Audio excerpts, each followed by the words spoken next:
Chapter 1857. When Cheng Yaojin saw Yu Shinan, it was as if he had seen his savior. He was delighted and quickly ran forward. "Old man Yu. What did you call me?" Yu Shinan frowned and was very dissatisfied. This guy did not know how to respect people when he opened his mouth. He had already despised this guy. "Haha, Mr. Bosher." Cheng Yaojin also quickly noticed that something was wrong with Yu Shinan. He quickly changed his words and said, "Mr. Bosher, have you seen my son?"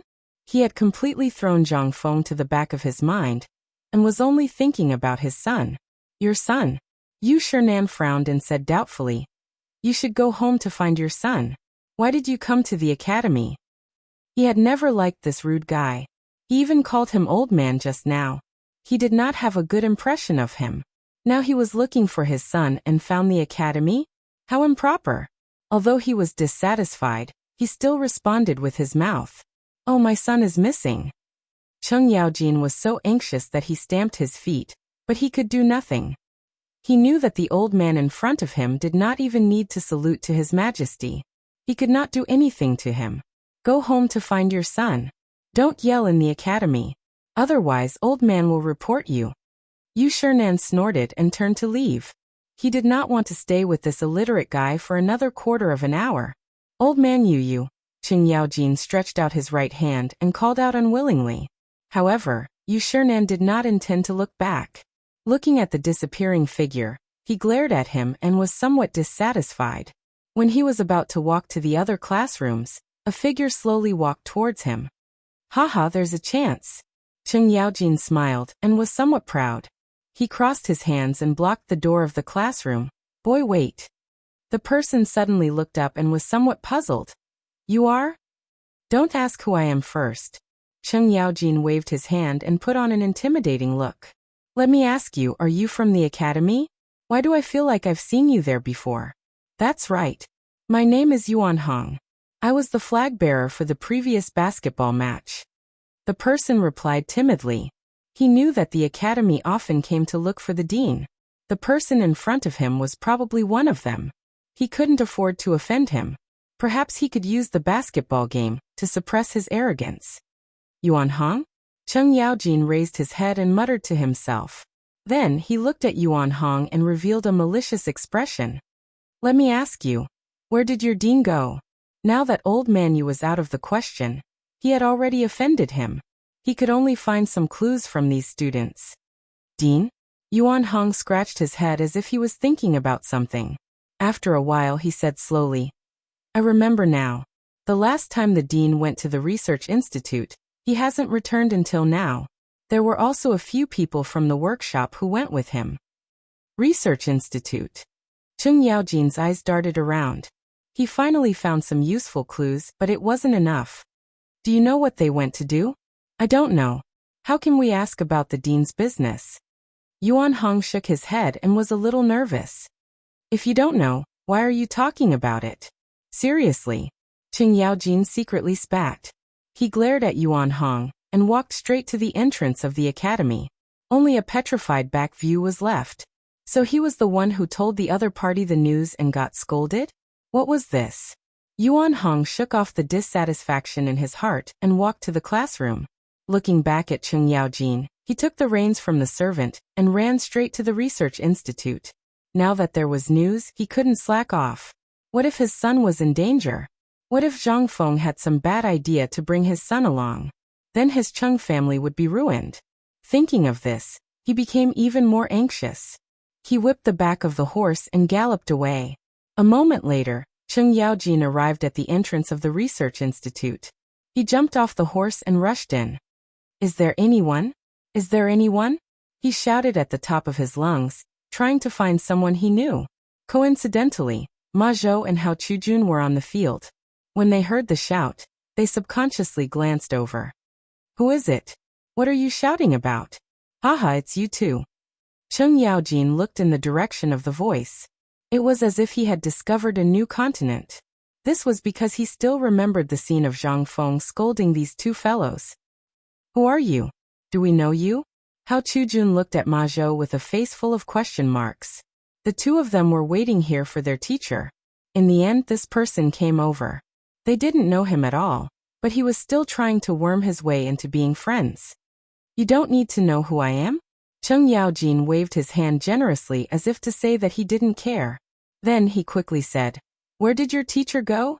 And my son? Teacher. Ma Zhou frowned and glanced at the sky. Teacher had brought Ching Chumo and the others to the sky and hadn't come down yet. How was he going to tell others? Could it be that teacher had researched the flying artifact and gone to the sky? No one would believe that. Chapter 1858. Looking at Ma Zhou's actions, Cheng Yaojin also subconsciously glanced at the sky. He felt that something was wrong, but he couldn't see what it was. He could only urge, Where did Fengzi go? This. Ma Zhou looked at Hao Chujun, his eyes somewhat evasive. Hao Chujun naturally understood. He looked at Cheng Yaojin and smiled. My teacher has something to do and will not be back for a while. This was just him making things up. In fact, even he himself didn't know when his teacher would come back. Cheng Yaojin naturally saw the two's little actions. He was very suspicious that the disappearance of Fengzi and his son was definitely related to these two guys. Then what about my son, Ching Tiniu? Oh, your son. He also went with my master. Hao Chujun lied without blushing. Went out together? Cheng Yaojin was somewhat doubtful. His son would discuss everything with him. This time he actually dared to hide it from him. This was impossible. He looked at the two of them unwillingly, trying to find some clues. At this time, the iron wire under their feet and the brazier attracted his attention. What is this?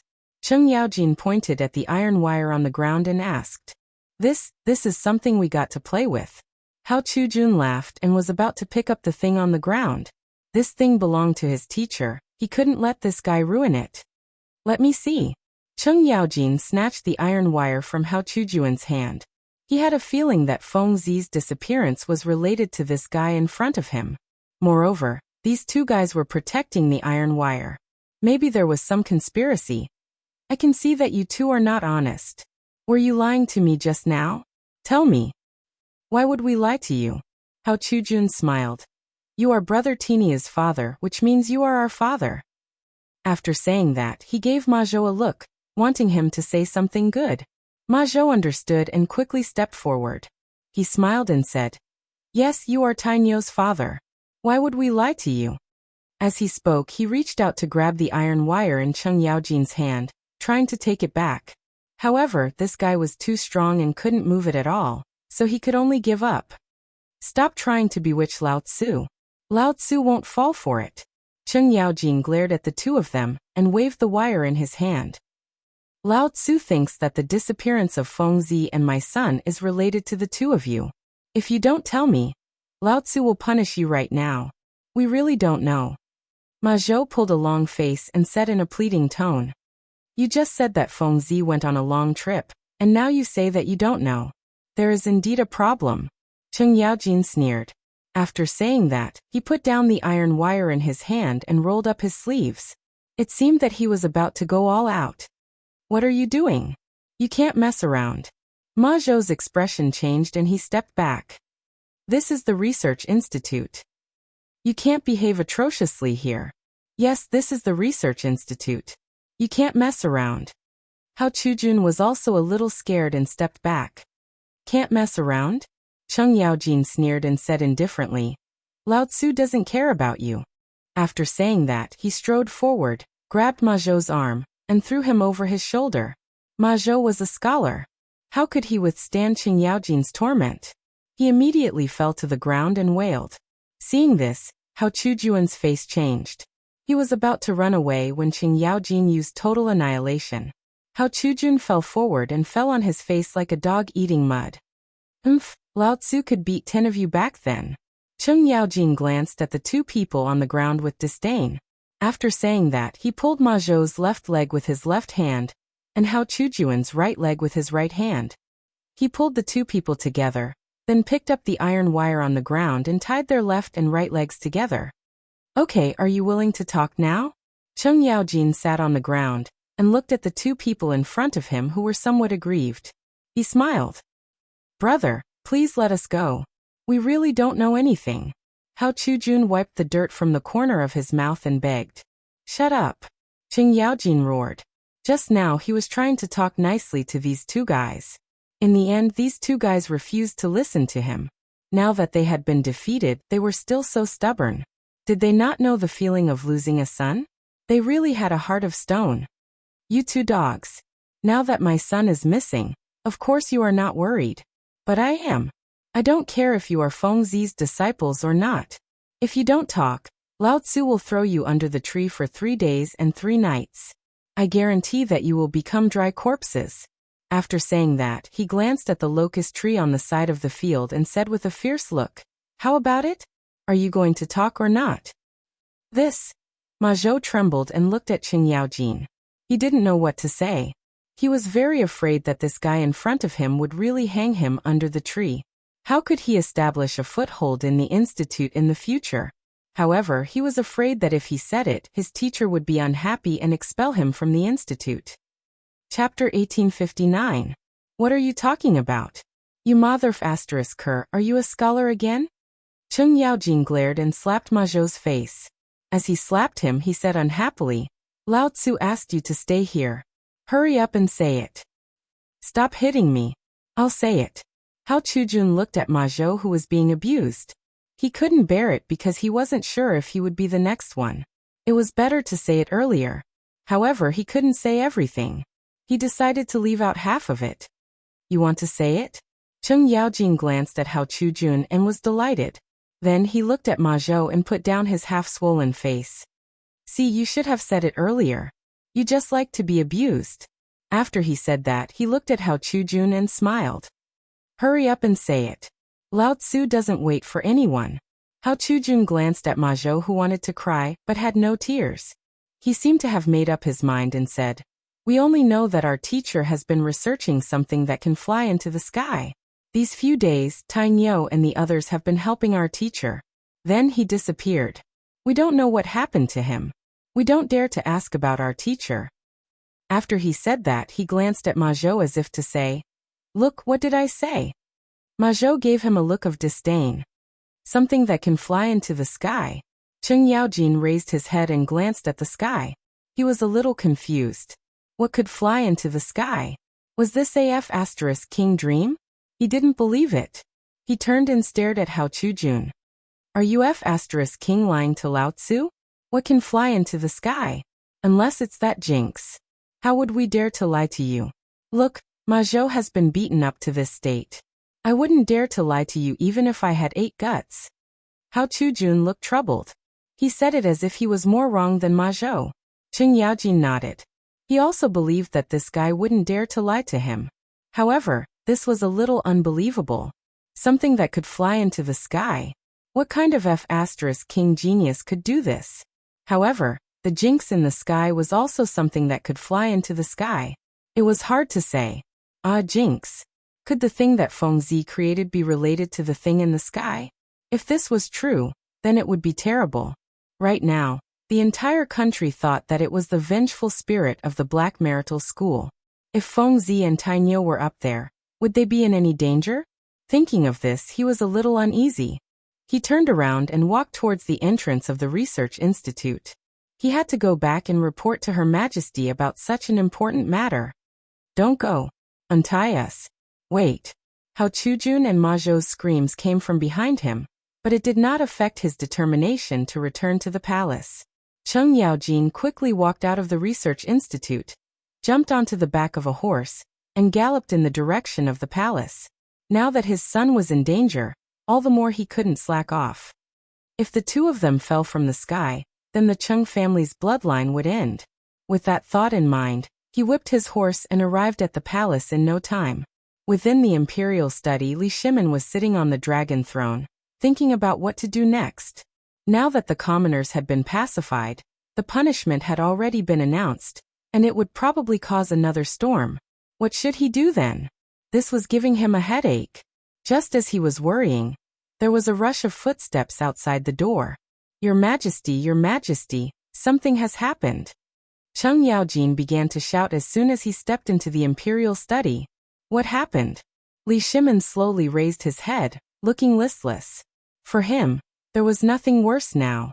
After all, He had already prepared to announce his punishment. Could there be anything worse than this? The thing in the sky was made by Fengzi.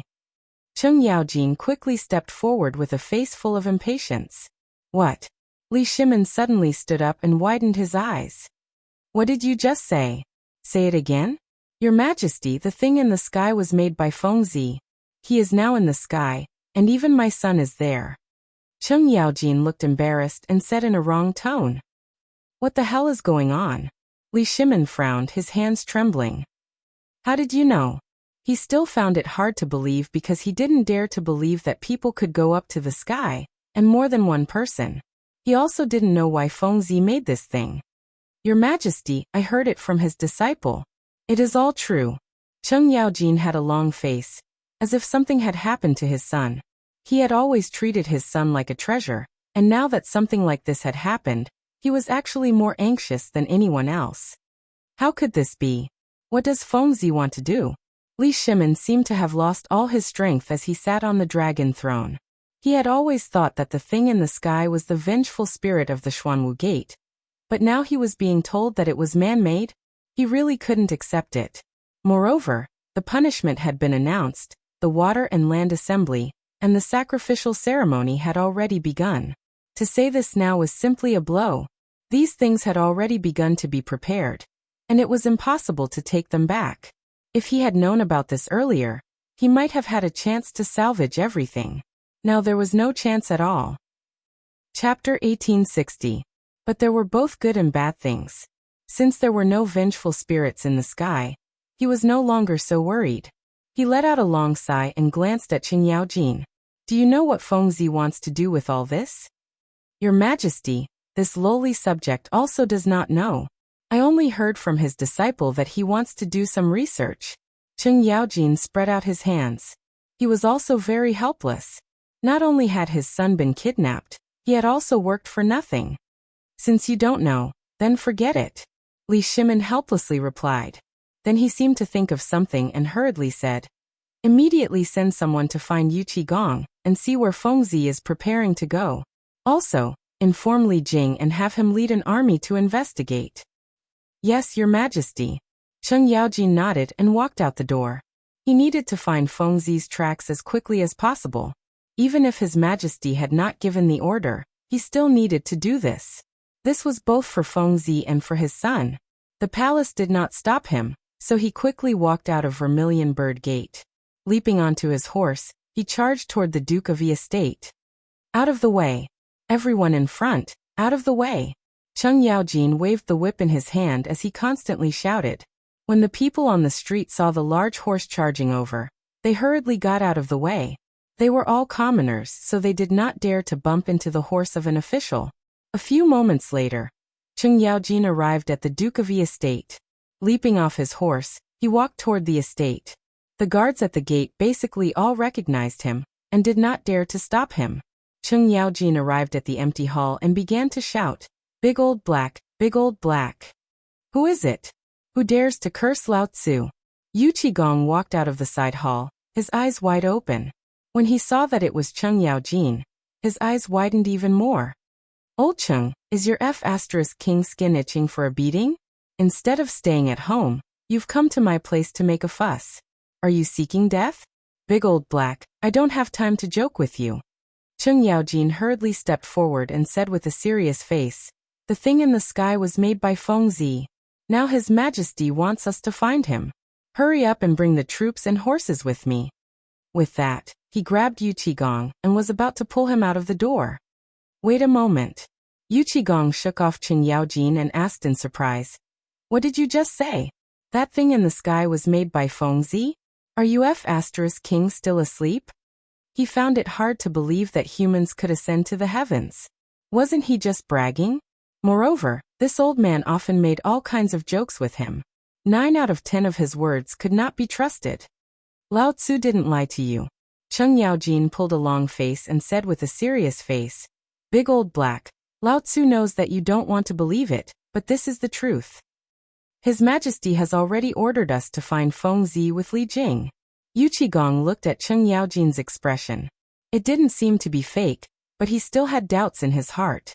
Humans ascended to the heavens? This was a little too unbelievable. If you want Lao Tzu to go with you, then swear an oath first. He put his hands on his hips and smiled maliciously. This old man was used to lying. If he was willing to swear, then it was true. You bastard. Cheng Yaojin cursed silently and rolled his eyes at Yu Qigong. However, he still swore unwillingly. Lao Tzu swears here that if I lie to big old black, then I will have no descendants. You're even willing to swear such a vicious oath. Yu Qigong's eyes widened. Now he believed that the other party was telling the truth. If he was willing to swear such a vicious oath, it meant that the matter was very serious. Okay, Lao Tzu will go with you. Then, he pulled Cheng Yaojin out of the door. As he walked, he said, "But tell me what happened first. Humans ascended to the heavens? This is a little too unbelievable." Okay. Don't rush. We'll talk as we walk. Cheng Yaojin and Yu Qigong quickly walked out of the door. But we have to find Li Jing first. His Majesty has something to tell him. Then the two mounted their horses one after the other and galloped towards Li Jing's residence. Old Cheng, what's going on? Tell me in detail. Yu Qigong couldn't hold back his curiosity and asked. Didn't Fengzi go missing in the beginning? Cheng Yaojin pulled on the reins and looked at Yu Qigong. His Majesty told me to find this kid, so I went to White Deer College. Speaking of this, his emotions suddenly surged and he said excitedly, "In the end, I met that old guy Yu Shernan. Originally, Lao Tzu was kind and polite. He wanted to ask about Fengzi's whereabouts, but that old guy came up and scolded him. If it weren't for Lao Tzu's age, he would have beaten him up on the spot." Then you didn't beat him up, right? Yu Qigong asked subconsciously. He knew of Yu Shernan's influence. Not many people in the imperial court dared to offend him.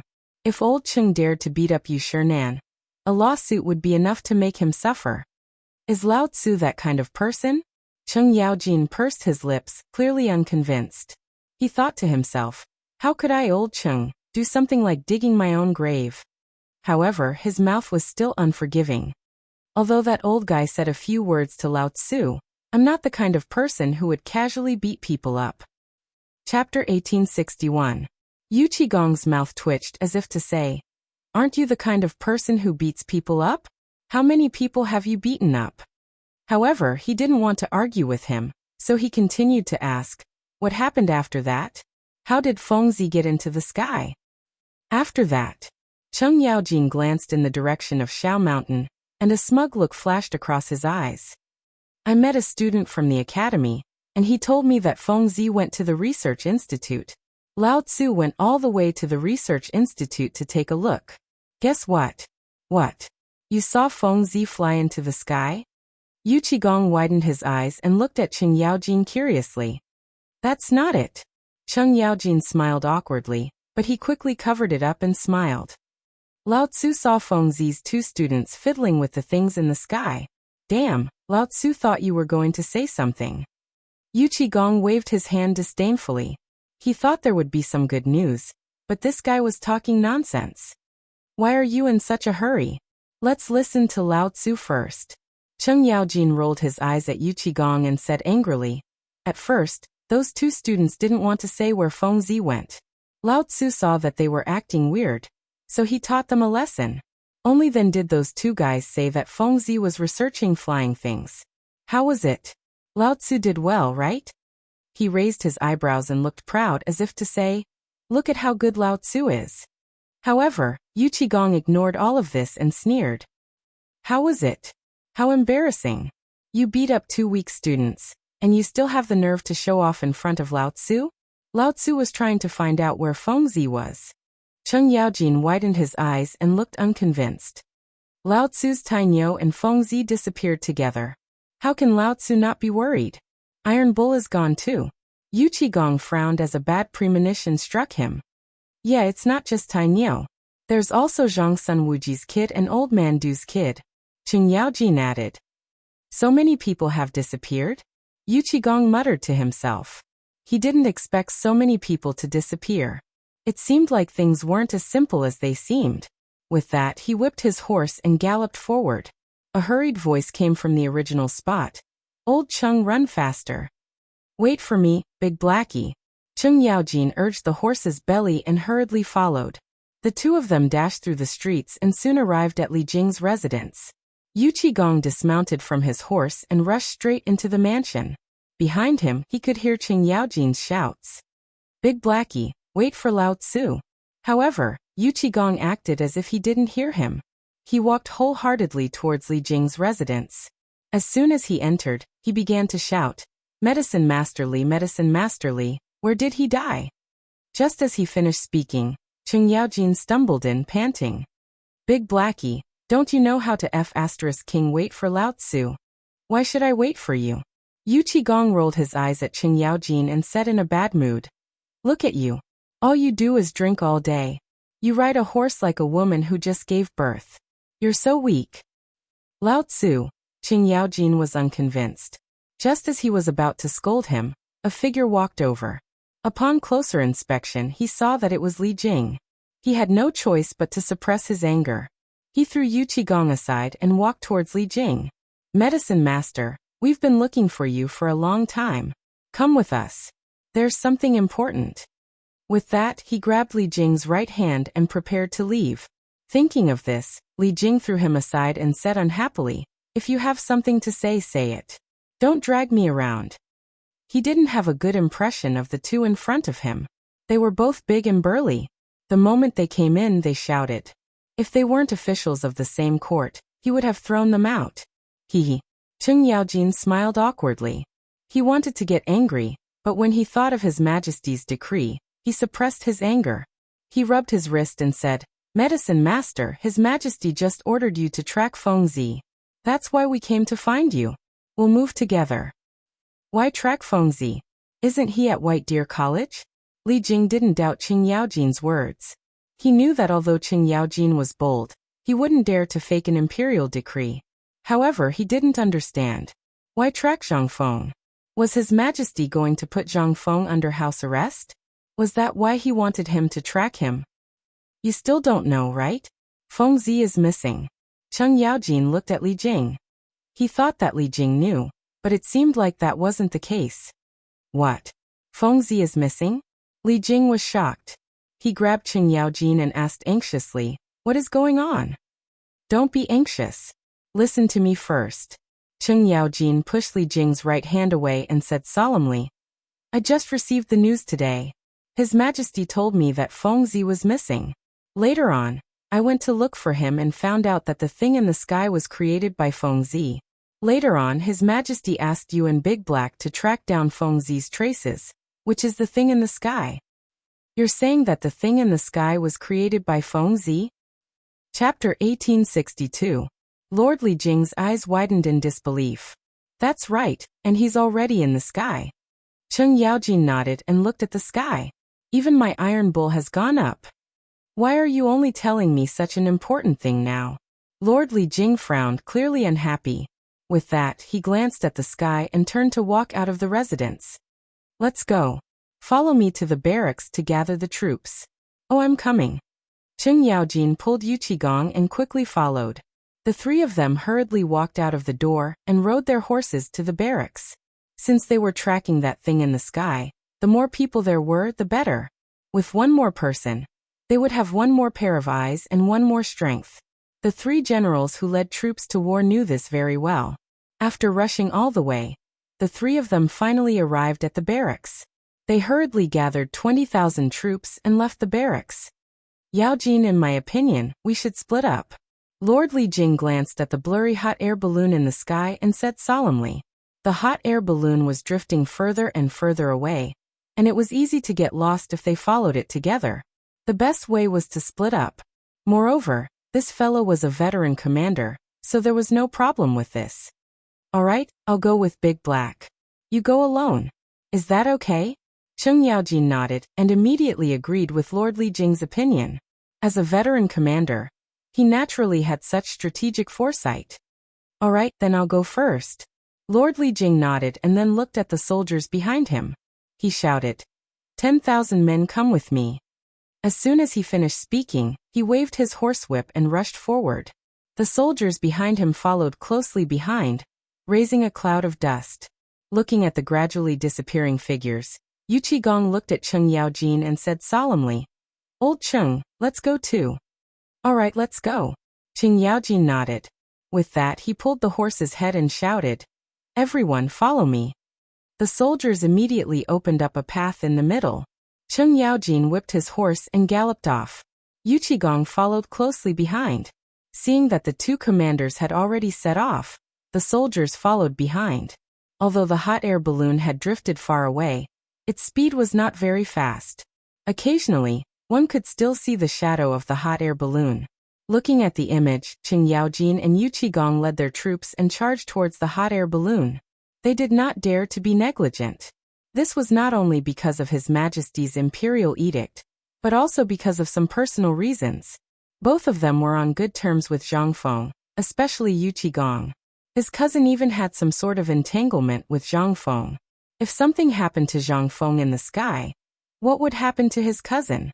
On the other hand, Cheng Yaojin was just as worried as Yu Qigong. This was because his son was currently in the sky with Zhang Feng. If his son was in any danger, what would happen to the Cheng family? Wouldn't that be the end of their line? Thinking of this, he felt as if a needle had pierced his heart. It was an abnormal feeling. "Everyone speed up." Cheng Yaojin glanced back and shouted. With that, he waved his horse whip and sped up. "Old Cheng, wait for me." Yu Qigong was not to be outdone. He waved his horse whip and followed. He naturally knew that Old Cheng was worried about his son, so he did not dissuade him. Instead, he directly followed. The two of them hurried on without stopping. Dust rose behind them, and the sound of the soldiers' footsteps could be heard behind them. After running for an unknown period of time, they finally saw the shadow of the hot air balloon. Whoosh! Yu Qigong reined in his horse and glanced at the hot air balloon in the sky. Then he looked at the guard beside him and said, "Bring me the map." "Big Black, why aren't you continuing to chase?" Cheng Yaojin also stopped and looked at Yu Qigong beside him. He was a little puzzled. After all, they had just seen a shadow and it was still far away. Why was this guy still stopping here? Wait a minute. We've been running for so long. Even if the people aren't tired, the horses still need to rest. Yu Qigong looked at Cheng Yaojin with a serious expression. After that, he did not wait for the other party to reply. He took the map from the guard and looked at it seriously. A moment later, he frowned and handed the map in his hand to Cheng Yaojin. "Old Cheng, look. We've left Chang'an."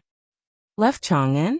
Cheng Yaojin took the map with a puzzled expression and glanced at it roughly. As expected, it's just that Fengzi is still floating ahead. Look in the direction Fengzi is floating in. That's it? Yu Qigong pointed in the direction of the hot air balloon with a solemn expression. Cheng Yaojin looked in the direction Yu Qigong was pointing in.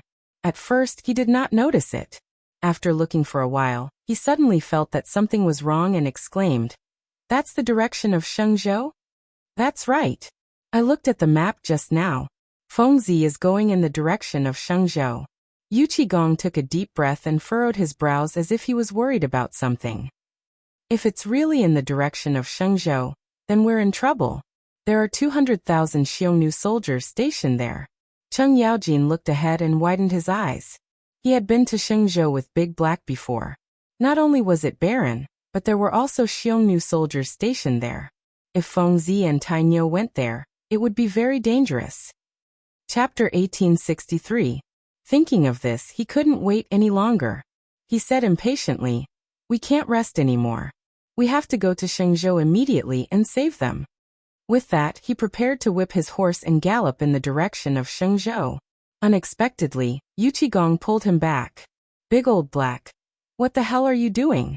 Lao Tzu is going to save Tainyo." Cheng Yaojin turned to look at Yu Qigong, the veins on his forehead bulging. This matter must be reported to His Majesty. After all, His Majesty has given a decree before. Yu Qigong didn't get angry. Instead, he spoke unhurriedly because he knew how old Cheng felt. His son was missing. Now that he had finally received some news, how could he not be anxious? However, he couldn't be impulsive at this time.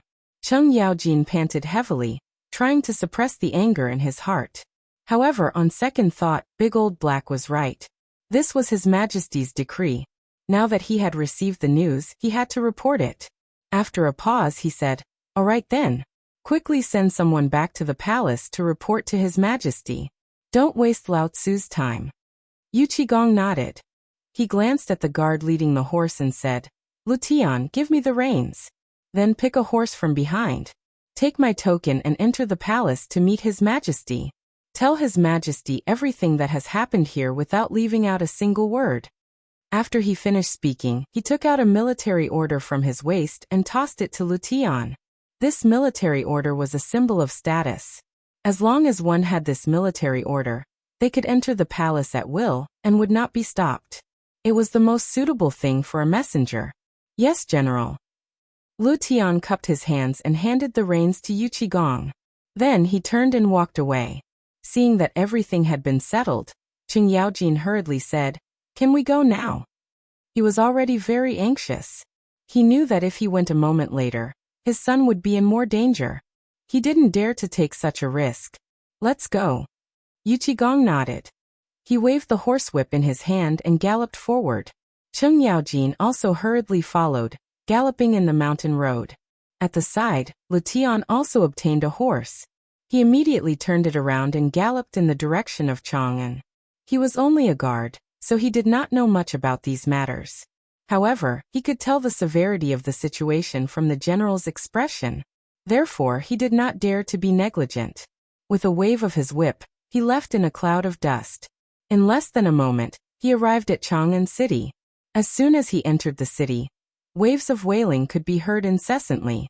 It was as ear-piercing as the screams of vengeful spirits in hell. Soon the tragic scenes of Chang'an City appeared in front of his eyes. People covered in blood were sitting everywhere on the streets. There were women, children, and even old people. They sat on the steps and kept murmuring something. When he got closer to listen, he found that they were all about vengeful spirits, evil spirits, and so on. There were also many soldiers patrolling the streets. They carried stretchers and carried the injured to the side. The doctors saw this and immediately went forward to treat them. Although Lu Tian sympathized with all this, he knew that he had a more important mission. He chose to turn a blind eye to it, and ran toward the city gate. The gate of Chang'an City was not very far away. Lu Tian arrived in a few breaths. However, at this time the gate of Chang'an City was closed.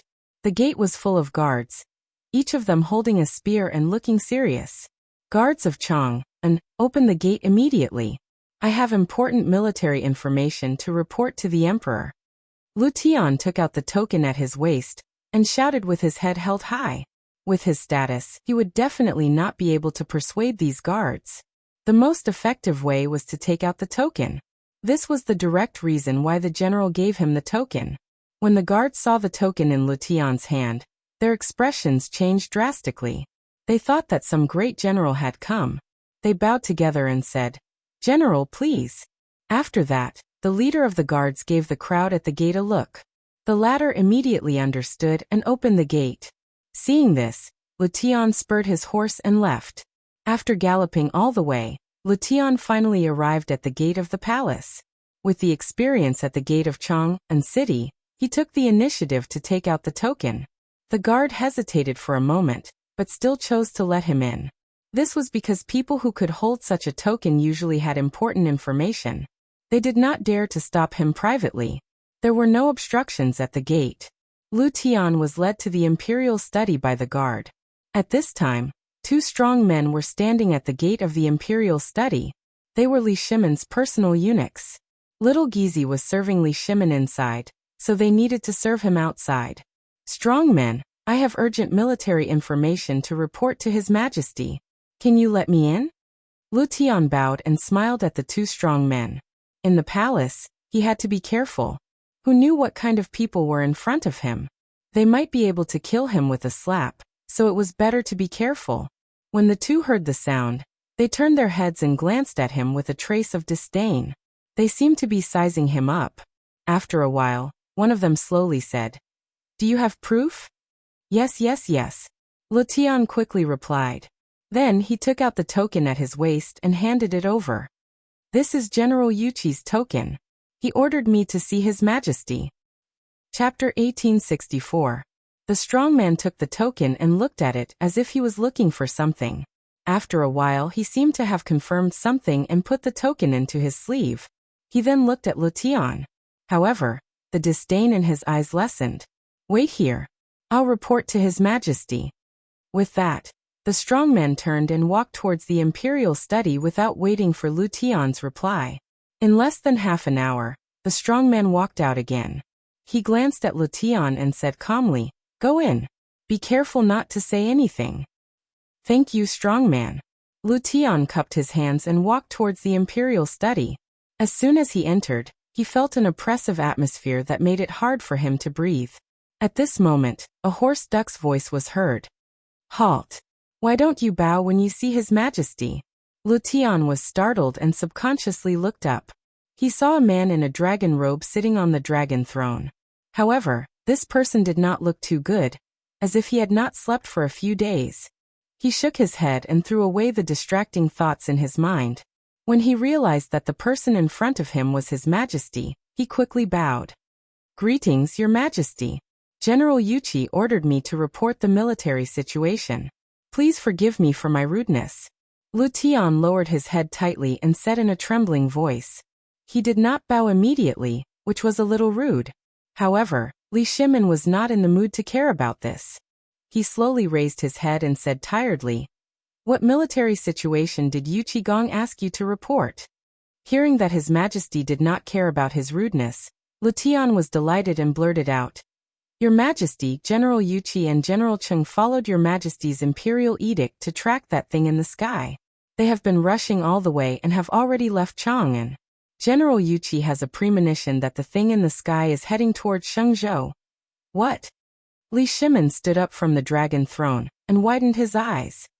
"What did you just say? Say it again?" "Your Majesty, please forgive me." Lutian suddenly knelt on the ground. His face was a little pale. He did not know why His Majesty suddenly became angry, nor did he know that he had said something wrong to make His Majesty so angry. If he really angered His Majesty, he would not be able to leave the imperial study today. He was very worried. "I asked you to say it again. Did you not hear me?" Li Shimin's eyes were bloodshot, and he looked a little ferocious. "Yes, Your Majesty." Lutian's legs trembled incessantly. His forehead was already dripping with cold sweat. He crawled on the ground tightly, not daring to raise his head at all. "General Yuchi has a premonition that the thing in the sky is going to float in the direction of Shang Province. General also said that there are 200,000 Xiongnu soldiers stationed in Shang Province. General is currently leading the troops in the direction of Shang Province." The direction of Shenzhou. Li Shimin put his hands on the table, his face pale. If Feng Zi and the others went to Shenzhou and fell into the hands of the Xiongnu people, they would definitely die. Thinking of this, he quickly said, "Go back and tell Yuchi Gong to protect Zhang Feng at all costs, even if it means starting a war with the Xiongnu people. Go quickly." After saying that, he covered his chest with his hand as if something was blocking his throat. Cough cough. "Your Majesty, Your Majesty." Little Gizi quickly went forward and supported Li Shimin. He patted his chest and asked with concern, "Your Majesty, are you okay?" Cough cough. Li Shimin coughed violently again. After a while, he seemed to have recovered a little. He waved his hand. "I'm fine." After saying that, he glanced at Lutian, who was kneeling on the ground. "Let this guy go quickly. Did you hear that? His Majesty wants you to go back and tell Yuchi Gong." Little Gizi supported Li Shimin with one hand and scolded Lutian. Oh. Lutian suddenly realized that he had been frightened by His Majesty and lost his mind for a moment. Now that he had recovered, he quickly said, "I'll go back and report immediately." After saying that, he quickly got up and turned to walk out of the imperial study. At the same time, on the hot air balloon, Zhang Feng and the others were huddled together as if they were hugging each other for warmth. They hugged each other tightly, their lips pale, and even their eyelashes were stained with the moisture in the air. It seemed that they were quite cold. White clouds floated past their eyes, but they were not in the mood to enjoy the scenery. After an unknown period of time, Zhang Feng started to tremble from the cold. He subconsciously touched the blanket that was originally covering him, but found that it was gone. He could only open his half-closed eyes and glance to the side, only to see that the blanket had run to the three guys. This angered him. Damn it, he was still cold, and they actually dared to take the blanket away. The more he thought about it, the angrier he became. He could not help but curse. Damn it, you idiots, hurry up and wake up Lao Tzu. After a round of scolding, no one moved at all. This angered Zhang Feng and he kicked them. Idiot, wake up. Don't King pretend to be dead. Violence was indeed the most direct way to solve problems.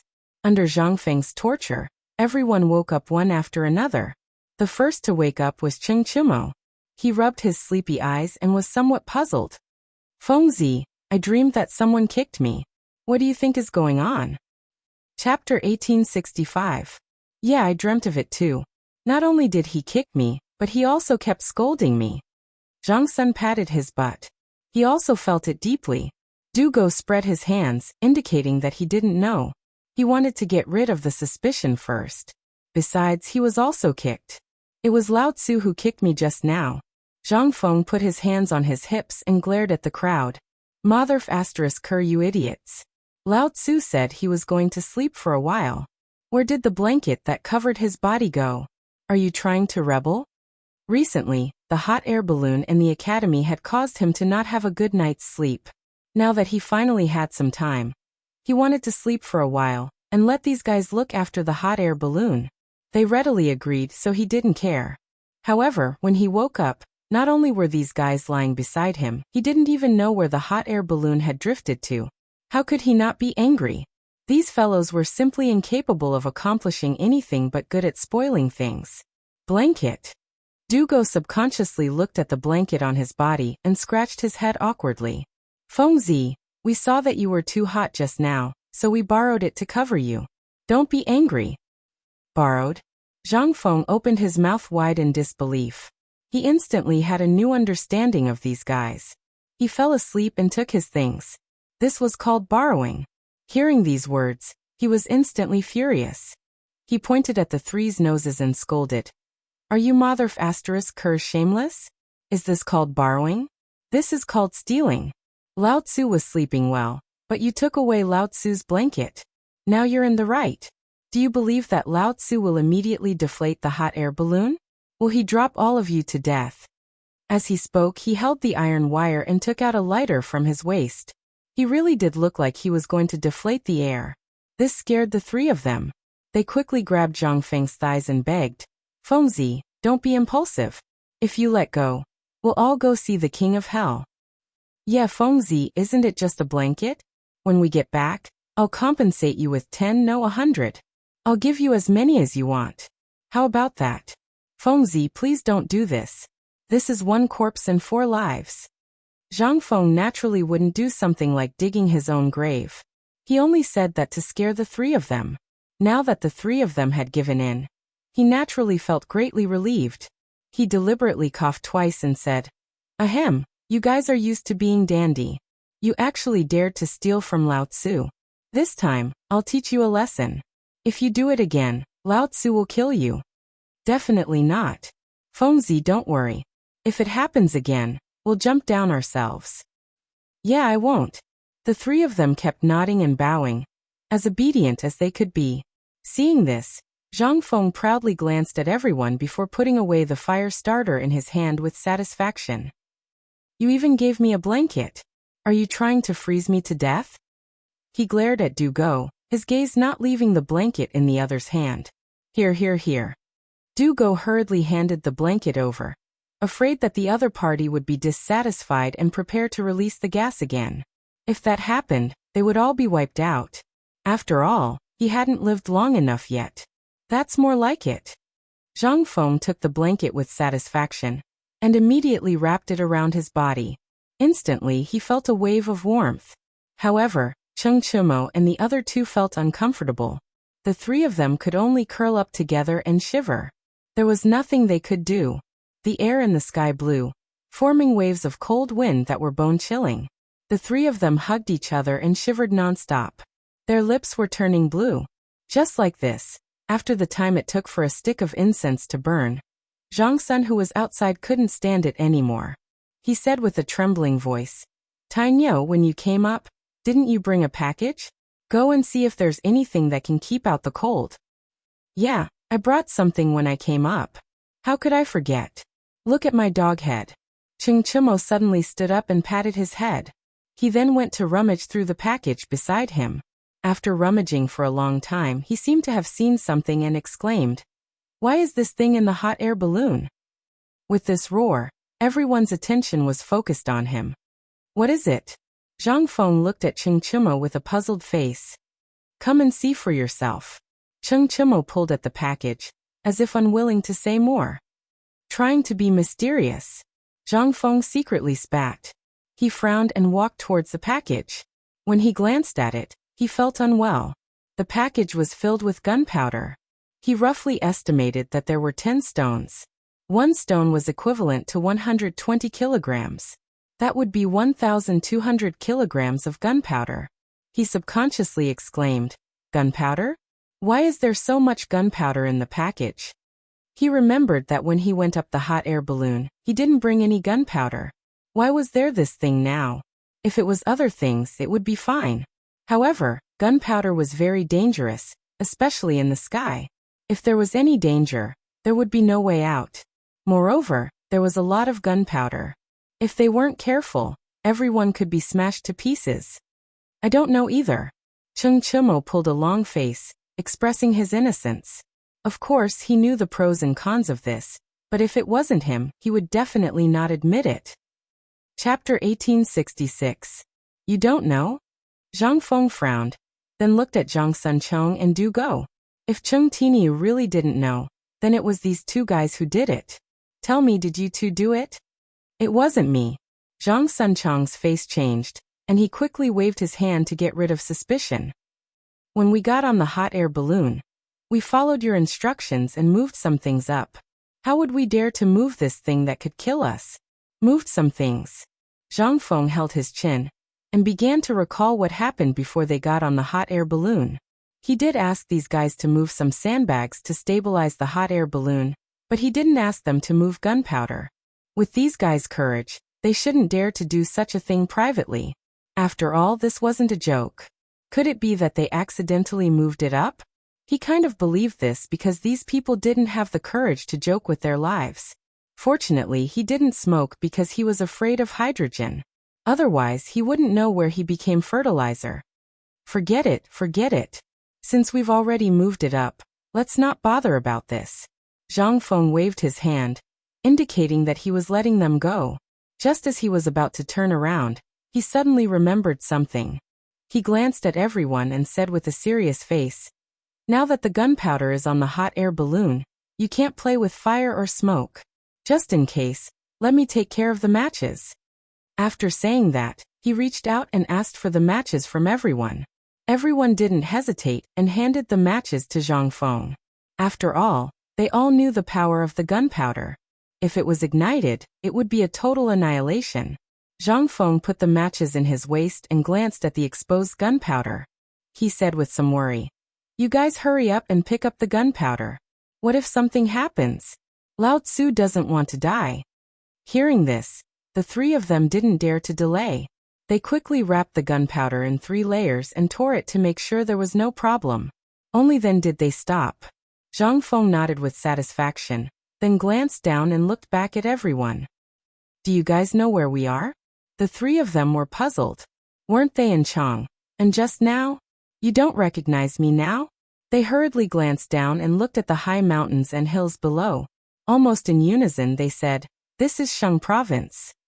Their fathers were all high-ranking officials in the imperial court. Naturally, they were very familiar with the customs of the Tang dynasty. Even if they were on a hot air balloon, they could still distinguish the regions. Shang Prefecture? Zhang Feng frowned. He had a bad premonition. How did we end up in Shengzhou? I don't know either. Cheng Chimo's expression was somewhat unsightly. He said, "I heard from my father that there are Turks stationed in Shang province. There are as many as 200,000 soldiers and horses." What? Zhang Xuan's expression changed. He held on to the iron wire and asked, "Why are there Turks here? Aren't we getting closer and closer to the Turkic camp?" He knew what it meant to go to the Turkic camp. It was death. The Tang dynasty and the Turkic Empire were at war all year round. If he went there now, he would definitely become a captive. The hot air balloon soon fell into a panic. The three timid guys hugged each other tightly and secretly prayed that the hot air balloon would leave the Turkic camp. On the other hand, Zhang Feng held his chin as if he was thinking about something. After a while, the corners of his mouth curled up, revealing a hint of joy. He looked at everyone and said with a smile, "Don't cry. Lao Tzu will bring you guys to do something big. How about it?" Something big? Ching Chimo subconsciously raised his head and was somewhat curious. What big thing? You're not thinking of pushing us into a pit of fire, are you? He did not think that Fengzi had anything big to do. Now that they were close to the Turkic camp, what big thing could they do? Could it be that they were going to court death? Yes, Fengzi. We're all brothers. You can't harm us. Dugo was also worried. His thoughts were similar to Ching Chimo's. He did not think that Fengzi could bring them to do anything big. On the contrary, he knew how to play tricks. Don't worry. It's definitely not a bad thing. Zhang Feng revealed a harmless smile. I guarantee that you guys will feel that this trip was not in vain. The three of them looked at each other. For a moment, they did not know how to answer. This was because they knew that Fengzi was not a kind person. He said that he was going to do something big, but he did not specify what it was. This caused their hearts to be in a mess. They were afraid that this fellow would leave them to be fed to the Turks if they were not careful. No, they had to ask more clearly. Fengzi, what big thing are you bringing us to do? Can you be a little clearer? Cheng Chimo looked curiously at Zhang Feng. As he spoke, he held tightly onto Zhang Sun, afraid that Zhang Feng would have some improper thoughts about him. That's right, Fengzi. You should have told us earlier so that we would have been prepared. Dugo could not help but interject. His body was trembling, but it was unknown whether it was from the cold or from fear. What's with all this nonsense? Zhang Feng waved his hand impatiently. You guys are used to being wastrels. When you hear that you're going to do something big, you're actually so scared. Lao Tzu originally wanted to do something big this time to wash away your bad reputation. Since you guys are so scared, then don't go. Lao Tzu will go alone. When he comes back, don't drool. Chapter 1867. With that, he crossed his arms, leaving his back to the crowd. He seemed to be unable to restrain his anger, but in fact, he was already overjoyed. He had said those words to provoke these guys. In his heart, he really hoped that they would do it together. After all, he might not be able to do it alone. Sure enough, Ching Chimo couldn't stand it anymore. He suddenly stood up, as if he couldn't feel the cold anymore. Fengzi, I'll do it with you. With that, he turned around and glanced at Zhang Sun and Dugo. It seemed to be a question, but it also seemed to be a threat. He admitted that what Fengzi said just now was not wrong. He had always been regarded as a dandy, and he had never done anything that would make his family proud. Now that Fengzi said that he was going to do something big, and it didn't seem like he was lying, then he would do it. However, just in case, he had to drag these two guys along. The two of them were startled and hesitated. They looked at each other for a while, then seemed to have made a decision in their hearts. They stood up and said, Fengzi, we'll do it too. Hearing that everyone agreed, Zhang Feng slowly turned around and said with a smile, That's right. I guarantee that you won't make this trip in vain. With that, he narrowed his eyes and looked straight at the crowded heads and tents in the valley in the distance. The corners of his mouth couldn't help but curl up. At the same time in Chang'an City, the streets that used to be bustling with noise and excitement seemed to be covered with a layer of haze, becoming much more depressing. The Black Tortoise Gate incident made the entire Chang'an City vigilant. Occasionally, traces of blood that had not dried up could be seen on the ground. This was left behind by the stampede at that time. Even though the soldiers had cleaned it up once, it could still be clearly heard. There were many pedestrians on the streets, but most of them were merchants doing business. There were also some peddlers and lonely servants. However, they were different from usual. They could no longer hear the shouts. They seemed to have lost their strength and were listless. In fact, they did not want to come out, but their families had to spend money. There was also a crying baby waiting to be fed. All of this forced them to come out and seek a way to survive. They traveled in groups of 3 or 5. Usually, this kind of situation would not be seen at all. After all, everyone was selling similar things. When the customers saw that there were still people to choose from, naturally, it would be survival of the fittest. There were even some who would bargain. However, it was a little different these days. The storm had not completely passed yet. Traveling together was the best way. It was also a kind of self-protection. There was no other way. In order to survive, they had to do this. After walking for a long time, the group of people was probably tired.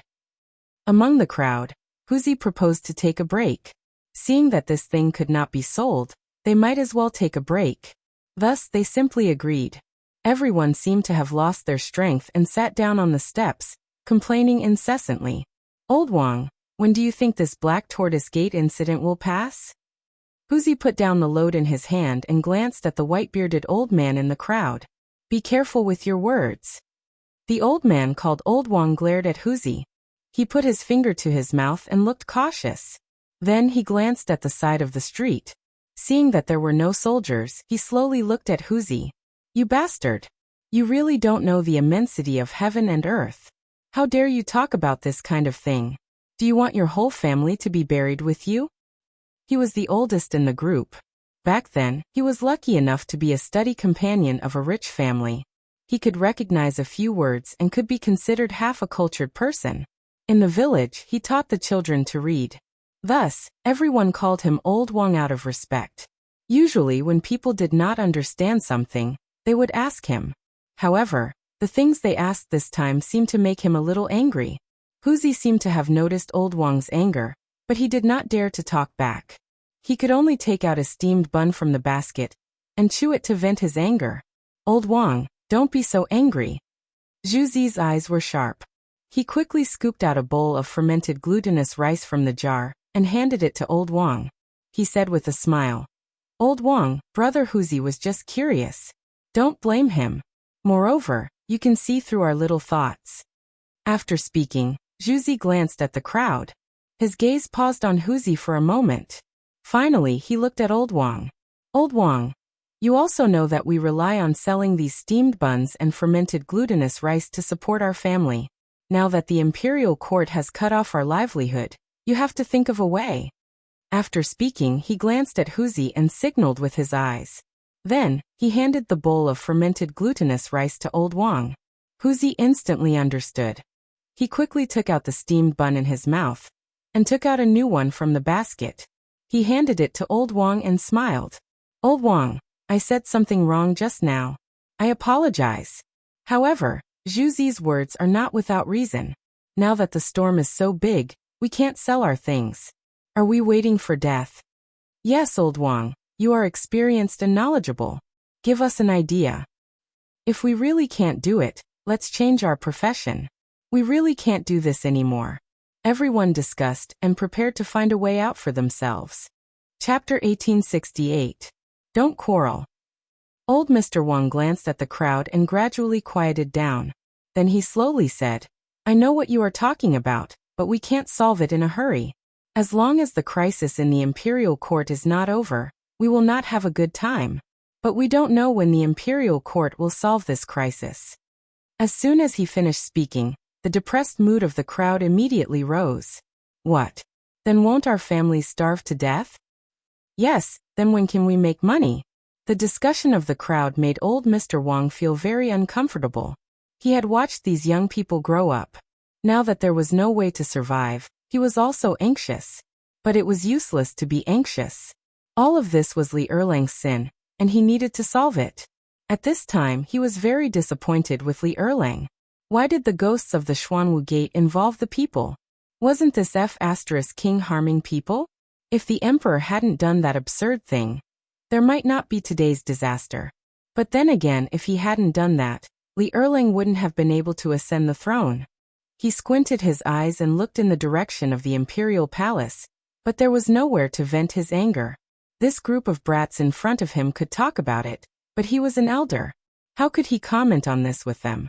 Just as he was looking up, a group of soldiers came out of the city gate of Chang, and there were 3 strong men among them. This posture instantly attracted his attention. because he had seen before that strongmen would come as long as there was a decree from the palace. Last time, when Li Erlang announced a general amnesty, the situation was similar to this. However, the posture this time seemed to be bigger than before. There were 3 strongmen, and even half of the guards of Chang and city came out. There were also some generals in armor. Was Li Erlang going to do something? Or was he going to give a general amnesty again? He didn't care so much and quickly patted the chatting crowd. Boys, the imperial decree came. Let's go and have a look with the old man. After that, he slowly stood up with his hands on the ground and walked to the city gate. Everyone was still talking about a way out when they were interrupted by Old Man Wang. They were a little puzzled. When they turned around, they found that the old man had already disappeared. They hurriedly carried their burdens and chased after him. On the other side, the gate of Chang and city was slowly opened. Su Lian led 2 groups of people out of the city, followed by 2 groups of imperial guards. In the middle stood 3 strong men. The one in the middle was holding something that looked like an imperial edict. However, upon closer inspection, it was very different from an imperial edict.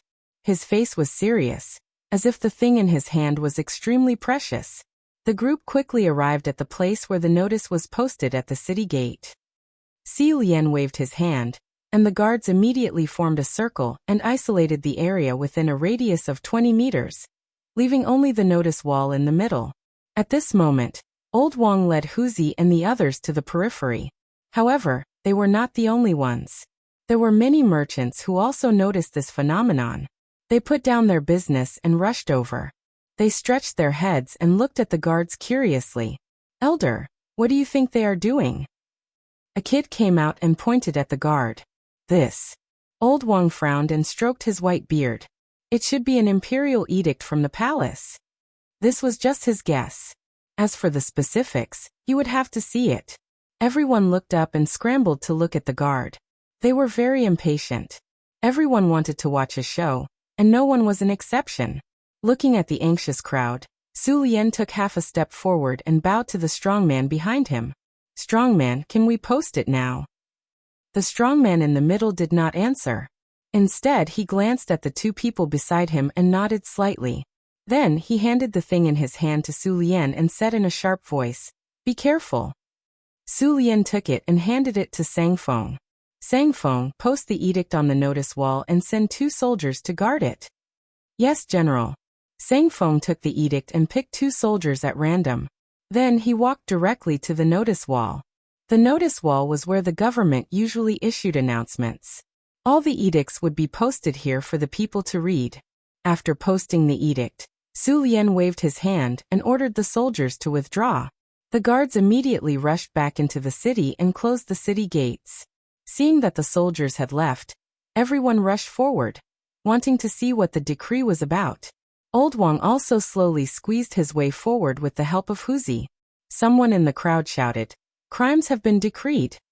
Instantly, it caused an uproar. The entire scene was like a stone thrown into a calm lake, causing an uproar. What? Crimes have been decreed? How could His Majesty decree crimes? That's right. Someone like His Majesty has always thought that his merits surpass the 3 sovereigns, and his power surpasses the 5 emperors. How could he decree crimes? He must have seen wrongly. Many people did not even believe that Li Shimin would decree crimes. This was because in everyone's impression, Li Shimin was a murderer who killed his brothers. He had long lost his humanity. How could such a person decree crimes? Chapter 1869. They widened their eyes and craned their necks to see what was going on. Even the merchants behind them tried their best to squeeze forward when they heard the news. For a moment, the notice wall was overcrowded, and there was a stampede. "Stop. Don't make a fuss." The guards guarding the edict shouted. They were afraid of the stampede, so they had to stop it. After the shout, the crowd quieted down a little, but the noise was still incessant. They pushed each other, trying to get closer. With the help of Huzi, Mr. Wang finally found a position close to the front. He glanced at the notice wall, and his eyes suddenly widened. Was it really an edict? How could it be an edict? When he heard the words just now, he didn't believe it. But now he saw that it was true. An edict was made by an emperor who reflected on his own mistakes. How could Li Erlang make such an edict? Was he reflecting on his own mistakes? No, impossible. How could a bastard like him, who killed his brother, issue an edict? The tragedy in Chang'an City was caused by Li Erlang. How could a person like him issue an edict? Mr. Wang instantly felt that his worldview had been turned upside down. Of course, he was not the only one. Anyone who knew what an edict meant felt that they had been hit. They widened their eyes, unwilling to believe that Li Erlang wrote the edict.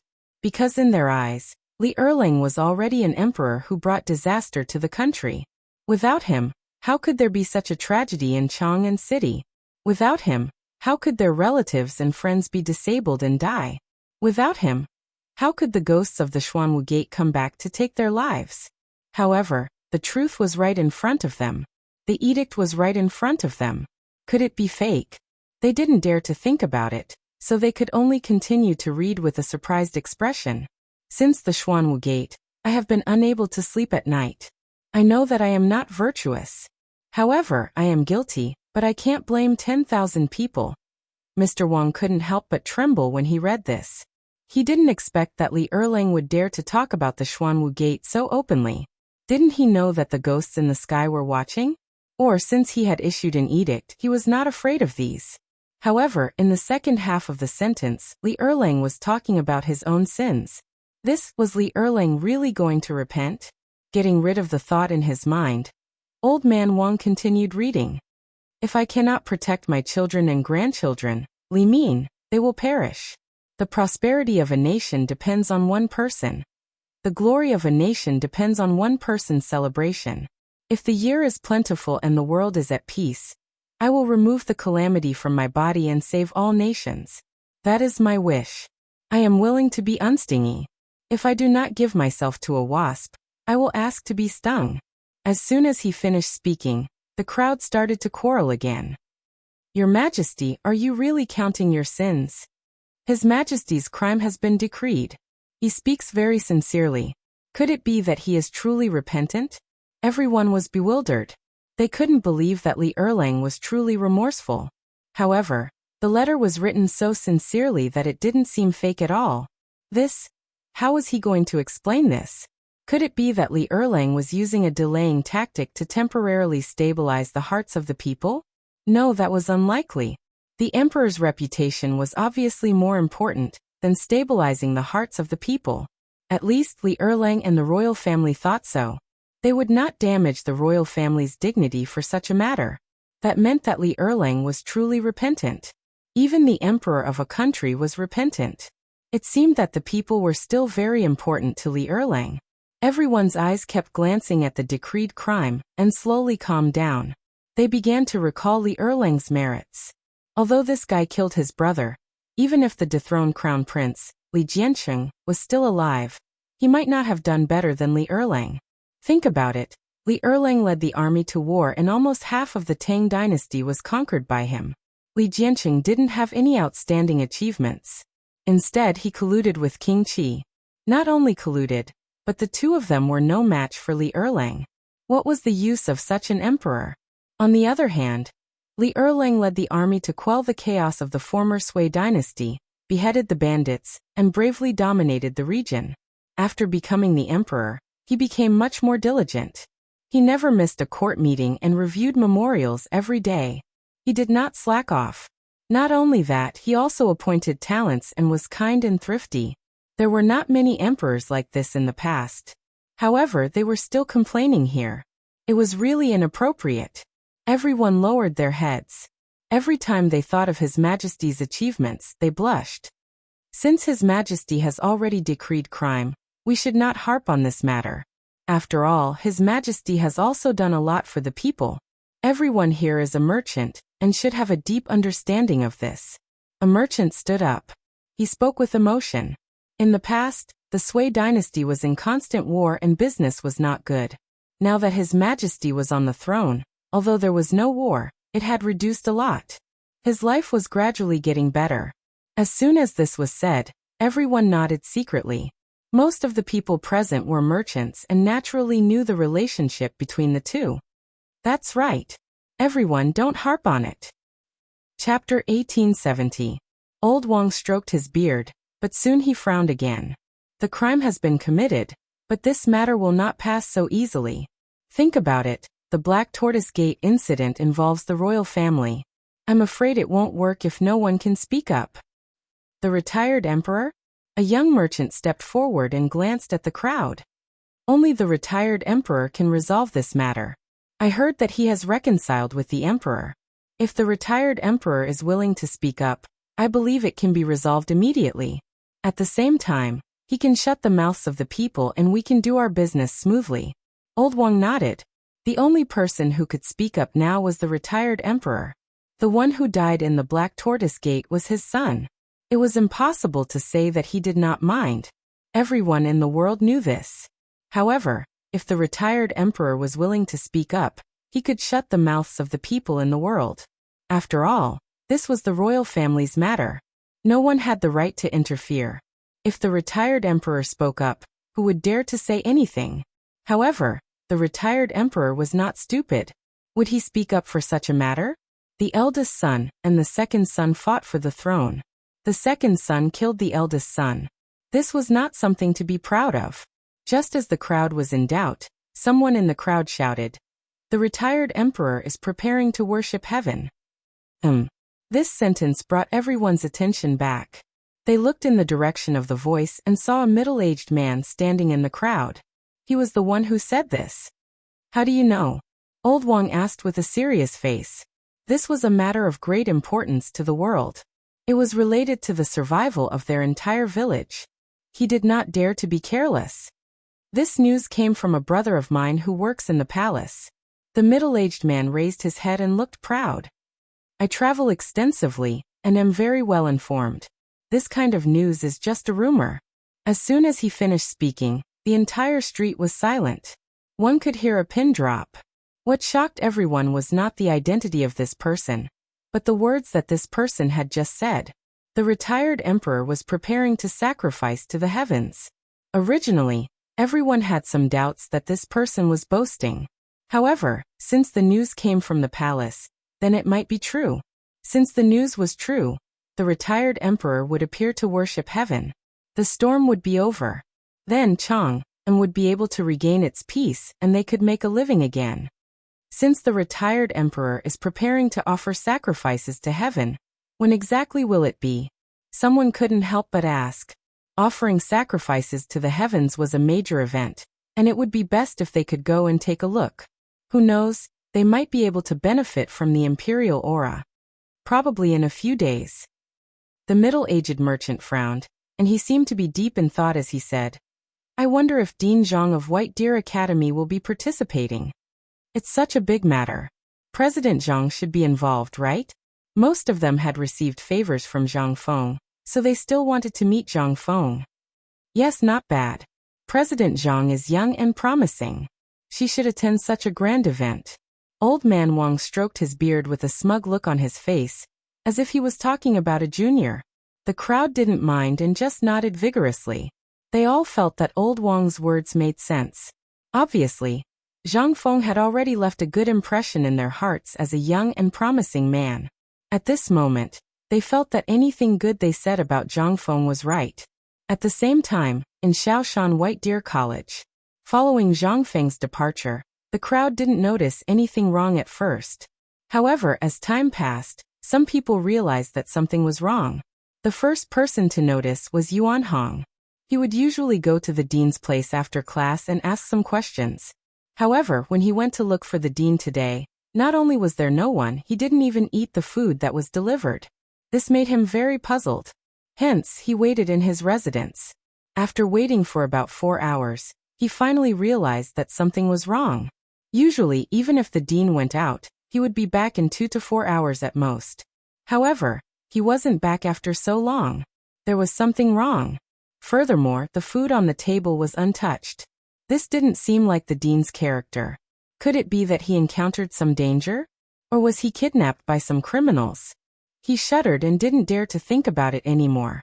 If he continued to think about it, there wouldn't be a corpse left of the dean.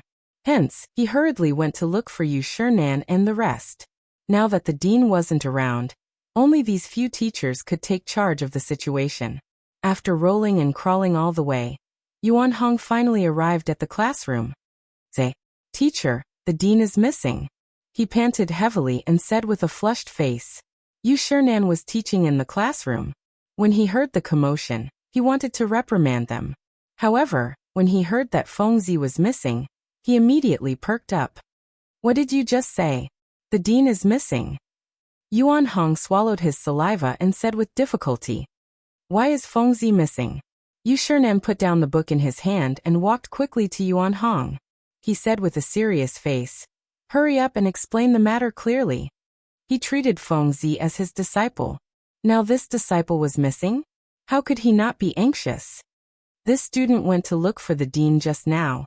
However, after waiting for 4 hours, I didn't see the dean. At first, I thought that the dean was out, so I waited for a while.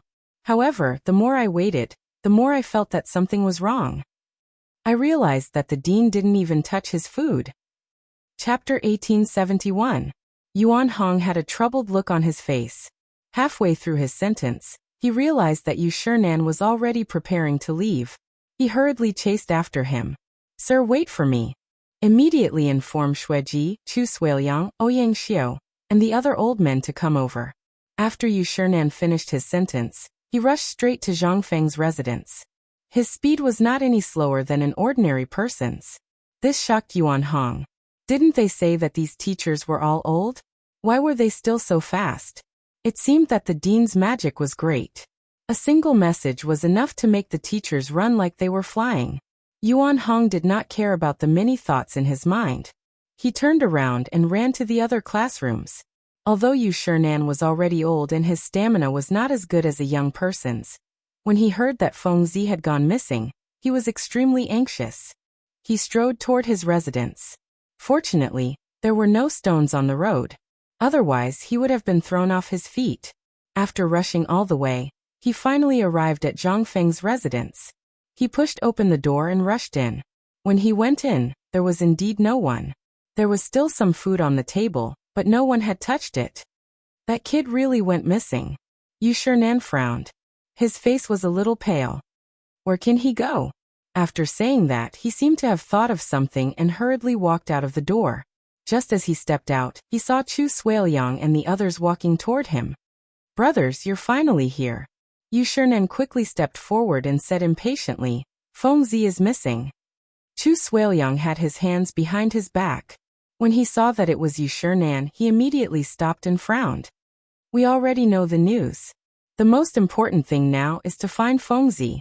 After saying that, he turned his head and glanced at Xueji and the others behind him. "That's right. Fengzi's disappearance is a big matter. We need to treat it seriously." Xueji stroked his sparse beard and frowned. "However, with us old men, I'm afraid we don't have enough manpower. In Old Man's opinion, we should borrow the strength of all the students in the academy to search together." Right. Yu Shinan nodded repeatedly.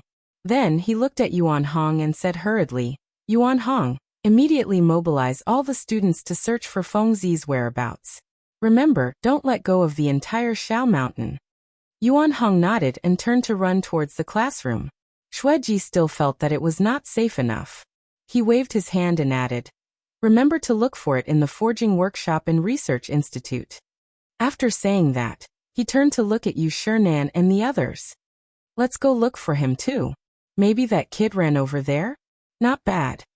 Chu Suiliang nodded with a worried look on his face. "I don't think the two girls know about this yet. Let's go there and look for them.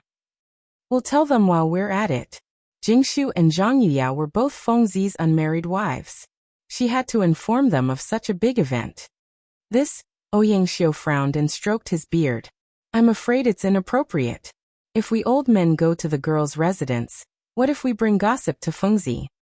What's inappropriate about it?" Yu Shinan glared and seemed to be dissatisfied. "As Fengzi's teachers, we naturally have to take charge of the situation now that Fengzi is not around. What's there to be afraid of? Moreover, the two girls are considered juniors. Who dares to gossip about old man?" After he finished speaking, he waved his sleeve and directly walked towards Zhang Yuyao's residence. In his heart, he was actually unwilling to go. After all, it wasn't nice for a teacher to go to the residence of his disciple's wife. However, now that Fengzi had gone missing, even if he was unwilling, he had to go because no one could take charge of the situation. When the three of them saw that Yu Shinan was slightly angry, they knew that it was serious and quickly followed him. The four of them were almost 60 years old. Usually they would stagger when they walked, but today they seemed to be full of energy. Each of their steps was faster than the other, and they were unusually energetic. There was no other reason but because their disciple was missing. They seemed to have something supporting them in their hearts. In a short while, the four of them arrived at the residence of the two girls. "Girls, are you in?" It was not easy to enter, so Yu Shinan could only shout outside the door. Hearing the voice, the two girls who were doing needlework quickly put down the things in their hands, lifted their skirts and walked out. When they saw that it was the four gentlemen, they were puzzled, but they still bowed. "Gentlemen, may I know why you are here today?" Usually, because of the taboo between men and women, the four gentlemen never came to their residence. Even if they came, Prince Zhang would accompany them. Why did the four gentlemen come together today? Although they were puzzled, the two girls only lowered their heads. "Did Fengzi come to your place?" Yu Shinan looked at the two girls and asked nervously. "Prince Zhang?" Jingshu raised her head and looked at Zhang Yuyao. She was puzzled, and then looked at Yu Shinan. "No, why? Gentlemen. Oh, that's bad." Shueji spread his hands and said bitterly, "Fengzi is missing." "Ah, Prince Zhang is missing?" Zhang Yuyao's expression changed and she exclaimed, "How can Prince Zhang be missing? Isn't he at the academy?" Chapter 1872. That's right. How could a living person go missing? Jingshu stepped forward, looking nervous. "We don't know yet. Since Fengzi isn't here, let's go somewhere else to look." Yu Shinan sighed, and was a little disappointed. He then looked at the other old fellows. "Let's go somewhere else to look." With that, he waved his sleeves and turned to leave. Shueji and the others followed closely behind. Only two lonely girls were left. "Sister Jingshu, what should we do now?" Zhang Yuyao grabbed Jingshu and stomped her feet anxiously. She treated Prince Zhang as her husband. Now that her husband was missing, she was the most anxious. Don't worry. Let me think." Jingshu patted Zhang Yuyao's shoulder and lowered her head to think. After a while, she looked up and said, "We two weak girls can't do anything now. Why don't we go and look?" Okay. Zhang Yuyao nodded hurriedly. In fact, her mind was already in a mess. She didn't have any ideas. Now that Jingshu suggested it, she naturally agreed. "Then let's go." Without hesitation, Jingshu pulled Zhang Yuyao and ran toward the classroom. When they reached the field, they saw a large group of students coming out of the classroom. The leader was Yuan Hong. "Yuan Hong, how is it? Do you know where Prince Zhang is?" Jingshu stopped Yuan Hong and asked anxiously. "So it's Miss Jingshu." Yuan Hong stopped and wiped the sweat on his forehead. He said, "We don't know where the dean is yet. I'm going to look for him. I'll talk to you later." With that, he ran forward and waved to the students behind him. "You guys go to the workshop. You guys go to the research institute. You guys go to the cafeteria. The rest of you go up the mountain. We must find the dean." As soon as he finished speaking, everyone split up into groups of 3 and 5 and ran in different directions. The news of the dean's disappearance swept through the entire academy like a hurricane. Everyone began to move out with only one goal, and that was to find the dean. For a moment, the whole Shao Mountain was filled with students of the academy. Everyone kept searching on the mountain, as if they had forgotten the time. The winter weather seemed to pass very quickly, and soon the sun was setting in the west. They had no choice but to hold up their torches and search every corner of the mountain carefully. However, no matter how hard the students searched, it was as if the dean had evaporated into thin air. There was no trace of him at all. Even the cafeteria, the chicken coop, and other places that they could think of were searched. However, they still couldn't find the dean's figure. This made everyone extremely anxious. Yu Shinan and the others even planned to meet the emperor and ask for help from the imperial court. They knew that Li Erlang would not ignore Fengzi's disappearance. At the same time, on the hot air balloon, gusts of cold wind blew, causing Zhang Feng and the others to curl up together due to the cold. Where are we? Zhang Feng pulled out the blanket and looked at Tang beside him. Cheng Chimo snorted softly and slowly opened his half-closed eyes. He glanced down. However, he couldn't see anything in the boundless dark night. He only saw some light and could only reply faintly, "I don't know where we are." With that, he wrapped the spy around him again. It seemed that he was quite cold. Zhang Feng wasn't used to his bad habit. He pulled the spy back and glanced down. Why does this light look like fire? With that, he frowned and felt that something was wrong. This was Sheng's state. There weren't even any soldiers here. How could there be fire? Could it be the Turks? Yes, it must be the Turks. Only the Turks had such a habit. He sat up abruptly and rubbed his eyes. It was indeed fire, and there was more than one fire. Tainyo de Bingworm, get up quickly. Zhang Feng pushed the three of them, looking anxious. What's wrong? Zhang Sun yawned and glanced at Zhang Feng lazily. He was sleeping, but he was woken up by this fellow. He was furious. Look over there. Zhang Feng pulled Zhang Sun up and pointed in the direction of the fire. That should be the main camp of the Turks. The main camp of the Turks? Cheng Chimo grabbed the metal wire and looked in the direction of the fire. Indeed, there were quite a few fires. It was nighttime, and based on the habits of the Turks, they would light a campfire near their main camp. The main reason was to prevent the ambush of wild beasts, and another reason was to provide warmth. Seeing so many campfires below, it must be the main camp of the Turks. That meant that he was moving toward the main camp of the Turks? What if a hot air balloon landed in the main camp? Wouldn't he become a captive of the Turks? Thinking of this, he shuddered. Fengzi, hurry up and think of a way to return. This is the main camp of the Turks. We'll die if we go there. Cheng Chimo grabbed Zhang Feng's shoulders and pleaded. Zhang Sun and Du Go seemed to have understood the severity of the matter. They turned to Zhang Feng and pleaded. Fengzi, hurry up and think of a way. My family is counting on me to carry on the bloodline. I don't want to die here. Chapter 1873. Why are you all so cowardly? Zhang Feng swung Cheng Chimo's arm. You were the one who said that you wanted to do something big with Lao Tzu? Why are you so cowardly now?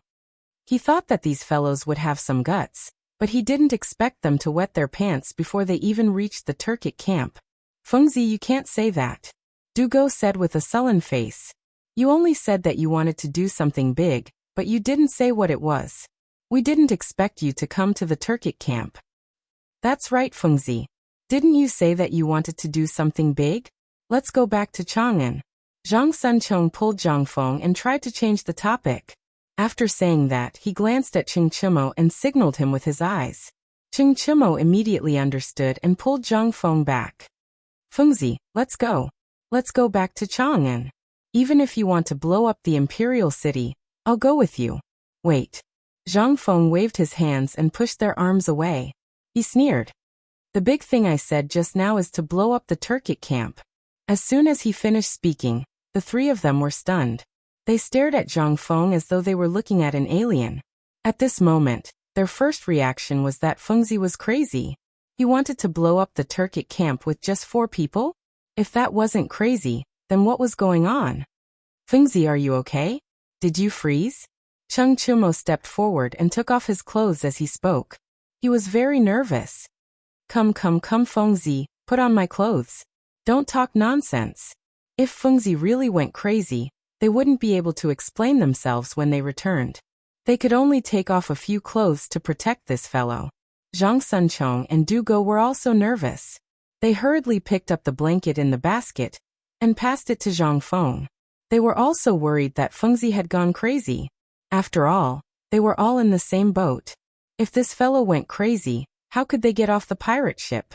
Everyone's actions made Zhang Feng a little confused. Damn it, he asked them to blow up the Turkic camp out of goodwill to earn some merit. But these fellows said that Lao Tzu had gone crazy? However, Cheng Tiniu was still a loyal fellow. He knew that he had to take off a shirt to protect himself from the cold. It's indeed a little cold. Zhang Feng took the coat and put it on. Then his expression changed. He shouted. Do you guys really think that Lao Tzu has gone crazy? Zhang Sunchong was stunned. Feng Zi's words didn't sound like something a lunatic would say. Was this fellow fine? So he probed. You're not crazy? Of course Lao Tzu isn't crazy. Zhang Feng straightened his coat and glared at the crowd. You bastards, Lao Tzu brought you to blow up the Turkic camp out of goodwill to earn some merit. And you say that Lao Tzu has gone crazy? If not for the fact that you gave your coat and blanket to Lao Tzu would have kicked you off the ship. The scolding made the three of them shudder. They were now certain that this fellow wasn't crazy.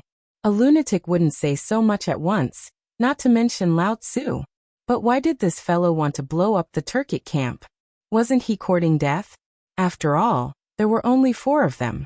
Even if they went down, they wouldn't even be enough to fill the gaps between their teeth. Fengzi, since you aren't crazy, why did you urge us to blow up the Turkic camp? Cheng Chimo hugged his chest and shivered in the cold wind. The Turkic incident made him forget that his coat was still in Fengzi's hands. Yes, there are only 4 of us. Aren't we courting death if we go? Dugo was also puzzled. His side was so weak. Wouldn't they be courting death if they went? You don't know shit. Zhang Feng glared at the crowd and spat. Then he looked in the direction of the Turkic camp and struck a pose that he thought was very handsome. The Turkic people have been invading the Tang dynasty for many years. They can be said to be the enemy of the Tang dynasty. Now that they are stationed in Xingzhou, it's probably because they don't have enough food and are preparing to raid. As men of the Tang dynasty, of course, we have to get rid of these guys. After that, he turned to the crowd and smiled. I know you're afraid, but we have gunpowder. Later, we'll throw the gunpowder down from the sky. It'll definitely blow up these sons of B** cheese. What do you think? The 3 of them didn't immediately respond. Instead, they looked at each other as if they were thinking about something. Damn it! What are you guys waiting for? Zhang Feng was a little unhappy. He glared at the crowd and said, Don't you want to get rid of your reputation as a foppish son? Now is an opportunity. As long as we kill the Turkic leader, these guys will definitely withdraw their troops. At that time, not only you guys, but even your families will benefit from your glory. Have you thought it through? The 3 of them were slightly stunned. They seemed to have been inspired by Zhang Feng's words. Their eyes were filled with vigor. Fengzi was right. If he were to blow up the Tuju's camp this time, then when he returned to Chang, and wouldn't he have to give face to his family? If he were to blow up Xieli, then his family would have to put him on a pedestal, and he would be able to get rid of his reputation as a dandy. Chapter 1874. However, on second thought, there were only 4 of them while there were tens of thousands of Turks. Maybe there were even hundreds of thousands of them.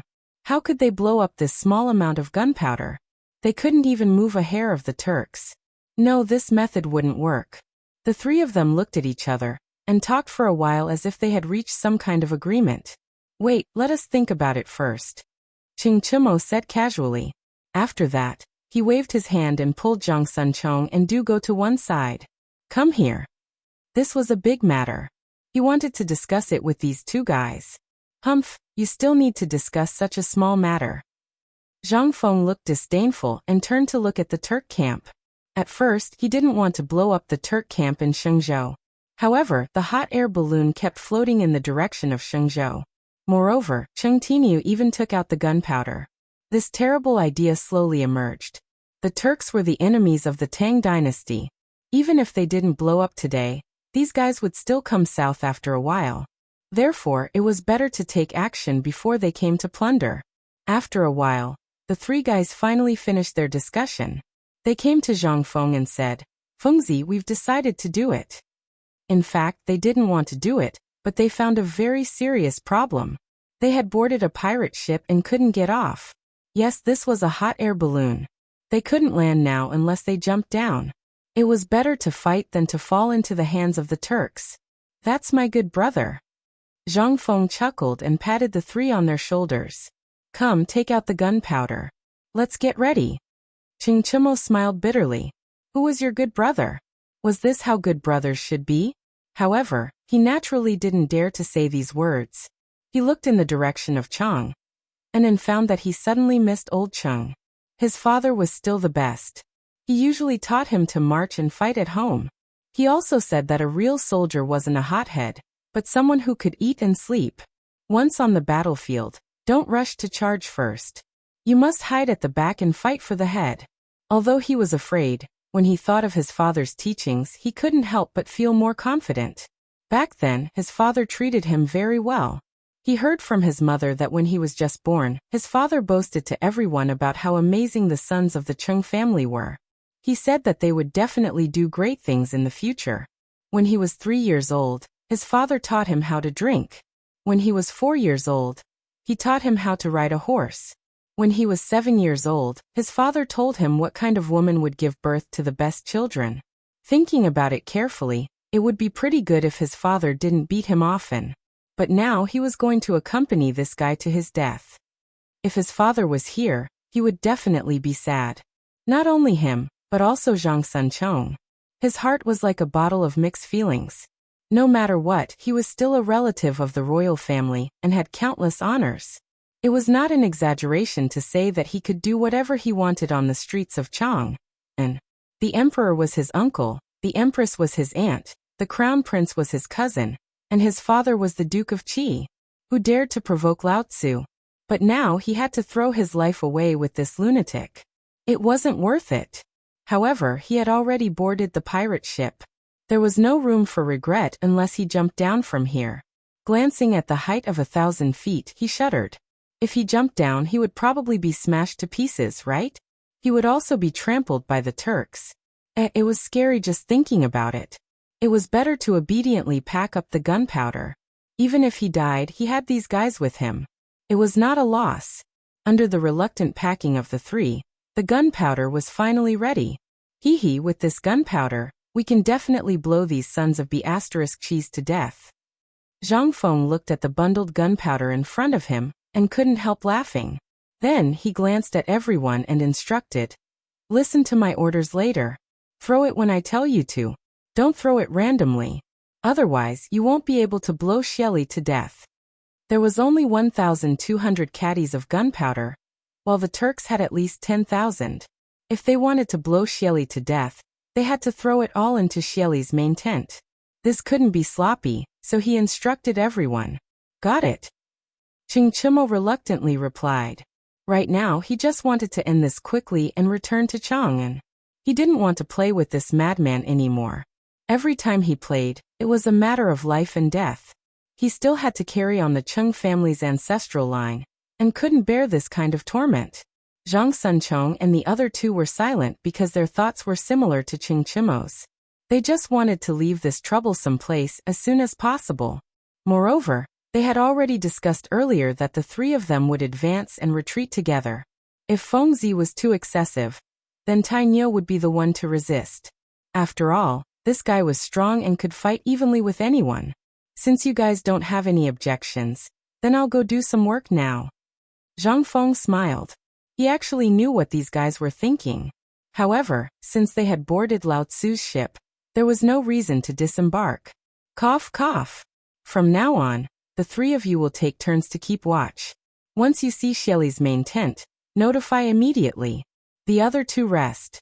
In a while we'll throw the gunpowder, so rest up first. What about you? Zhang Sunchong frowned. He had a bad premonition. Chapter 1875. As for me, I'll be in charge of supervising you. Zhang Feng chuckled. Then he laid down in the basket and glanced at the Turkic camp.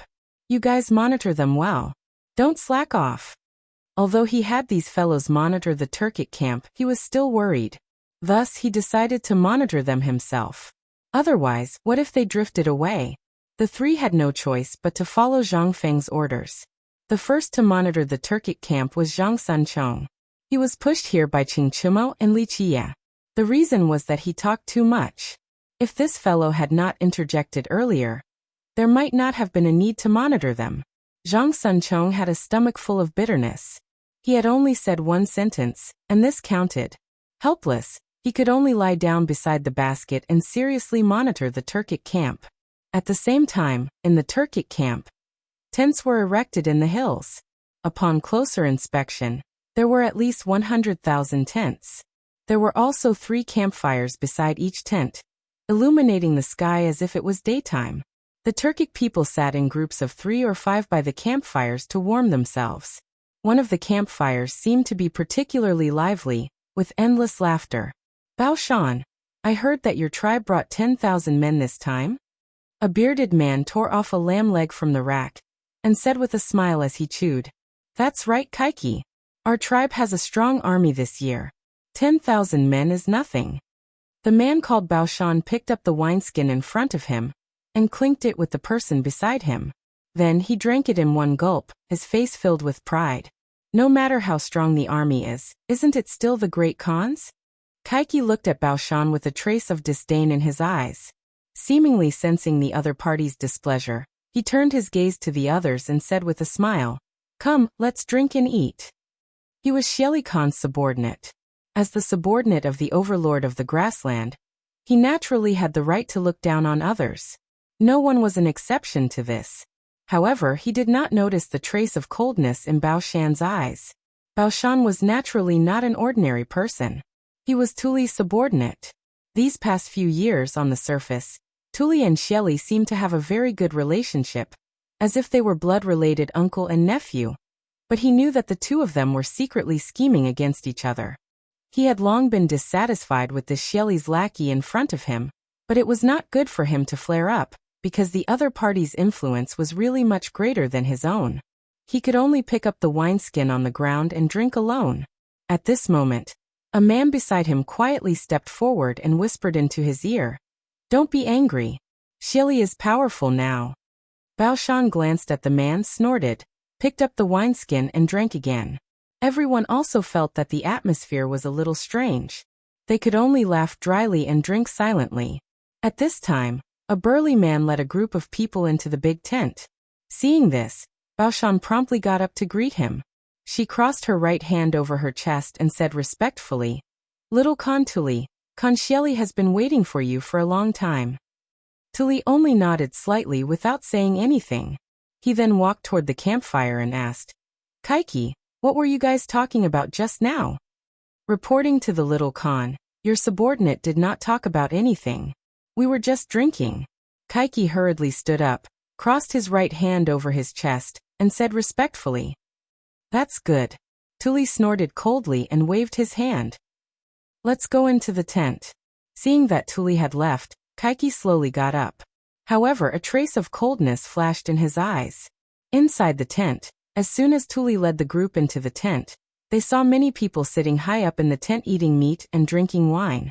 In the middle stood Han dancers, and at the highest point was his uncle Xieli. Tuli, why are you only here now? Take a seat. Xieli immediately got up when he saw Tuli and laughed heartily. Everyone also looked at Tuli and politely smiled back. These were all Turkic nobles. Many of them had troops and horses in their hands, enough to dominate a region. Uncle, you are too polite. Tuli smiled and hurriedly went forward. He gave Xieli a bear hug before letting go and found a place to sit down. He was the son of the previous Khan. It was reasonable to say that the Khan was his. However, when his father died, he was still young. Therefore, the Khan was temporarily inherited by Xieli. Over the years, Xieli had given him some benefits in order to put up a show. He also let him manage the grassland. However, he knew very well that Xieli did this to shut the nobles' mouths. After all, the Khan did not belong to him. He had not forgotten how to take back the Khan that belonged to him. However, Xieli's power was too great. There was no chance at all. He also knew that his uncle had been guarding against him. Therefore, he had not lived well over the years. Sometimes, he even thought of forming an alliance with the Tang dynasty to destroy Xieli together. However, when he thought of his father, this idea was slowly dispelled. When his father was on the throne, which force in the Central Plains did not pay tribute to him like the Turks? He would not want to see him ask for help from the Tang dynasty. However, this power-stealing guy in front of him was very annoying. Just as he was thinking about countermeasures, Xieli picked up the wine cup in his hand and slowly got up. Everyone, I have gathered everyone here. I don't need to say more. You all know what I mean. That is how to attack the Tang dynasty. Chapter 1876. Winter was approaching. There was not much food stored in the grassland, only some cattle and sheep. However, it was not a solution to keep killing cattle and sheep. What about next year? The only way was to rob and plunder. This was also a tradition of the Turks since ancient times. As long as winter came, they must go south to plunder. The leaders of the various tribes also deeply understood this principle, which was why everyone had gathered together. Khan, what's there to discuss? Just fight. A man with chest hair stood up. He walked to the middle and hugged a Han woman. He rubbed her body and laughed. Look, the women of the Tang dynasty are so soft and tender. Bring them back to warm the bed. Ha ha ha, Go-To is right. Women like this are waiting for us in the Tang dynasty. We can't miss it. Another burly man walked out. He held a wine glass in his left hand and a dancer in his right hand. He had a lewd smile on his face. His laughter seemed to be infectious. For a moment, the whole tent laughed. Only two people seemed to be uninterested in what everyone was talking about. They just looked at everything in front of them silently. Tuli, what do you think? Xieli raised his wine cup, looked at Tuli and said with a smile, or should I say? Or do you have any way for us to break into the Tang dynasty in one fell swoop? Although he seemed to be asking, he was actually probing. Tuli was the son of the previous Khan. Although he did not have much power now, his fame was far greater than his. Therefore, he needed to find out his strength. And this probing was to test his strategy and wisdom. Tuli naturally sensed Xieli's probing. He smiled. Uncle, in my opinion, what Go-To said just now is very reasonable. Just fight and beat them until they are convinced. Xieli was stunned. He thought Tuli would say something. He did not expect him to just go with the flow. It seemed that this nephew really did not have any strategy. He was thinking too much. Okay, then let's fight. Xieli smiled in relief. Then he raised his wine glass and looked at everyone. Tomorrow, everyone will attack together and snatch the women. Snatch the women. Snatch the women. Snatch the women. Everyone raised their wine glasses. Everyone was excited. His voice traveled all the way to the outside of the tent and didn't dissipate for a long time. The soldiers patrolling outside the tent seemed to be infected by the sound and cheered incessantly, because they knew that they could soon go to the Tang dynasty to plunder. At that time, the gold, beauties, tea bricks, and so on would all be his. Everyone couldn't suppress the excitement in their hearts and started dancing on the ground. At this moment, a huge black shadow slowly swept across the ground like a giant bird, covering the sky and the moon. The soldiers quickly sensed the abnormality and raised their heads. They saw a black shadow moving slowly. It looked as if it was going to cover the moon. Everyone was puzzled.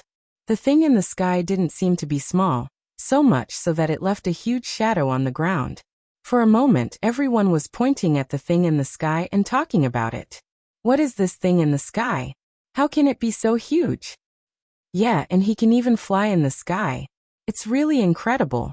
He can fly? Could it be the heavenly wolf god? As soon as these words were spoken, it instantly caused a great commotion. Everyone's discussion became louder, and even their emotions were stirred up. They kept circling around the tent. Because the Turks had always claimed that they were the descendants of wolves, they called the wolves the heavenly wolf god, and believed that the heavenly wolf god was omnipotent. Now that they saw this miracle, that they had never seen before, they naturally attributed everything to the heavenly wolf god. Of course, there was a story behind all this. The Turks were originally a branch of the Xiongnu, but they were later destroyed by a neighboring country. At that time, there was a 10-year-old boy. The soldiers saw that he was too young and couldn't bear to kill him. So they chopped off his legs and threw him into the grass. Later, the child was saved by a female wolf. When he grew up, he mated with the wolf. When the king of the neighboring country heard that the child had grown up, he was afraid that there would be trouble in the future, so he sent people to kill him. The people who killed the child saw that there was a wolf beside him, and wanted to kill it as well. The wolf escaped and fled to a cave in the north of Gaochang. In that cave, the wolf gave birth to 10 little boys. They gradually grew up, formed their own families, and reproduced. One of them lived in the area of Altai Mountain. Altai Mountain was shaped like a helmet during battle. The locals called them the Turks, so they took the name of the Turks. There was another story. The Turks were originally in the north of the Xiongnu. The leader of the tribe had 17 brothers. One of them was called Iji Nishitu, who was born of a wolf. Nishita married 2 wives, and one wife gave birth to 4 boys. The eldest son was called Nadulu, who was later promoted to the leader of the tribe and named the Turks. Nadulu had 10 wives. After Nadulu's death, the 10 wives brought their sons to the tree and agreed that all the children would jump toward the tree. Whoever jumped the highest would be the leader. Ashi, who was born of Nadulu's concubine, was young and agile. He jumped higher than all the other children and was promoted to the leader. This story also showed that the Turks were passed down by wolves. Chapter 1877. That was why the Turks valued the heavenly wolf god so much. Soon, the soldiers' discussion alarmed the nobles in the tent, and they sent their subordinates out to inquire. What's the commotion outside? A bearded man opened the tent flap and stroked the scimitar at his waist, glaring angrily at the crowd. Don't you know that the Khan is discussing something important? Are you tired of living?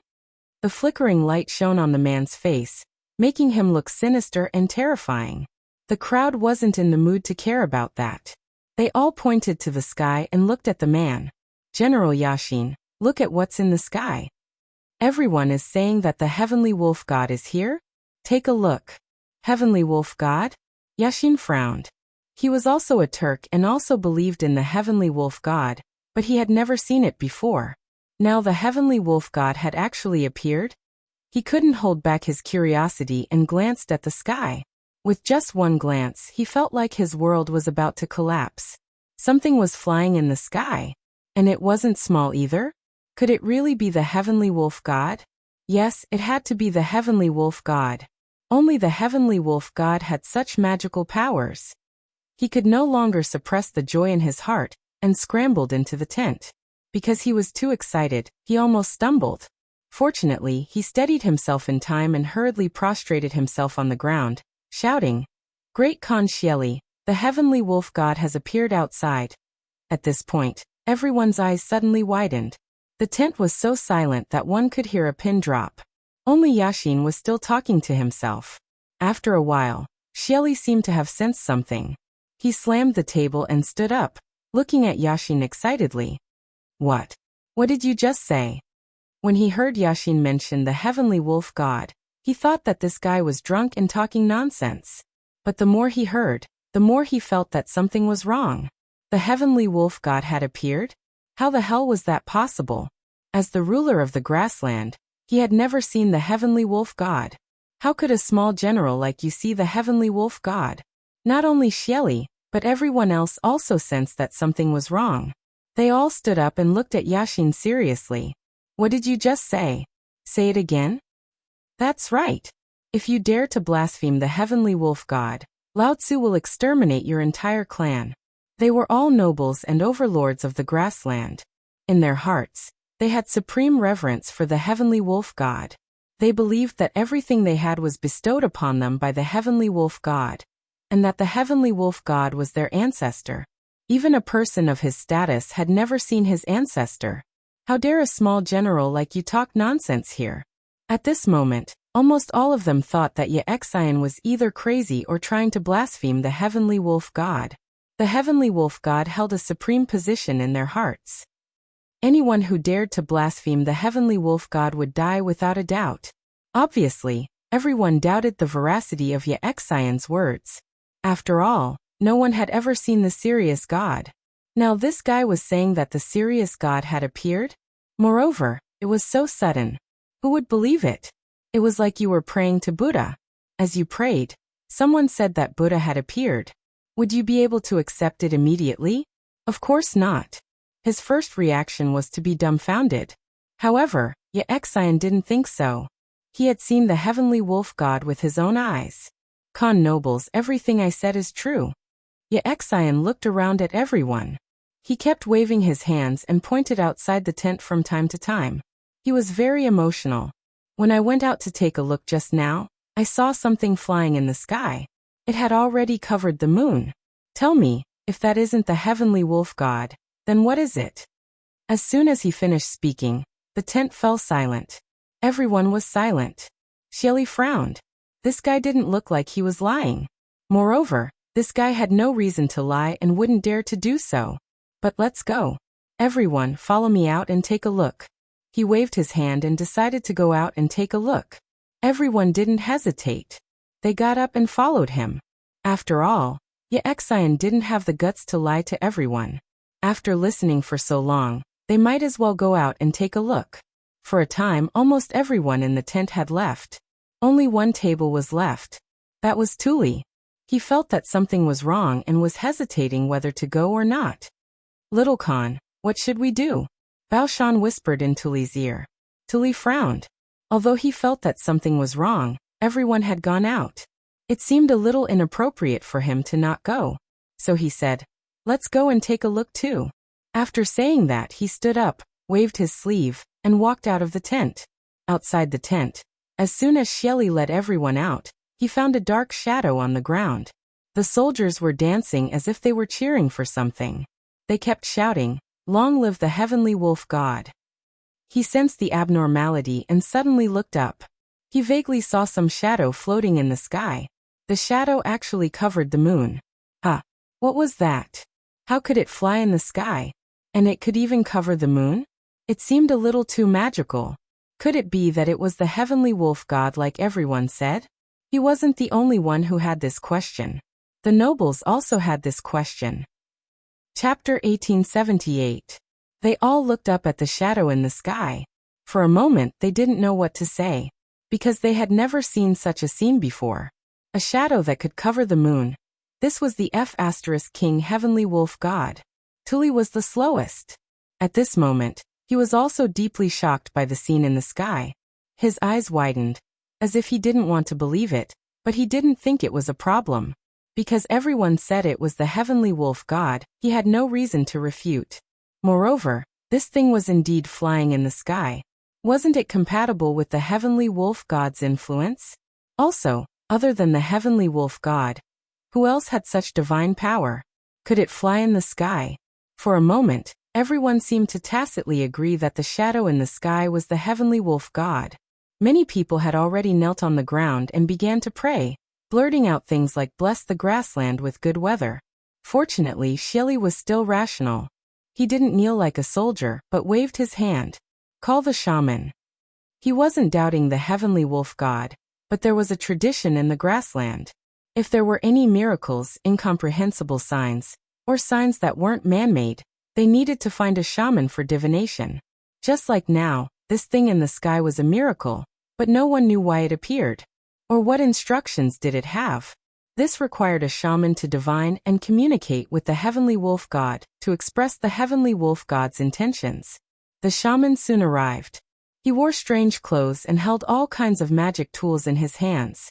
When he saw the shadow in the sky, he seemed to be wrong and stood still for a long time. After a moment, he seemed to remember something and hurried forward. Khan. He crossed his arms and bowed to Xieli. Quickly communicate with the heavenly wolf god. Xieli waved his hand and didn't care much. Instead, he looked at the sky with excitement. Yes.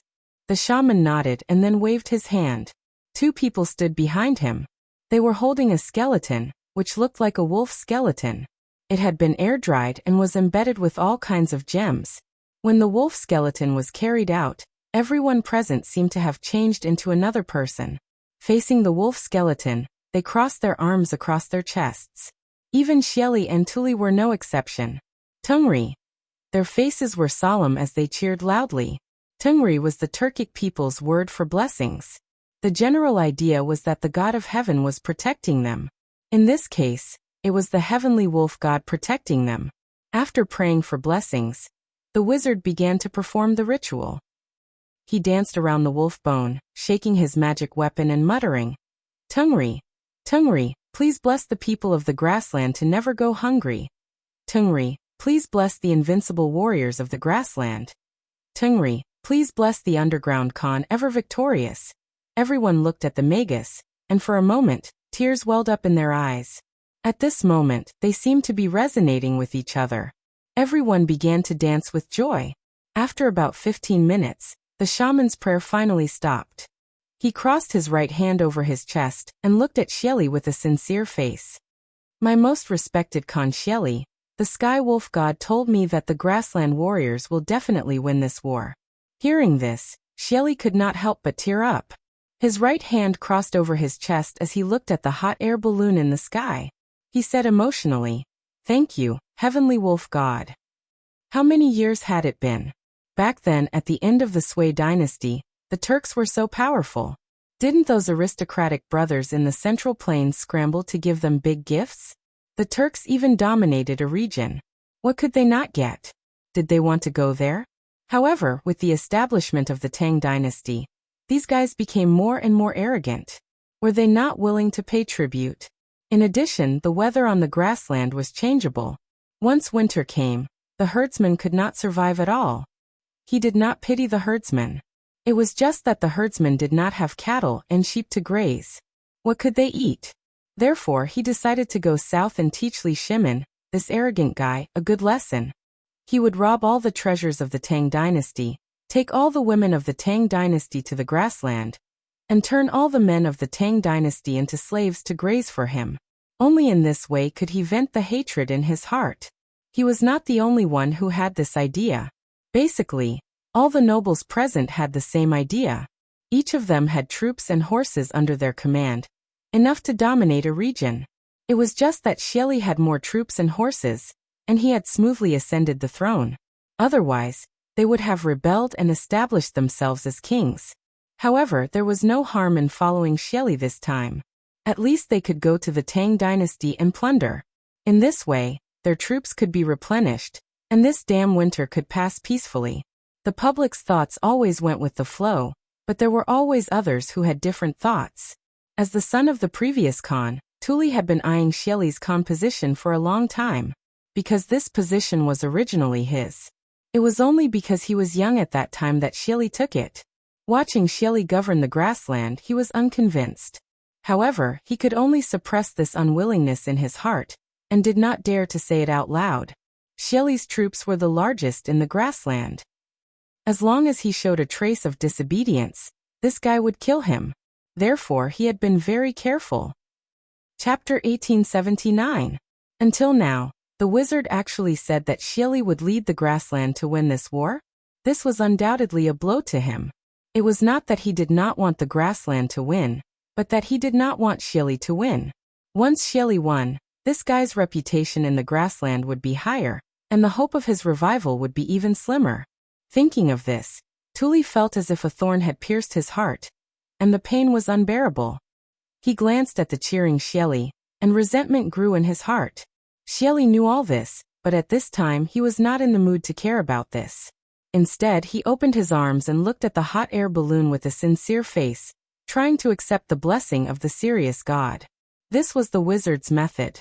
As long as he looked at the serious god sincerely, the serious god would bring courage, force, wisdom, and blessings to this land. And he would lead countless grassland warriors to rush into the Tang dynasty and take away the wealth and women of the Tang dynasty.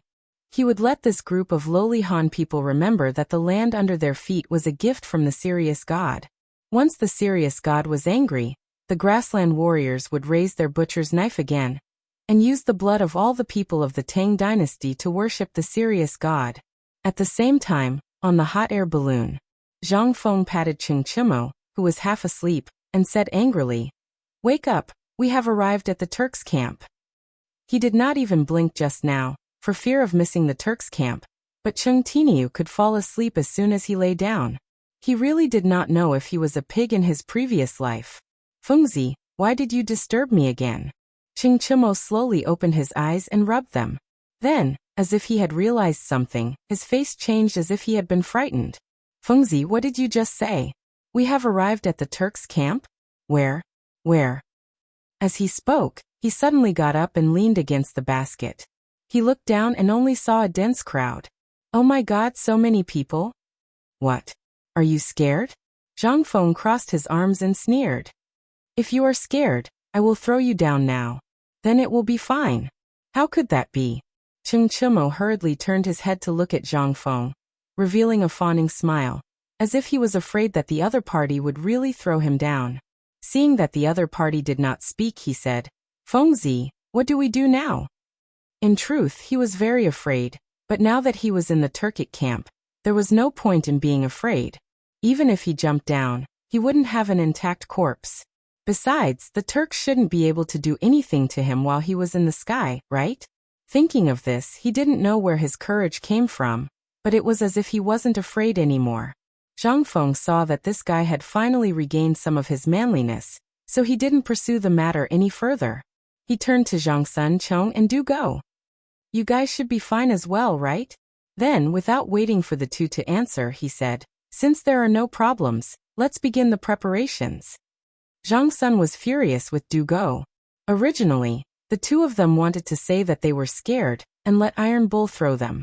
In the end, this guy didn't even give him a chance to speak.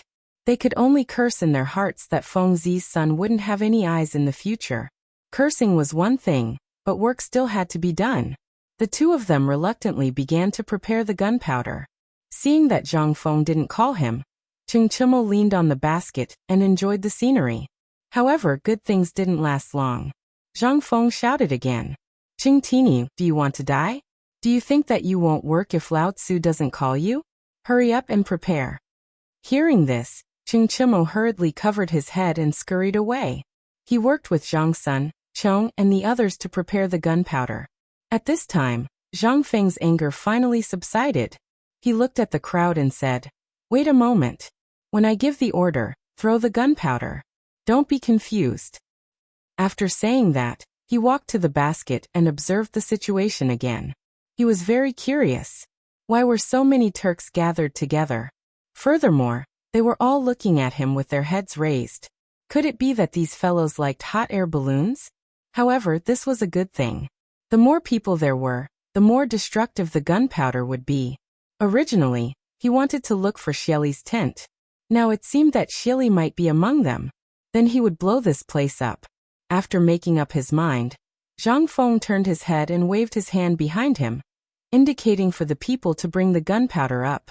The three of them understood.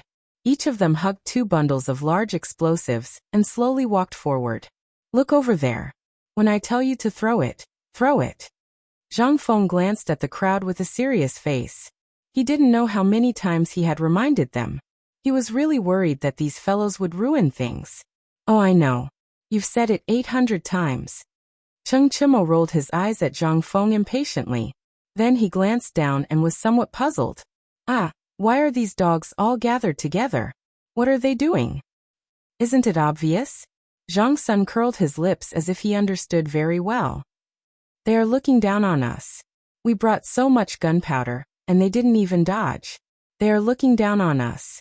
Yes, they are looking down on us. Chapter 1880. Du Go nodded. It seemed like he agreed with this point. Zhang Feng was speechless. He only felt that these 3 fellows were drama queens. The Turks gathered together to look down on them? What kind of logic was that? Besides, the Turks didn't know that they were holding gunpowder in their hands. He suddenly felt that there was no way to communicate with these inhumane fellows. Otherwise, he would be led astray.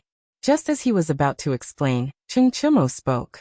His eyes widened as he took out a match from his waist and coldly said, Motherf asterisk cur, you dare to look down on me? After which, he threw the match onto the fuse. In an instant, the fuse crackled. Seeing that Cheng Chimo had lit the fuse, Zhang Sun Chong and Du Go followed suit and lit the fuse. Originally, this wasn't a big deal. Zhang Feng didn't have the mood to blame these fellows for secretly lighting the fuse. However, he didn't expect that not only did these fellows not throw it, they even imitated the 5 warriors of Wolf Ivory Mountain. After lighting the fuse, they even held it in their hands and glared at the Turks below, trying to kill them with their eyes. This scared Zhang Feng to death. He threw a slap over and said angrily, Motherf asterisk cur, hurry up and throw it away. Hurry up and throw it, it'll be too late. Only then did the 3 of them react. They hurriedly threw the gunpowder in their hands down. After throwing it, they still didn't seem to be satisfied. They hurriedly threw it. Zhang Feng could only watch from the side, afraid that the hot air balloon would explode. In an instant, a gift pack of 1,200 caddies of gunpowder was thrown down toward the Turks' camp. Sparks flew from the gunpowder like fireworks. However, these fireworks lost their gravity in the air and began to drift around the Turks' camp. At this moment, the Turks who were cheering underground felt that something was wrong. It seemed like something was falling from the sky. And this thing was carrying flames? Furthermore, it wasn't just a little bit. It was like the stars in the sky, getting closer and closer to them. What was going on? Everyone was puzzled and decided to ask the shamans. When it came to such incomprehensible things, people were still keen to believe in the wizards. The magus had also noticed the abnormality in the sky. He was slightly taken aback and continued to dance. However, he seemed to be even crazier now. His movements were even more exaggerated, as though he was possessed by some mysterious force. Not long after, the veins on the wizard's forehead bulged and white foam flowed out of his mouth. He jumped while muttering something. Almighty Heavenly Wolf God, please bestow upon the prairie warriors the greatest power, so that the prairie warriors will be invincible. Hearing the cheers, the crowd became excited. It was as if they had been summoned by the Heavenly Wolf God. The blood in their bodies burned as they scrambled to cheer. Heavenly Wolf God. Following a series of cheers, the things in the sky finally fell down. One of the fuses used to bind the gunpowder seemed to have burned out at the moment it fell to the ground. The ground that was originally illuminated by the fire suddenly flashed with a glaring white light. Rumble! The entire night sky was illuminated by the explosion of gunpowder. A huge explosion rang out, covering all other sounds. The one closest to the gunpowder was the magus. He was blown to smithereens on the spot. His head was separated from his body. Mince flesh began to roll in the sky and could be seen everywhere on the ground. Many soldiers were in the same situation. Mince flesh was scattered all over the ground. After the explosion, it was as if the entire world had quieted down. Immediately after, waves of air swept out in all directions. Wood shavings, mince flesh and other things began to fly in the air. Kerosene leaked out and splashed on the surrounding tents. The campfire was ignited, and the area within a radius of 10 feet was a sea of fire. Before Shelly could react, he felt a wave of air attack and pushed him far away. Even his ears were buzzing. At this moment, he was half lying on the torn tent. His face was full of spots from iron shavings. The armor on his body had already been torn into pieces. One of his hands was trembling as he stroked his chest. The other arm was long gone. A large amount of blood flowed out of the torn wound and dyed the ground red. He squinted his eyes. It was unknown if he was unwilling to open them, or if he could not open them. He was howling in grief. His body was trembling nonstop. There was not a single piece of good flesh on his body. His body was covered in blood. And there was also a lot of iron shavings. It was unknown whose blood it was. At this moment, it had already invaded his entire body. Not far away, a burning tent covered a burly man's body. This man was none other than Tuli. Just now he was overthrown by the air wave. Coincidentally, the burning tent fell down, adding injuries to his injuries. He tried hard to stretch out his right arm, but found that he could not exert any strength. However, the burning tent covered his body. Waves of burning sensation came. As if he had regained his strength, he clenched his teeth and finally tore off the burning tent. At this moment, Tuli's face was finally revealed. His face was full of iron shavings and wood shavings. Wherever the iron shavings touched, there was not one that was not full of holes. Some were even bleeding. He raised his trembling right arm and stroked his left arm because he felt unbearable pain. Chapter 1881. Sure enough, the skin and flesh on his left arm were gone. A large piece of white bone was exposed as if it had been gnawed by something. He vaguely remembered that he did not have anything to defend himself against the powerful blast of air just now. So he subconsciously raised his left arm. That was what he got in return. The pain was unbearable. He subconsciously touched his side, and a piece of cloth appeared in his hand. He clenched his teeth and pulled with his right arm, but the cloth did not move at all. He had no choice but to use more strength. Although he was injured, the grassland men had always been brave. This problem did not stop him. The cloth was slowly pulled apart, and an ear-piercing sound was heard. If it was under normal circumstances, he might have found it pleasant to hear. After all, he had once pulled the clothes of a Han woman like this. But now he felt that it was ear-piercing. The cloth was finally pulled apart. He tried hard to open his burned eyes, trying to find his injured left arm. However, all he saw was a gray sky. Around him were minced meat, corpses, wood chips, fire, and so on. The smell of death flowed into his body through the tip of his nose. The unpleasant smell made him cough twice. However, these 2 coughs caused him to cough up blood and foam. He could not care less. He turned his head and bit the cloth. His right arm was twisted back and forth. Waves of pain came and he kept howling. Finally, after twisting for a long time, he was done. He clenched his teeth and tried to sit up with his right hand on the ground. However, waves of pain came from his abdomen, making him feel as if he was being torn apart. In the end, he gave up. He could only lie down and glance at the surroundings. With just one glance, he saw death, blood, and sacrifice. The whole camp was razed to the ground. Fire, burning tents, and minced meat were everywhere. He felt a little nauseous. However, there was nothing in his stomach. He could not vomit, so he could only dry heave. Waves of wailing came from not far away. It sounded like the screams of ghosts from hell, but also like the cries of people who were about to die. The whole Shang prefecture was shrouded in panic. At this moment, the neighs of war horses came. Tuli turned his head and glanced in the direction of the sound. He saw a group of people rushing over. They were the people of various Turkic tribes. Khan, little Khan. The people who came kept shouting. It was as if Tuli heard his savior. With great difficulty, he raised his right arm to signal for help. Those sharp-eyed men and horses quickly realized what was going on. They hastily stepped forward to support Tuli. Little Khan, how are you? The one who spoke was a big man with a full beard. Tuli had an impression of this man. He was his subordinate.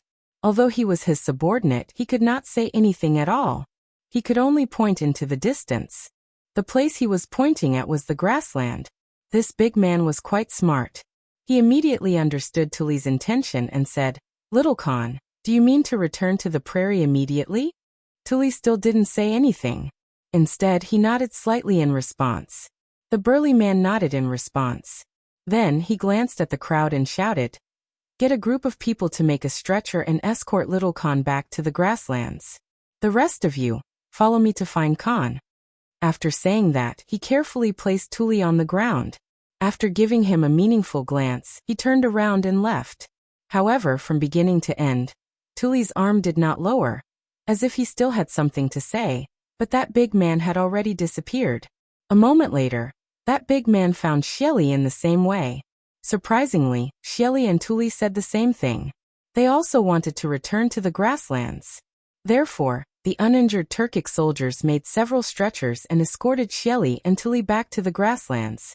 At the same time in Shangzhou City, ever since Jin Sheng, the provincial governor of Shangzhou, received the news that the Turkic people were coming to the Tang dynasty to plunder, he had been training his troops every day.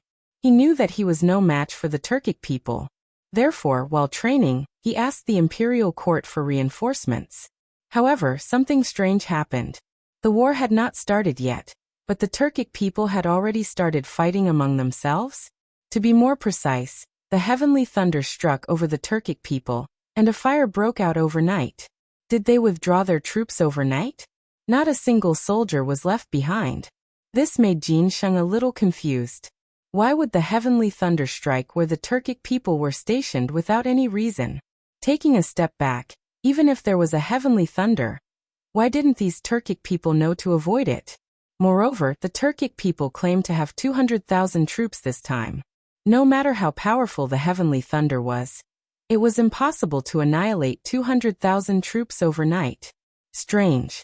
Judging from these signs, some of them were strange. They had no reason to give up going south. Did the Turkic people not plan to plunder anymore? That was impossible. Based on his years of experience in guarding Shangzhou, this was simply impossible. First of all, the Turkic people would run out of food in winter. Half of their cattle and sheep would be killed or injured. Moreover, the Turkic people live by herding. Without cattle and sheep, what would they eat?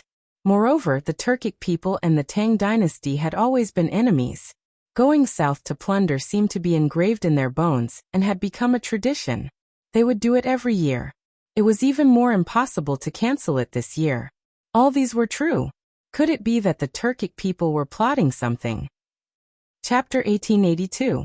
The more he thought about it, the more he felt something was wrong.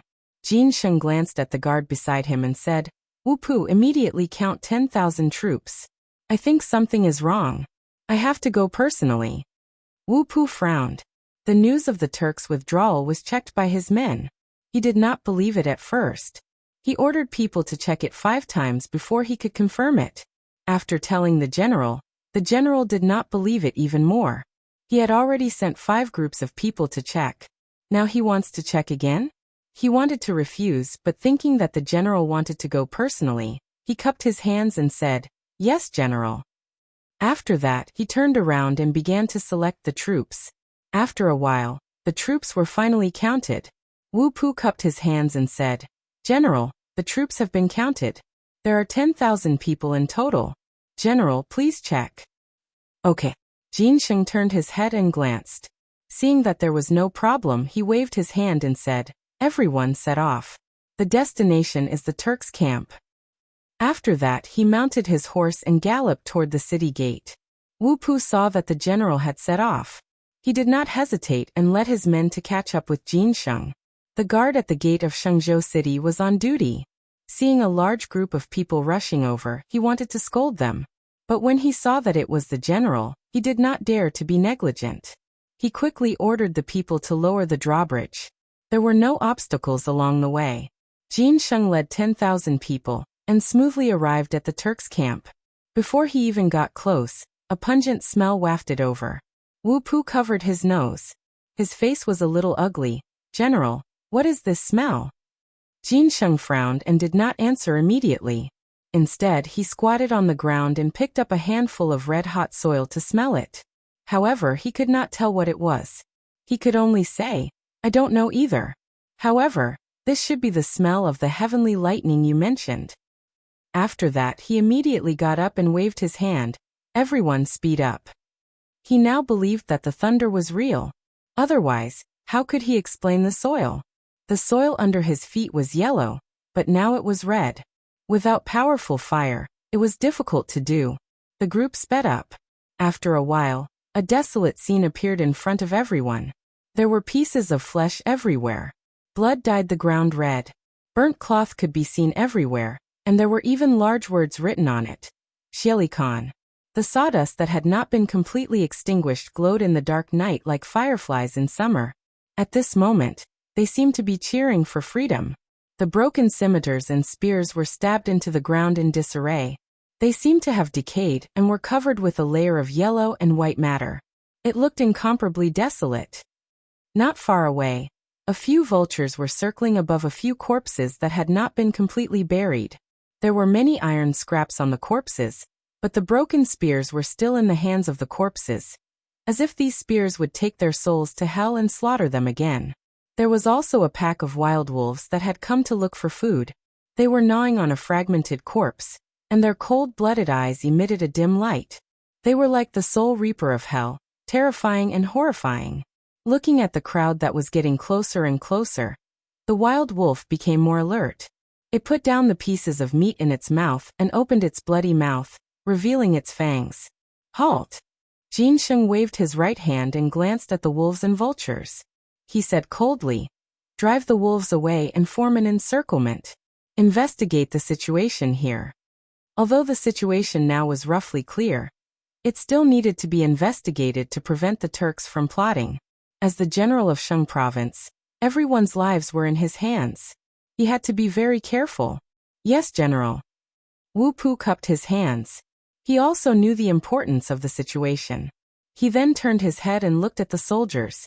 Everyone divide into 8 groups. Clear the east, west, north, south, southeast, southwest, northeast, and northwest respectively. Except for the living, clear everything else out of the encirclement. Everyone accepted the order and quickly dispersed. The quality of the soldiers of Shang province was very good. Or it could be said that Jin Sheng's tie was very good. In a short moment, they cleared the wild wolves, vultures, and other things and formed an encirclement. In addition, they also gathered all the intact corpses together. They did not dare to deal with them privately, so they could only wait for the general's order. General, all the corpses have been sorted out. There are about 5,000 people. Wu Pu cupped his hands and lowered his head. He said hesitantly, I also found traces of the Turks escaping. Should we chase? N. Jin Sheng frowned. His first reaction was to chase and catch all of them in one net. But thinking about it, since the Turks had already escaped, they must have returned to the grassland. He only brought 10,000 people with him. How could he chase? Wouldn't he be courting death if he went up? So he said, forget it. Don't chase a cornered enemy. Let's look at the corpses first. After that, he no longer paid attention to Wu Pu and observed the fragmented corpses alone. A cold wind blew. The smell of cooked corpses and the stench of corpses drifted with the wind. He actually had a desolate feeling. Chapter 1883. Now he really believed that the heavenly thunder had descended. If there was no heavenly thunder, how could these corpses be covered in iron shavings? Moreover, there was not a single piece of intact flesh on their bodies. Basically, all of them were burned. Without powerful firepower, there was no way to do this. And the Turks were preparing to go to war with the Tang dynasty. It was impossible for them to go to war privately. Although the Turks usually had internal strife, Xieli was not a fool. He would not do such a thing. As for these corpses, the Turks must have left in a hurry and did not have time to take them away. After confirming his thoughts, he glanced at Wu Pu in front of him. Burn these scattered corpses.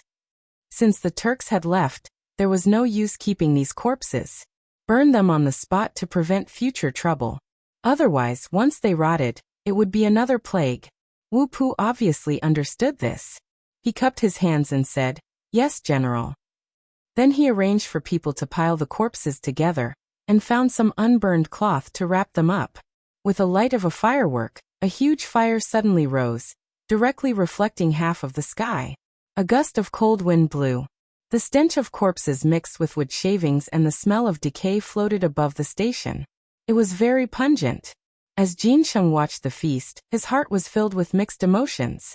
He was happy that the Turks did not invade. He also had an account to give to the imperial court. At least Shengzhou was defended. But he was worried about how to write the memorial. Could he write that the Turks were attacked by a heavenly thunder, completely wiped out, and the rest fled back to the grassland? Who would believe such words?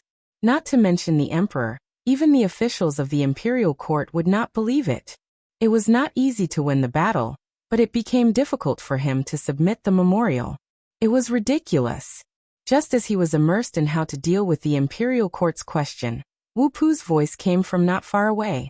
"General, we found a living person." Hearing this, Jin Sheng was shocked as if he had found a savior. There? Where is the person? If there was a living person, then there was a witness. Think about it. If he reported the situation here, what if no one believed him? Then this witness could play a role. Once the matter was explained, he would be the first meritorious person. Thinking of this, he was naturally overjoyed. With a large stride, he arrived in front of Wu Pu and grabbed his shoulders. "Where is he?" Wu Pu seemed to be in pain, smiling bitterly. "General, why don't you let me go first?" Jin Sheng finally reacted. He smiled awkwardly and let go of his hand. "Tell me, where is he?" "They've just been discovered. They're still buried in the sand." Wu Pu rolled up his sleeves and waved his hand with a serious expression. "I will bring the general over." With that, Wu Pu turned around and walked away, followed by Jin Sheng. 2 steps later, a mound of dirt appeared before their eyes. Atop this mound of dirt was a human head. This person's face was covered in metal shavings, and blood was trickling from the corner of his mouth. Even so, one could tell from this person's facial features that this person was a Turkic. This was because the Turks were very different from the people of the Tang dynasty. The former had a high nose bridge and large bones, while the latter had a flat nose bridge, thin bones and smaller bodies. Since it was confirmed that this person was a Turkic, Jin Sheng did not dare to hesitate for fear that this guy would die. He hurriedly said, "Quickly dig this person out." After that, he seemed to feel that something was wrong, so he added, "Don't kill him. Later, we'll need to get information from him." Now this guy was the only surviving Turkic, which was of great significance to him. Not only could he be a witness, but more importantly, he could get some information about the Turks from him. Of course, this was all after he was rescued. However, the soldiers didn't think so. They glared coldly at the Turk, wishing they could skin him alive right now. One must know that the Turkic and the Tang dynasty had always been mortal enemies. Almost every year, the Turkic would go south to pillage. As long as one was a person of the Tang dynasty, who would not hate these beasts to the bone. Not to mention these soldiers. Some of their fathers were killed by the Turkic, some of their sons were killed by the Turkic, and even more tragically, their entire families were killed by the Turkic. It was because of these reasons that they joined the army. Now they were actually asked to save a Turkic? How was this possible? Everyone was a little unconvinced. Soon someone stood up and said, "General, you can ask me to kill the Turkic, but it's impossible to save him." That's right. These beasts killed my father. I can't wait to kill him now. More and more people began to shout. They raised their right arms high, and their eyes were bloodshot. Jin Sheng had already expected such a situation. Who here did not have a deep grudge against the Turks? However, personal hatred was greater than national hatred. Only by saving the Turkic could they better understand the situation. After thinking for a while, he said earnestly, "I know what everyone is thinking. It's nothing more than killing this Turkic to vent your hatred, right?"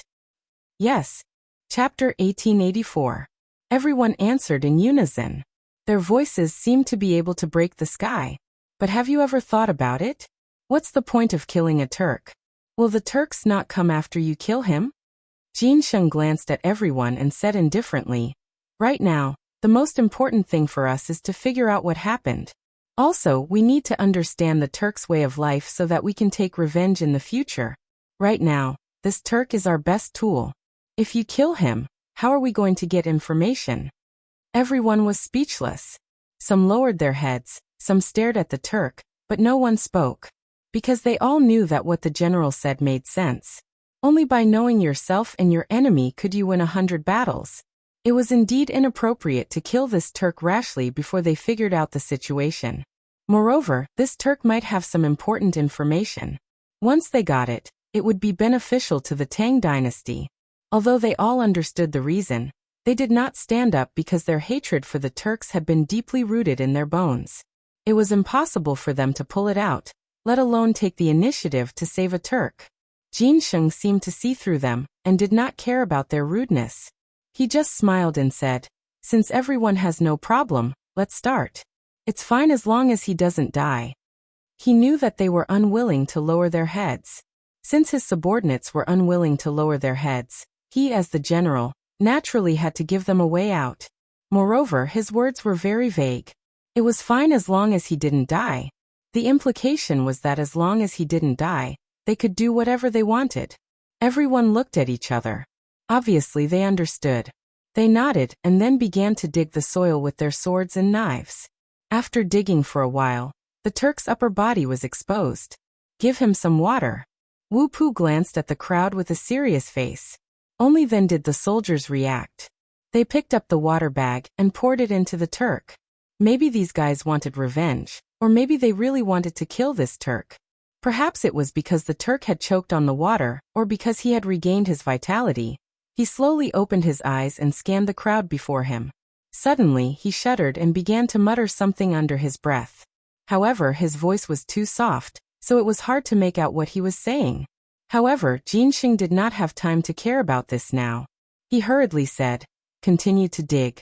Use your hands." He was afraid that if he continued to use swords and knives, he would hurt this guy. What if he suddenly died? It was safer to use his hands. Everyone nodded, threw away the swords in their hands, and really started digging with their hands. However, as they dug, they were still cursing something. "Turk dog, don't die so quickly. Lao Tzu still wants your life." After he tells us what happened just now, Lao Tzu wants to pry open his head and see what's in his head. Cursing was cursing, but this was just a way to vent. Who wouldn't hate an enemy in front of them? Not to mention these hot-blooded soldiers. Their hands and feet never stopped moving. After all, if they wanted to kill him, they had to wait until he came out. After a while, the Turk's lower body was finally dug out. His left leg was long gone, and there was a piece of wood as thick as a forearm stuck in his right leg. It looked like a flagpole. Blood flowed down the wound and dyed the yellow ground red. It looked a bit horrifying. Military doctor, where's the military doctor? Jin Sheng turned around and shouted behind him. This guy's life was in danger. If he wasn't treated, he would be gone. As his voice spread, an old man carrying a medicine box slowly walked forward. General, I'm here. Jin Sheng glanced at the person, and then pointed at the Turk on the ground. Treat this guy immediately. At the very least, he has to be able to speak. He has important information on him. The military doctor looked in the direction Jin Sheng was pointing at and frowned. Turk. How could it be a Turk? The old man was a military doctor. How could he treat a Turk? How many people did the Turks kill in Shenzhou back then? His biological parents died tragically in the hands of these bastards. Now he was actually asking him to treat a Turk? Thinking of this, he didn't know where he got the strength. He suddenly straightened his back and said sternly, General, please find someone else. This old man's medical skills are not good. I'm afraid I can't treat this person. After that, he glanced at the Turk on the ground with an inexplicable disgust. In fact, his words were already very tactful. It was up to the general to understand. Jin Sheng smiled. How could he not know that this old fox was making excuses? He still put on a serious look. Dr. Wang, I know you have a deep hatred for the Turks. However, this Turk in front of us is very important to our army. He has very important information. As long as we treat him, we can know what happened just now. Maybe we can even know important information about the Turks. Think about it carefully. This, Physician Wang stroked his beard and shifted his gaze back to the Turk. Chapter 1885. In fact, he also knew a little about what happened just now. He heard that the heavenly thunder killed many Turks. However, he didn't see it with his own eyes, so he found it hard to believe. According to the general, the Turk in front of him seemed to be the only survivor after the disaster. If he cured this person, he might really get something about the heavenly thunder. This will only be beneficial to my great Tang, and there will be no harm. At most, he would give this dog a dose of medicine to kill him. After making up his mind, he looked at Jin Sheng and sighed. Well, old man, let's save this dog. After that, he patted the medicine box and walked toward the Turk. However, he seemed to think of something and added, General, you have to promise the old man that when this guy is no longer valuable, let the old man poke 100 holes in him. This sudden valiance stunned Jin Sheng. He didn't expect that Dr. Wang, who usually didn't show his strength, had this side. However, on second thought, who hadn't been young before. So he said, Don't worry. As long as you don't kill him, you can even give him to your family for breeding. As soon as this was said, the people around couldn't help but laugh. Ha ha ha. The general really knows how to make fun of Dr. Wang. Everyone laughed as if they were laughing at the Turk for being a pig. Dr. Wang didn't care about the ridicule of the crowd. He just thought that they were laughing at the Turk, but he was still dissatisfied. He thought to himself, breeding this thing for a pig? Even a pig would despise it. After the laughter subsided, Dr. Wang began to treat the Turk's injuries seriously. He took her pulse and fed her medicine. In any case, he did all sorts of things. However, no one knew what medicine the old man gave him. After all, no one present knew medicine. After about a quarter of an hour, the Turk finally woke up. He opened his blood-red eyes and looked into the distance. His hand was half raised and his mouth was muttering something. Jin Sheng frowned and was a little dissatisfied. King, speak louder. As soon as his voice fell, he felt something was wrong. It seemed that he hadn't asked, so he said, What's your name? What happened just now? It was unknown whether the Turk didn't understand or was deliberately not replying. He turned his head and slowly lowered his hand, pretending to be a dead dog. Wu Pu couldn't stand it anymore and scolded him. Why the F***ck are you pretending? How dare you not answer the general's question? Do you think you're some big shot? Come on, beat him. Hearing this, the onlookers immediately picked up their weapons, eager to give it a try. They had long wanted to tear this guy to shreds. Jin Sheng did not dare to let these guys hit him. It was not easy to save him. What if he was beaten to death? Besides, these fellows didn't even know how to control their strength. Not to mention hitting, even a light touch might be fatal. Wait. Jin Sheng stopped Wu Pu and hurriedly said, Don't fight first, let me ask. After saying those words, he turned to the Turk and said patiently, "Hurry up and tell me your name. What happened just now? Otherwise, a punishment worse than death awaits you later." He dared to guarantee that as long as he said a word, as long as he didn't kill this Turk, they could do whatever they wanted with him. These subordinates definitely had 100 ways to make this guy suffer a fate worse than death. It was just a matter of whether this guy was willing to talk or not. However, this Turk seemed to be very stubborn. He glared at Jin Sheng but was unwilling to speak. Then there was no other way. Jin Sheng glanced at the crowd and said, "I'll leave the rest to you. My only request is that you don't kill him. It's fine as long as he can talk." As soon as he said those words, everyone cheered as if they had received a great reward. "Thank you, General. The General is mighty. I'll definitely let him know what mercury immersion is, hee." After saying those words, the crowd swarmed toward the Turk. In a moment, screams came from the crowd. Listening carefully, there were not only the Turk but also many soldiers. Jin Sheng couldn't be bothered. After all, it was impossible for so many people to not be able to do anything to a Turk. The screams came from some fellow accidentally injuring his companions. Such situations happened often, so there was nothing strange about it. About half an hour later, the screams finally stopped. A shirtless man ran to Jin Sheng excitedly and said, "General, this dog is willing to talk." Ah! Jin Sheng looked at the shirtless man in front of him and was a little puzzled. What kind of method did he use? He was willing to talk in less than half an hour? Lao Tzu estimated that it would take half an hour. After all, this dog was quite stubborn. Forget it, he didn't want to think about it. He shook his head and said, "Let's go and take a look." After saying that, he waved his sleeves and walked toward the crowd. The soldiers were also very tactful. When they saw the general coming, they all made way. However, what the hell was with these guys all topless? Some of them were even naked. What was going on? Chapter 1886. What was more infuriating was that these guys didn't seem to feel ashamed. Instead, they looked satisfied. Instantly, he felt unwell all over. Did these guys have special fetishes?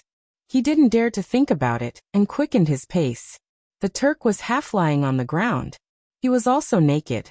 Tears were still flowing from his eyes as if he had suffered a great grievance. Cough, cough.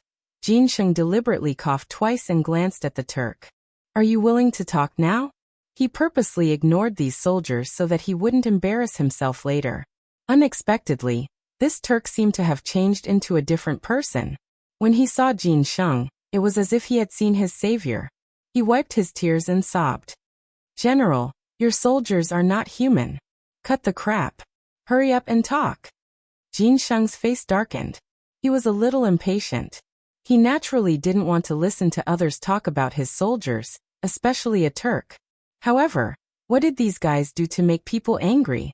Why did they make a Turk who was originally very strong-willed become like this? It seemed that he had to teach these guys a lesson when he went back. Otherwise, Sheng's state would be in chaos. Thinking of this, he glanced at the people around him and pretended to be angry. However, these guys didn't seem to see it. They stared at the Turk and kept laughing. At this moment, the Turk spoke. "General, I was an archer under Xieli Khan. Just now, a shadow appeared in the sky. That guy directly covered the moon." Covered the moon? Jin Sheng couldn't help but interrupt. He was a little suspicious of what the Turk said. What kind of thing could go to the sky? Damn it, cover the moon? How was this possible? However, a few days ago, news came from Tang, and that the vengeful spirit of the Xuanwu Gate had come to the world, which also covered the sun. Even His Majesty was ready to issue an edict of punishment. Now in comparison, it seemed that the two had some similarities. It seemed to be possible. Therefore, he said, "Continue." The Turk didn't seem to be angry because of Jin Sheng's interruption. Instead, he was very happy because he really didn't want to fall into the hands of this group of soldiers. Damn it, they were not human. They actually, forget it, I'll just endure it. Thus he continued, "General, that thing floated in the air for a while. It was fine at first, but then it stopped in Khan Xieli's tent. We thought it was the celestial wolf god, so we cheered. Khan Xieli also thought it was the celestial wolf god, so he sent wizards to divine, but halfway through. At this point, Tears actually fell from the corners of his eyes. Because he thought of his family. His eldest brother and second brother had been blasted into minced meat just now. He had seen all of this with his own eyes, but he had no way to stop it. He hated it. He hated himself, and hated the thing in the sky. There was even a hint of hatred for Khan Xieli. If not for Xieli Khan, no Xieli, if not for Xieli, perhaps his brothers would not have died. It was Xieli who wanted to go south. If he had not gone south, perhaps nothing would have happened. This was the heavenly wolf deity's punishment for the grasslands. Human emotions were changeable and unpredictable. Once a disaster happened, they would often push the blame onto others. Human emotions were also interconnected. Everyone was born selfish. They often liked to take other people's things for themselves. The more power one had, the more obsessed they were with this nature. But the funny thing was that such selfish people often cared more about their blood relatives. Just like the Turk in front of him. He was thinking about how to go south and plunder, and how to climb higher. His blood relatives were dispensable to him. Because the grasslands were a place where only strength mattered. As long as you had strength, you would be in charge, you would be king. But once you lost your strength, millions of people would come to enslave you, millions of people would come to trample on you, millions of people would come to kill you. He had understood these principles since birth, and now it had been engraved into his bones. So facing Jin Sheng's interrogation, he could be considered to be feigning civility. Jin Sheng did not know these. Seeing that the Turk in front of him was crying, he thought this guy had been abused. After all, he did not have a good impression of the Turk. So he continued, "Don't stop, continue." The Turk nodded, wiped his tears and continued. When the shaman was halfway through the divination, he suddenly found sparks falling from the sky, and there was more than one person. There were many. Everyone was cheering. And the shaman became even crazier, thinking that this was the wealth sent by the heavenly wolf deity. In the end, these sparks suddenly exploded, and everyone was injured. It seemed that many people died. In a daze, I heard that someone had retreated. Retreated? Jin Sheng was not surprised by this news. He had heard it once just now. This time, he just wanted to confirm it. Xieli had suffered so many casualties this time, it was impossible not to retreat. However, Xieli's life was a big matter. So he asked again. What about Xieli and Tuli? Did they die? Chapter 1887. Khan Xieli. Speaking of this, the Turk seemed to realize something was wrong and hurriedly corrected himself. When I was in a coma just now, I vaguely heard Xieli's voice and little Khan Tuli's voice. They seemed to have withdrawn together. Jin Sheng held his chin with his hand and smiled. He felt that this Turk was a bit interesting. Just now he called Xieli Khan. Why did he suddenly call him Xieli? Also, why did this guy only call Xieli by his real name, and still be very respectful to Tuli? Did he want to please him? But that was impossible. The Tang dynasty and the Turks were feuds. Even if he wanted to please him, he would not let him go. What was this guy thinking? No, he had to ask. So he said again. Why did you call Xieli by his real name? Isn't he your Khan? Also, since you already called Xieli by his real name, why did you call Tuli little Khan? The Turk seemed to dislike this topic. He glanced at Jin Sheng and was a little angry but soon flashed away. After all, he was under the eaves and had to lower his head. So he said, if it weren't for Xieli, how could I have one of my legs blown off? How could my two brothers die? So, do you understand? Jin Sheng nodded as if he did not fully understand. It seemed like this guy had placed all the blame for the heavenly thunder on Xieli, which could also be considered a good thing. Perhaps he could make use of it in the future. After a short pause he asked again, then why did you call Tuli little Khan? Little Khan Tuli is different from Xieli. The Turk raised his head, and a smug look flashed in his eyes. Little Khan Tuli is the son of the previous Khan, and he was originally the successor. It was only because he was too young that he was taken away by Xieli. If little Khan can lead the grassland, we will definitely fight our way into the Tang Empire. Speaking of this, he seemed to realize something and quickly corrected himself. No, I mean it was not little Khan Tuli's idea to come to the Tang dynasty this time. He even opposed it a little. Jin Sheng raised his eyebrows. Unexpectedly, There was an unexpected gain. Tuli opposed to coming to the Tang dynasty to plunder. Could it be that this guy wanted to show goodwill to the Tang dynasty? Thinking of this, he quickly asked, why did Tuli oppose it? The Turk frowned, clearly thinking about something. After a while he said, I don't know. He wasn't wrong. He really didn't know. As for why Tuli opposed the abduction of the Tang dynasty, the fundamental reason was that he did not want Xieli to grow bigger and bigger. Because Tuli was wholeheartedly thinking about how to succeed the Khan's position. If this time Xieli succeeded in the abduction, his prestige would be even greater. How could he still play around? How could a mounted archer like him know about such matters? Jin Sheng didn't blame him. After all, this was no small matter. He said, forget it, let's leave it at that. After that, he glanced at Wu Pu behind him and said seriously, take this guy back. Remember, lock him up alone. No one is allowed to get close. As he spoke, he intentionally or unintentionally glanced at the shirtless soldiers around him. These fellows had tormented this Turk to the brink of death. If he were to fall into the hands of these fellows, he would most likely die. The soldiers didn't seem to care about the general's gaze, because they felt that they had done a good deed. Wu Pu looked solemn. Yes, General. After that, he waved his hand and shouted, go back to the city. Jin Sheng wasn't in the mood to care about these trivial matters. He jumped on the horse and rushed to Shenzhou City. Everyone tidied up, extinguished the bonfire, and prepared to go back to the city with the Turk. The next day, the sky was already bright. A group of soldiers riding tall horses galloped on a country road.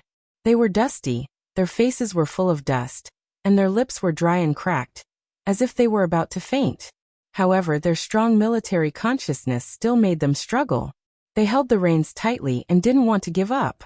However, horses were different from people. They didn't have strong willpower. After a long journey, many of them began to foam at the mouth, as if they would fall to the ground at any time. Finally, a horse seemed to be unable to hold on. Its front hooves were stuck in the pothole. Its body suddenly leaned forward and fell heavily to the ground. Its whole body twitched, and at the same time, the soldier on it was thrown to the ground. The soldier was completely unprepared for this sudden turn of events. He rolled to the ground and fell unconscious. Of course, the matter was far from over.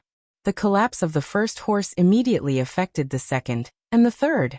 Soon, a large number of horses behind him lost their front hooves and fell to the ground one after another. They foamed at the mouth and panted heavily, as if they were struggling for their lives. The soldier in front heard the sound and immediately reined in his horse. He glanced back and then turned pale. He shouted to the front, General, something happened in the rear. The leader was Li Jing. He was ordered by the emperor to search for Zhang Feng. He rushed all the way and didn't dare to neglect. He didn't even rest on the way. He was about to reach Xingzhou, but now something happened? How could he not be anxious? Chapter 1888. However, the soldier could not ignore it. Thus, he reined in his horse and turned it around. He squeezed the horse's belly and glanced at the people who had fallen. The horses were twitching. They were probably too tired. The soldiers kept wailing. However, they had only suffered some superficial wounds. There was not much of a problem. Thus he said, Military officer, call the doctor to treat them. At the same time, count the horses of the injured people and the horses of the uninjured people. Present them one by one. After speaking, he looked around at everyone. Take advantage of the time when the military officer is counting. All of you should rest. After settling down, Li Jing dismounted from his horse and handed the reins to the guard. He stood with his hands behind his back and looked at Shenzhou City not far away. This time he came to Shenzhou for two reasons. The first one, needless to say, was naturally to find Zhang Feng. The second one was to check on Shenzhou. The current Shenzhou's general, Jin Sheng, was an archer under his command. After the war was quelled, he was sent to guard Shenzhou City. This old man used to be a brave general on the battlefield. Ever since he came to Shenzhou, he complained every day about how desolate Shenzhou was. There was not even a woman. Even the cows were male. His brothers had a hard time and so on. He came today to check. If it was really so desolate, then he would ask His Majesty to allocate some money and find a few women. After all, they had followed him before. Just as he was thinking about his experience, a voice came from behind him. General, the number of people has been counted. Hearing this, Li Jing slowly turned around and glanced at the military officer. He said with a serious face, "Report it." "Yes, General." The military officer nodded and opened the report in his hand. As he read, he said, 50 horses are injured and can no longer walk. They need to be treated. 60 people are injured and temporarily cannot follow the army. The rest are not injured and can continue to march. Li Jing frowned. He did not expect the injuries to be so serious. In such a situation, he would have ordered them to rest. However, His Majesty's orders were very urgent. There was no time to delay. Thus he said, "Those who are injured and cannot walk, stay here and recuperate. The rest will continue to march with me." In this era, it was difficult to raise war horses. The money spent on fodder could provide a family with food and clothing for a year. Thus, it was very precious. Moreover, a good warhorse could often decide the outcome of a battle. Therefore, even if it was injured, it had to be treated. The soldiers also understood this, so they usually treated the warhorses as their own brothers. No one had any objections to the commander-in-chief's order. After leaving the doctor behind, everyone got on their horses again and rushed toward Shenzhou. In less than a moment, the gate of Shenzhou city was in sight. These few words seemed to have some kind of magical power. After the soldiers saw them, they all seemed to have gone mad and ran wildly. However, this was also understandable. After all, they had been traveling for a few days and hadn't eaten much. Now that they finally saw people, how could they not be excited? Li Jing did not stop him. He took the lead and ran ahead. Soon he arrived at the city gate. Huff! Li Jing reined in his horse and looked up at the city gate. Then he looked at the guard beside him and said, "Go call the city gate." The guard accepted the order and waved his gilded banner, as if he was afraid that the people on the city gate couldn't see it. This was understandable. If you were going to call for the people on the city gate, you naturally had to reveal your identity first. The people upstairs, listen up.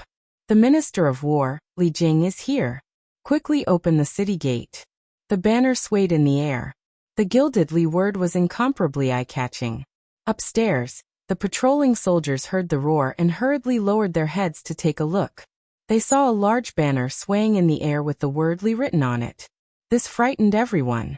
One had to know that Li was the national surname. Wasn't that person with the surname Li someone who could cover the sky with one hand? And now the Minister of War, Li Jing, was downstairs. That was their immediate superior. How could they dare to be negligent? They all panicked. They informed General Jin Sheng and prepared things to welcome Li Jing. Jin Sheng, who was in the residence, quickly received the news. His first reaction was excitement. Why? Firstly, he was a soldier under Li Jing. Now that his superior had come, he naturally thought highly of him. Secondly, the Turks had just been attacked by the heavenly lightning and had already retreated. That would mean that he had contributed greatly. However, he quickly realized that something was wrong. Why did General Li come just as the Turks were attacked? Could it be that General Li knew something? Or could it be that the heavenly lightning this time had something to do with General Li? It was possible. It was very possible. Back then, General Li had destroyed Xiaoliang and Wang Shichong, who had proclaimed himself as the emperor in Luoyang. He had also destroyed the largest separatist force in Jiangnan, Nanliang. There was also Pafu, who had taken the lead and destroyed Feng Huiliang, killing more than 10,000 rebels and drowning people. Wasn't that an unparalleled feat? Perhaps the heavenly lightning had specially descended, because General Li was coming. In that case, General Li was the main contributor this time. Thinking of this, Jin Sheng shuddered and quickly walked out of the residence. Chapter 1889. He wanted to greet General Li personally. Even if General Li was not his superior, he had to greet the heavenly thunder. He ran all the way and finally arrived at the city gate. At this time, the city gate had been opened. Seeing the neat and strict team, Jin Sheng hurried forward. "General, I'm late. Please forgive me." He cupped his hands and looked at Li Jing with admiration in his eyes. Li Jing looked indifferent. In fact, he had a good impression of this subordinate. After all, he guarded a place and worked hard even if he did not contribute. So he said, "Get up and follow me into the city." After that, he squeezed the horse's belly and slowly walked into the city. The soldiers followed closely behind, raising a cloud of dust. The big banner swayed in the wind, looking solemn and solemn. Seeing that most of the people had entered, Jin Sheng casually gave a few orders at the door and quickly followed. As soon as they entered the city, Jin Sheng called Wu Pu. "Serve the general tea immediately. Go personally." Wu Pu also knew Li Jing's status and did not dare to neglect. He accepted the order and left. At this time, Li Jing had already entered the inner mansion. He was familiar with this place. After all, he had been here before. The inner mansion was where Jin Sheng usually entertained guests. Normally, Jin Sheng should sit in the main seat. However, since Li Jing was here today, his superior naturally sat in the main seat and Jin Sheng sat on the side. The two sat upright. Before they spoke, Wu Pu came in with tea. He walked to Li Jing and carefully served a cup of tea. "General, please have the tea." Li Jing narrowed his eyes and glanced at Wu Pu. He seemed to have thought of something and asked in surprise, "You're the archer from before?" He vaguely remembered this person's figure in his mind. He seemed to be an archer, but he was not sure. Wu Pu was delighted. He did not expect that a small guard like him would be remembered by the general. He quickly said, "Yes, General. It's me." Li Jing glanced at Wu Pu, but this time he valued him more. "Good. Since you're in Shengzhou, assist Jin Sheng well. You won't have followed me in vain." Wu Pu did not dare to say anything. It was the greatest grace to be valued by the general. He nodded repeatedly. Seeing that the general did not say anything more, he could only serve another cup of tea to Jin Sheng and left in a hurry. Only Li Jing and Jin Sheng were left in the entire inner mansion. The atmosphere was solemn. Li Jing was about to ask about Zhang Feng when Jin Sheng spoke first. He suddenly stepped forward and half knelt on the ground. He said excitedly, "Thank you, General, for sending down the heavenly lightning." "Wait," Li Jing hurriedly interrupted. He was a little confused. What did he mean by sending down the heavenly lightning? Was he really that capable? Confused, he could only ask, "What did you mean by that? What lightning?" "You don't know." Jin Sheng was stunned because he had always thought that this was the general's doing. Now the general didn't know? Was it not the general's doing? Impossible. Other than the general, who else could summon the heavenly lightning? It must be because the general was afraid that his achievements would shock the emperor, so he didn't say anything.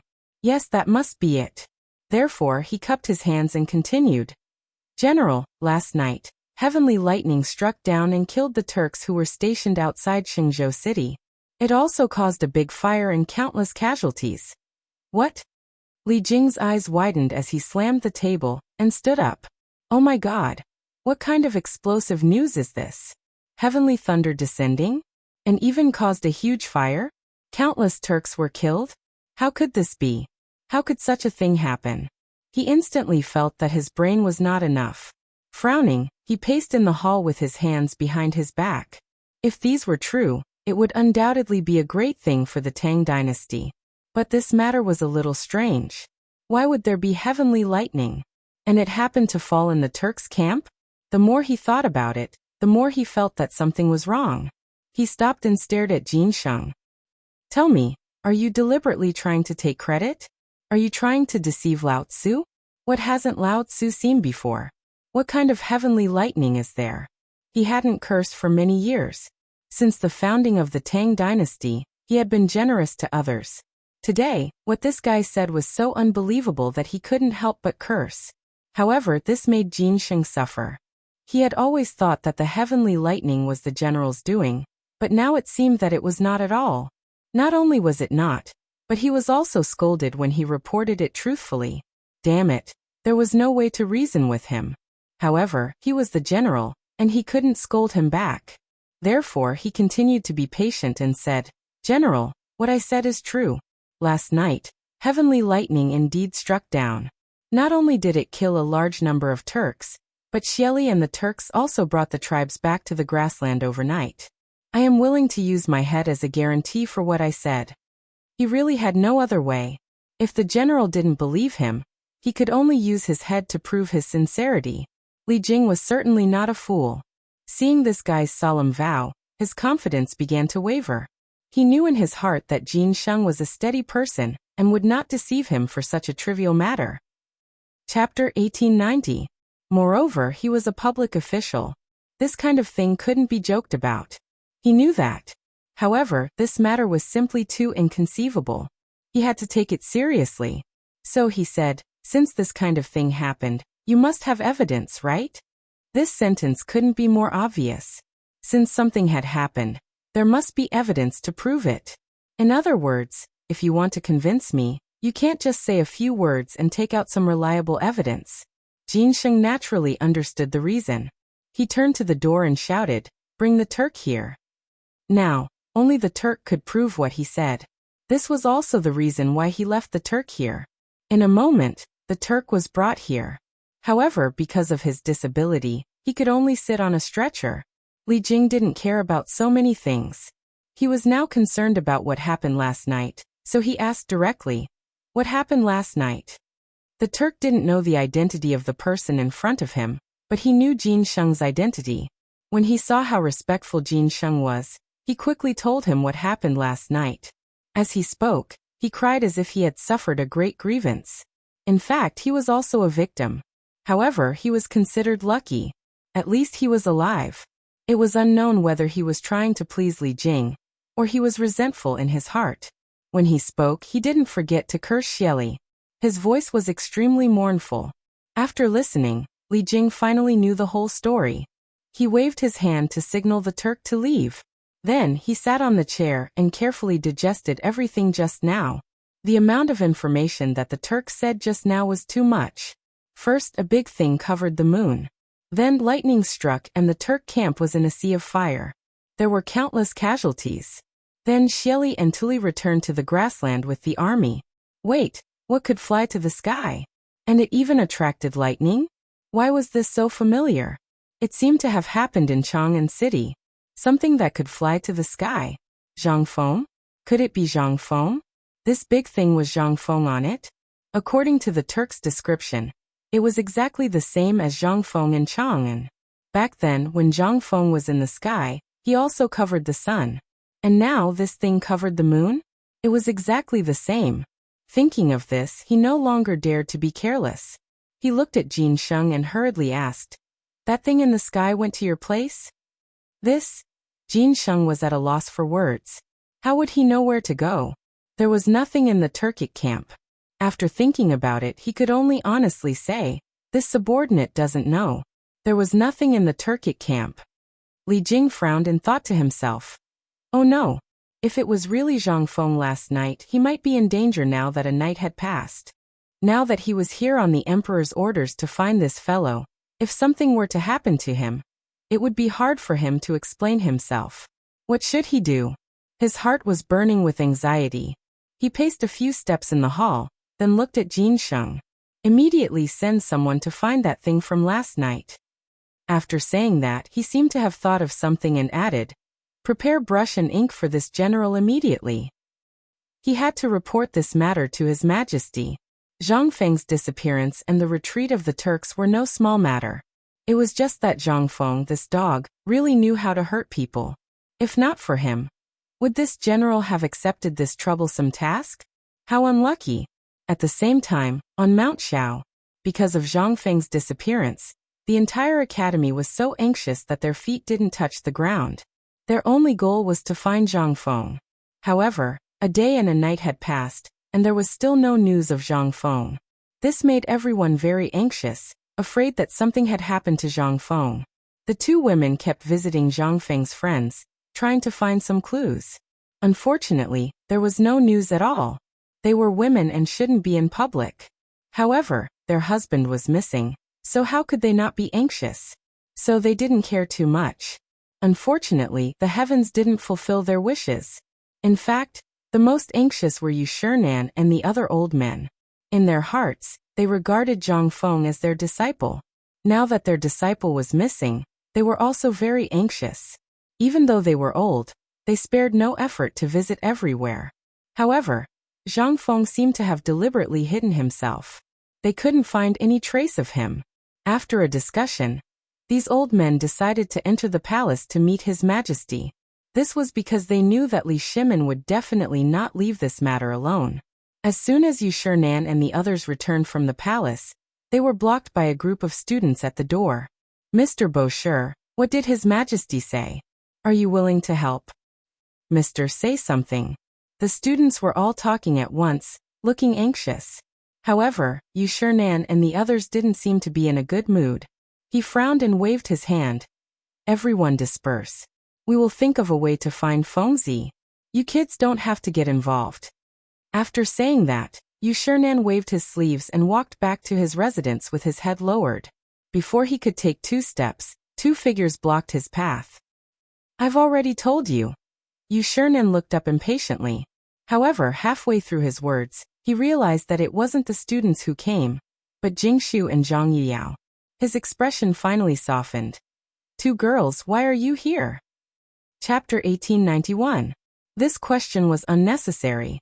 He knew that the 2 girls were worried about Fengzi's whereabouts, so they waited for him here. However, he didn't know how to reply to them. Zhang Yuyao didn't care too much. Instead, she asked directly, Sir, is His Majesty willing to help find him? This, Yu Shinan frowned.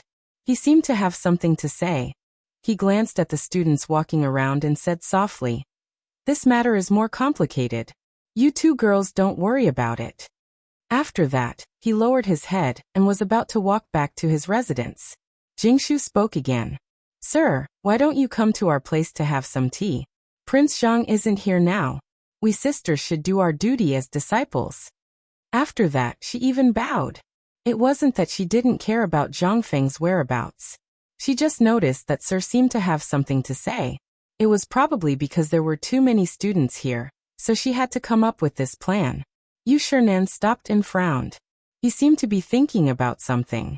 At this moment, Chu Suiliang and the others walked up. Bashi, since the 2 girls invited you, why don't you go? Greetings to the 3 gentlemen. Jingshu bowed. Her original intention was to invite the 4 gentlemen over. She mainly wanted to ask about Prince Zhang's whereabouts. The 4 gentlemen were the great scholars of this generation. Naturally, they were more well-informed than a weak girl like her. Since Sir had agreed, she quickly said, Gentlemen, please. We sisters will go back and prepare some fragrant tea. After that, Jingshu pulled Zhang Yuyao and left. Yu Shinan didn't say a word during the whole process. However, it didn't mean that he didn't know anything. Instead, his heart was as clear as a mirror. Looking at the back of the leaving figure, he smiled. This girl may become Fengzi's good wife in the future. That's right. Chu Suiliang stroked his beard and looked at Yu Shinan. He changed the topic. We have to talk about Fengzi sooner or later. Since these 2 are so anxious, let's go and have a seat. Yu Shinan narrowed his eyes and nodded thoughtfully. In fact, he had seen through Jingshu's thoughts at a glance just now. As the saying goes, the older you get, the wiser you become. However, he was also happy in his heart. After all, it was a good thing that there was another person who cared about Fengzi. Let's go and see how this girl's tea tastes. He waved his sleeves and walked straight to the 2 women's residence. Everyone smiled and shook their heads. Without saying a word, they followed behind him. Not long after, the 4 of them arrived at the residence of the 2 women. Sirs, please be seated. Zhang Yuyao greeted the 4 people while fiddling with the stool. The 4 of them smiled and found a place to sit down. Yu Shinan looked at the tea in front of him and took a sip. He went straight to the point and said, Girl, you want to know what happened when we entered the palace, right? Zhang Yuyao nodded. She did not expect Mr. to be so straightforward. He was not willing to say it just now, but now he was so proactive. She quickly said, Yes, please tell us. Jingshu also nodded. She knew Li Shimin's identity. At the same time, she also knew that he would not sit back and do nothing. That was why she invited Yu Shinan and the others just now. She was sure that Li Shimin must know something. Girl, Fengzi is actually not in any danger. It's just that. Yu Shinan looked at the 2 women opposite him with a calm expression. When they entered the palace just now, Li Shimin said that Fengzi was not in danger. It was just that they did not know where she was now. If he told this to the 2 women, they would be worried. After thinking about it, he changed the topic and said, "It's just that she won't be back for a while." When Chu Suiliang and the others heard Yu Shernan's words, they did not think much of it at first. However, towards the end it became more and more strange. This was different from what Li Erlang said. Li Erlang only said that Fengzi was not in danger. It was just that they did not know where she was. Now from Bo Shi's mouth, how did it become that she would not be able to come back for a while? However, on second thought, this old guy should have said this because he was afraid that the two women would be worried. Well, it should be. However, what they did not know was that Li Shimin had also lied to them. In fact, he himself did not know whether Fengzi was in danger or not. He only said that she was not in danger to appease the four people. The funny thing was that the four people took it seriously because they felt that Li Shimin would not lie to them. All of this, the two women did not know. Zhang Yuyao only felt that God had blessed Prince Zhang. She bowed to the four people and said, "Thank you, sir. Thank you, sir. You can't do that." Yu Shernan hurriedly helped Zhang Yuyao up. His face was a little red. After all, he was the one who lied. A great scholar like him was strict with himself every day. Today he actually lied. It was really embarrassing. However, when he thought that it was for his disciple, his back seemed to straighten up and said, "Girl, you don't have to do this. Fengzi is a good person. Nothing will happen to her." These words made him feel guilty. After all, he did not know what was going on. Jingshu seemed to have noticed something. She picked up the teapot and filled Yu Shernan's cup. She smiled and said, "Since Prince Zhang is not in danger, when will he be back?" Chapter 1892. Yu Shernan frowned. This question stumped him. He really didn't know when Fengzi would come back. Even the emperor didn't know. How would he know? Shueji saw that the situation was slightly deadlocked and quickly interrupted. "Girl, Fengzi is someone who is going to do big things. We don't need to care about this." His words were more pertinent, and there was a double meaning in his words. The first meaning was that Fengzi was now doing big things. As for what big things, they didn't know. The second meaning was that Fengzi's matter was related to Li Erlang. Everyone shouldn't make wild guesses and shouldn't care about it. Of course, Zhang Yuyao couldn't understand these words because she didn't know who Li Erlang was. But Jingshu was different. Not only did she know who Li Shimin was, but she also knew everything about Li Shimin. Now the words of the four gentlemen were very obvious. They were meant for her to hear. Jingshu frowned as if she understood something. She smiled and said, "Thank you for your guidance." "You're welcome." Shueji waved his hand and then looked at the other three. "Everyone, let's go." Since the matter had been settled, there was no need to stay any longer to avoid attracting gossip. The other three obviously understood this. They slowly got up and prepared to walk out of the door. Seeing that the gentlemen were about to leave, as the future wives and concubines of the disciple, the two women naturally couldn't stay. They both got up and stood at the door. "Gentlemen, please take care." The four men waved their hands, indicating that they didn't need to send them off. After a while, they disappeared from the sight of the two women. Seeing that the gentlemen had gone far, the two women returned to their seats. Zhang Yuyao was actually a little puzzled by what the gentleman said just now, but it wasn't appropriate for her to ask directly. Now that there was no one around, she looked at Jingshu and asked, "Sister, why do I feel that there is a hidden meaning in what the gentleman said just now?" "Sister, you don't have to be like this." Jingshu smiled. She put her hand on Zhang Yuyao's hand and comforted her. Since the gentleman heard from His Majesty that Prince Zhang is not in danger, it must be true. You don't need to worry too much. The stone in her heart had already been lifted. After all, she knew what kind of person Li Shimin was. However, she couldn't tell Zhang Yuyao about all this. Otherwise, with the other's temperament, the whole city would know about it the next day. However, Zhang Yuyao didn't know that. She couldn't help but worry. "You're right, but I'm just..." As she spoke, tears began to fall from her eyes. When Jingshu saw this, she quickly comforted her. "Sister, don't worry. Prince Zhang will be fine." As soon as he finished speaking, there was a series of knocks on the door, followed by voices. "Ladies, I'm a servant of the Zhang residence. Housekeeper Du sent someone to invite master." Hearing this, Jingshu quickly took out a handkerchief from her waist and passed it to Zhang Yuyao. With a concerned look she said, "Sister, wipe your tears. I'll go out and take a look." Saying this, she stood up and walked out of the door. There were two men standing outside the door. One was fat and the other was thin. The striking word Zhang on their clothes made Jingshu certain that these two were servants of the Zhang residence. Because no other residents would dress like this. Jingshu glanced at the two of them and frowned. "Why are the two of you here? Did something happen to the Zhang residence?" In her impression, the servants of the Zhang residence rarely went to the academy. Because there was Du Ziding, the housekeeper in the residence. He would take care of everything. Unless there was something big that couldn't be solved, otherwise they would not easily disturb Prince Zhang. Think about it, if every trivial matter had to be reported, then how could Prince Zhang live? However, it was obvious that something big had happened this time. The two servants frowned and seemed to be thinking about something. Jingshu couldn't wait and hurriedly urged, "Hurry up and say it. Now that Prince Zhang is not here, I can take care of it." The two servants looked at each other and hesitated. Because before they came, housekeeper Du said that he would personally tell the matter to the old master.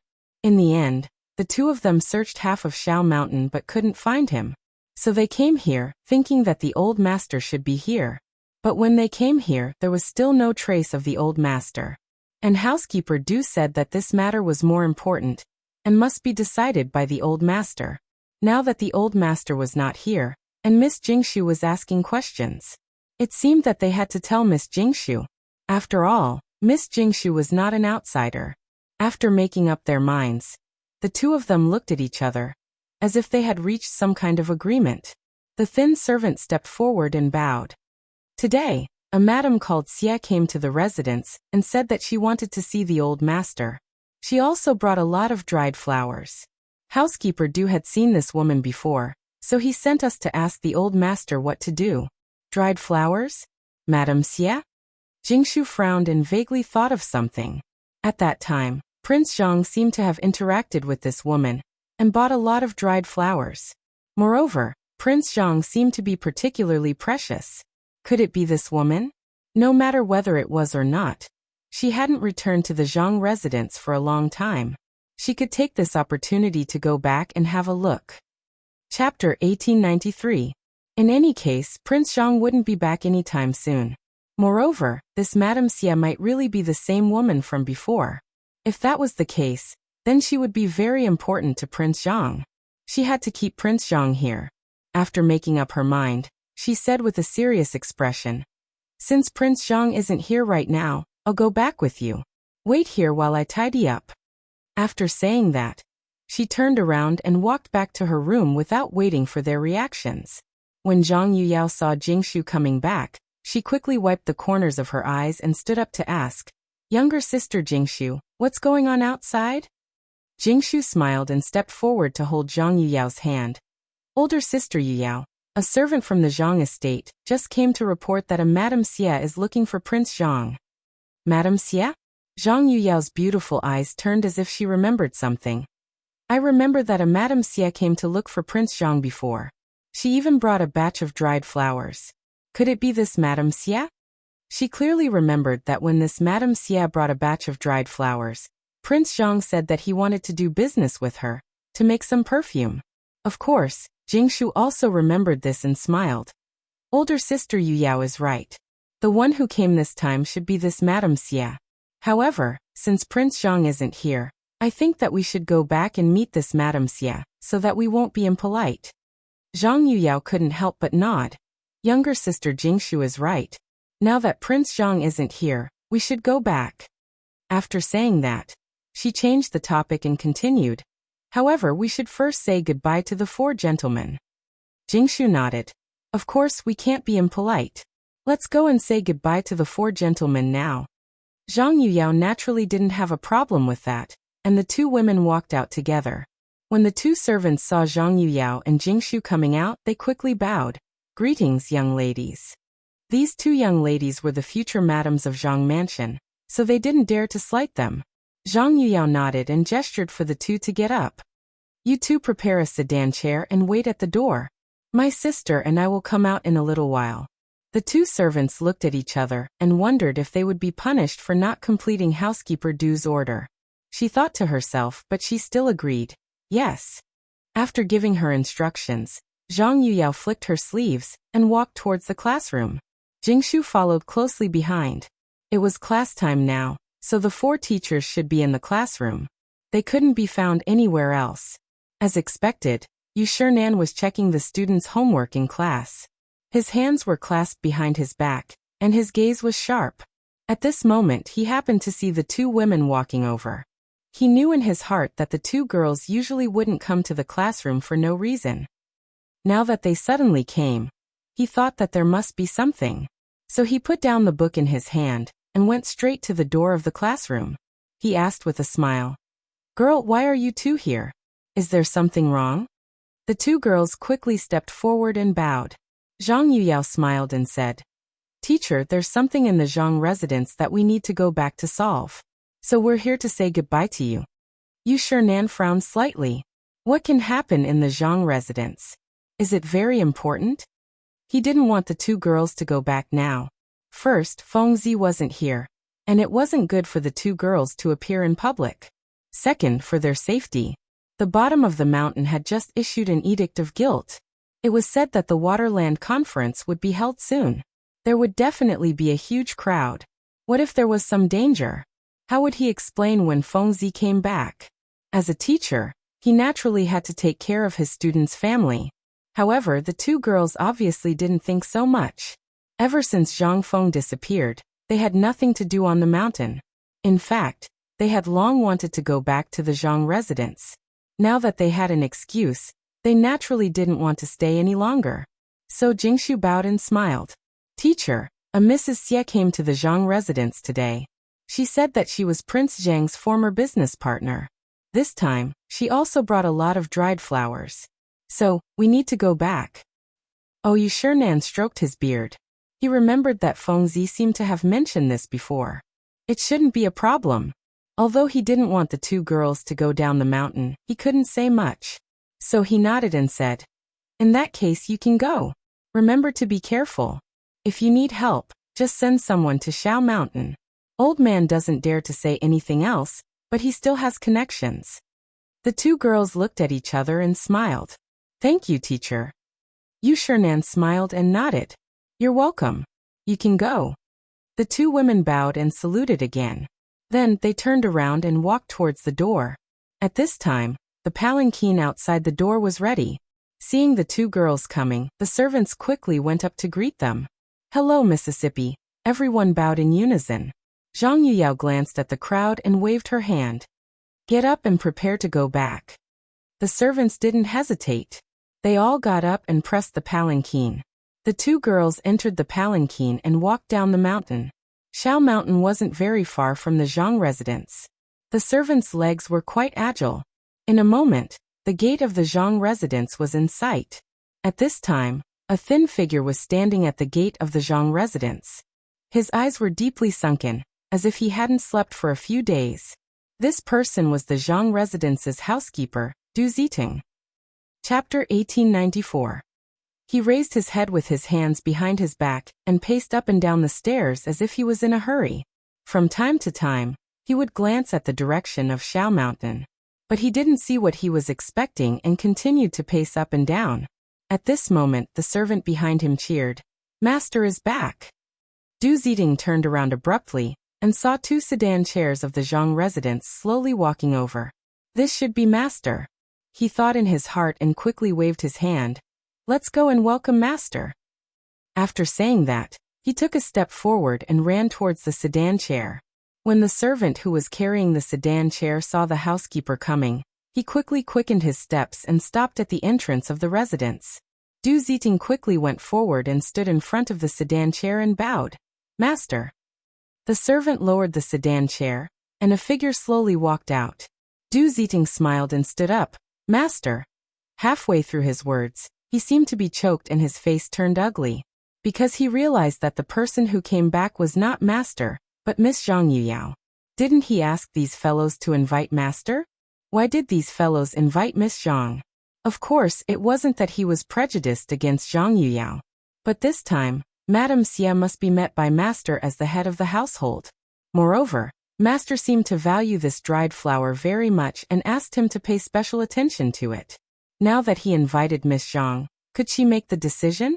Taking a step back, even if Miss Zhang could make the decision, if something went wrong and Master came back, wouldn't he be blamed? Although this was what he thought, he couldn't say it out loud. Thus he said, "Hello Miss Zhang, is Master back yet?" While speaking, he intentionally or unintentionally glanced at the sedan chair behind. He thought the sedan chair in front is Miss Zhang, so the one behind should be Master, right? After all, Master was so concerned about this dried flower, he should be back. But the next moment he was disappointed, because the person who came down was Jingshu. This Master didn't come back? Why did these two ladies come back? Just as he was puzzled, Zhang Yuyao spoke. "Housekeeper Du, this time Master didn't come back, so we sisters specially came back to meet Madame Xie." Du Ziting didn't reply, because he didn't know how to reply. He couldn't possibly say that this was a big matter, and that his master had to make the decision, right? Wouldn't that be cutting off his own path of retreat? One had to know that these two young ladies were the old master's future wives, so he didn't dare to provoke them. After all, he still wanted to work in the Zhang mansion for a few more years. Jingshu seemed to see Du Ziting's difficulties and smiled. "Steward Du, this time Prince Zhang has something important to do, so we came back to solve the problem. You don't have to worry, we will tell Prince Zhang if there is anything." What he meant was that it was Prince Zhang who asked us to come back. Of course, she said this because she didn't want the people in the Zhang mansion to know that Prince Zhang was missing. Although she knew that Prince Zhang wasn't in danger, others didn't know. If the people in the Zhang mansion knew that the old master was not around, it would cause a huge uproar. For the peace of the Zhang mansion, it was a last resort to temporarily hide it from everyone. Obviously, Zhang Yiyao also understood Jingshu's meaning and interrupted. "Yes, Steward Du, we will talk to Prince Zhang. Don't worry." Du Ziting lowered his head and frowned. He could understand what the two young ladies meant. It was nothing more than letting them take charge of the overall situation, which was not impossible. After all, these two young ladies were the old master's future wives. Moreover, since the old master was not back, they could only let these two young ladies take charge. Thinking, he said, "What are you two talking about? Since the old master is not back, naturally you two will take charge of the overall situation. Let's go in first." After that, he turned around and made a gesture with a smile. "Two young ladies, this way please." Zhang Yuyao and Jingshu looked at each other and smiled. They walked into the mansion one after another, while Du Ziting led a group of servants behind them. They were silent all the way until they reached the front yard. Zhang Yuyao pointed at the cotton-padded clothes in front of them and asked, "Steward Du, how is the production and sales of cotton-padded clothes now?" Du Ziting hurried forward and stood still with a touch of pride in his eyes. Now the production of cotton-padded clothes has doubled compared to before, and the sales are in short supply. The whole Chang and city is fighting for our cotton-padded clothes. Since the old master left, he had been supporting the family alone. Coupled with the miscellaneous matters in the mansion and the cotton-padded clothes, it could be said that he was exhausted and had not slept well for several nights. Of course, he was not tired of these things and thought that working for the old master was not tiring at all. The two young ladies were well aware of all these. Looking at Steward Du's panda eyes, they naturally understood. Therefore, Zhang Yuyao said with concern, "Steward Du, you have been working hard recently. When Prince Zhang comes back, he will definitely reward you." "It's not hard, it's not hard." Du Ziting waved his hand and smiled. "How can it be hard to work for the old master? There are not many kind-hearted and charitable people like the old master. It is my blessing to work in the Zhang mansion."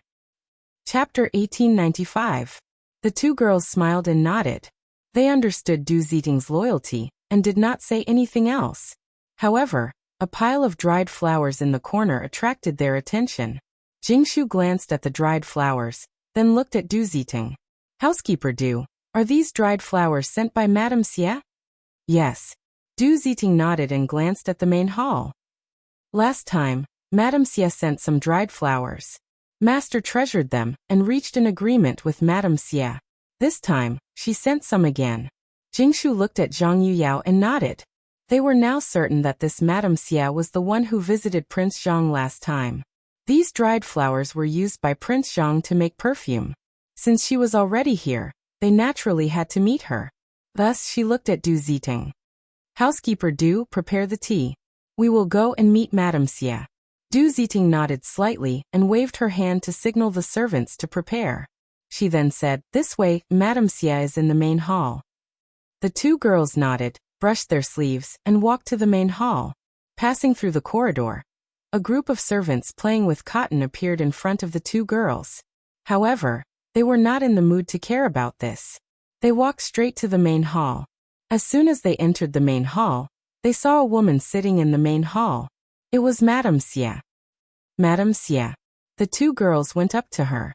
Although they only met Madame Xia once or twice, they remembered her clearly. It was not because she was outstanding, but because she was polite and graceful no matter what she did. This was not something an ordinary woman could do. When Madame Xia heard someone calling her, she glanced at the door. Seeing that it was not Zhang Feng, a hint of disappointment flashed in her eyes. However, it disappeared quickly. She then stood up and said, hello ladies. She naturally had some influence on the two girls in front of her. Ever since her family declined, she sold flowers for a living and trained a pair of good eyes. Zhang Yuyao stepped forward and smiled. Madame Xia has a good memory. You still remember us? Of course. Madame Xia nodded slightly and smiled. Both of you are beautiful and dignified. You and Prince Zhang are talented and beautiful. How could this old woman not remember you? These words made the two women happy in their hearts. They were Zhang Feng's future wives. This matter was basically known to everyone in Quanan. However, they couldn't help but feel happy after being praised like this. Zhang Yuyao smiled and said, Madam, you're too polite. Come take a seat. As she spoke, she gestured for him to take a seat. Thank you, ladies. Madame Xia straightened her skirt and sat down. Then, she thought of something and asked, why don't I see Prince Zhang? This time, she came to see Prince Zhang. At the same time, she also wanted to talk to Prince Zhang about the dried flowers. If she didn't have the right person, how could she continue with this business deal? Jingshu seemed to have seen through Madame Xia's thoughts. Just as she was about to reply, a servant came over with tea. She smiled and said, Madame Xia, don't be anxious. Have a cup of tea to warm your body. As she spoke, she stroked the rim of Madame Xia's teacup. Your tea is already cold. Let the servant change it to a hot one. The servant was quick-witted. When he heard this, he quickly removed the teacup and served 3 new cups of tea. Jingshu picked up the teacup and looked at Madame Xia. She smiled and said, Madame Xia, please have some tea. Madame Xia originally wanted to discuss the matter as soon as possible. However, seeing that the two in front of her weren't anxious at all and were polite, she couldn't refuse. She picked up the teacup and took a sip. Thank you, ladies. Zhang Yuyao put down the teacup and smiled at Madame Xia. Madame Xia, how many dried flowers did you bring this time?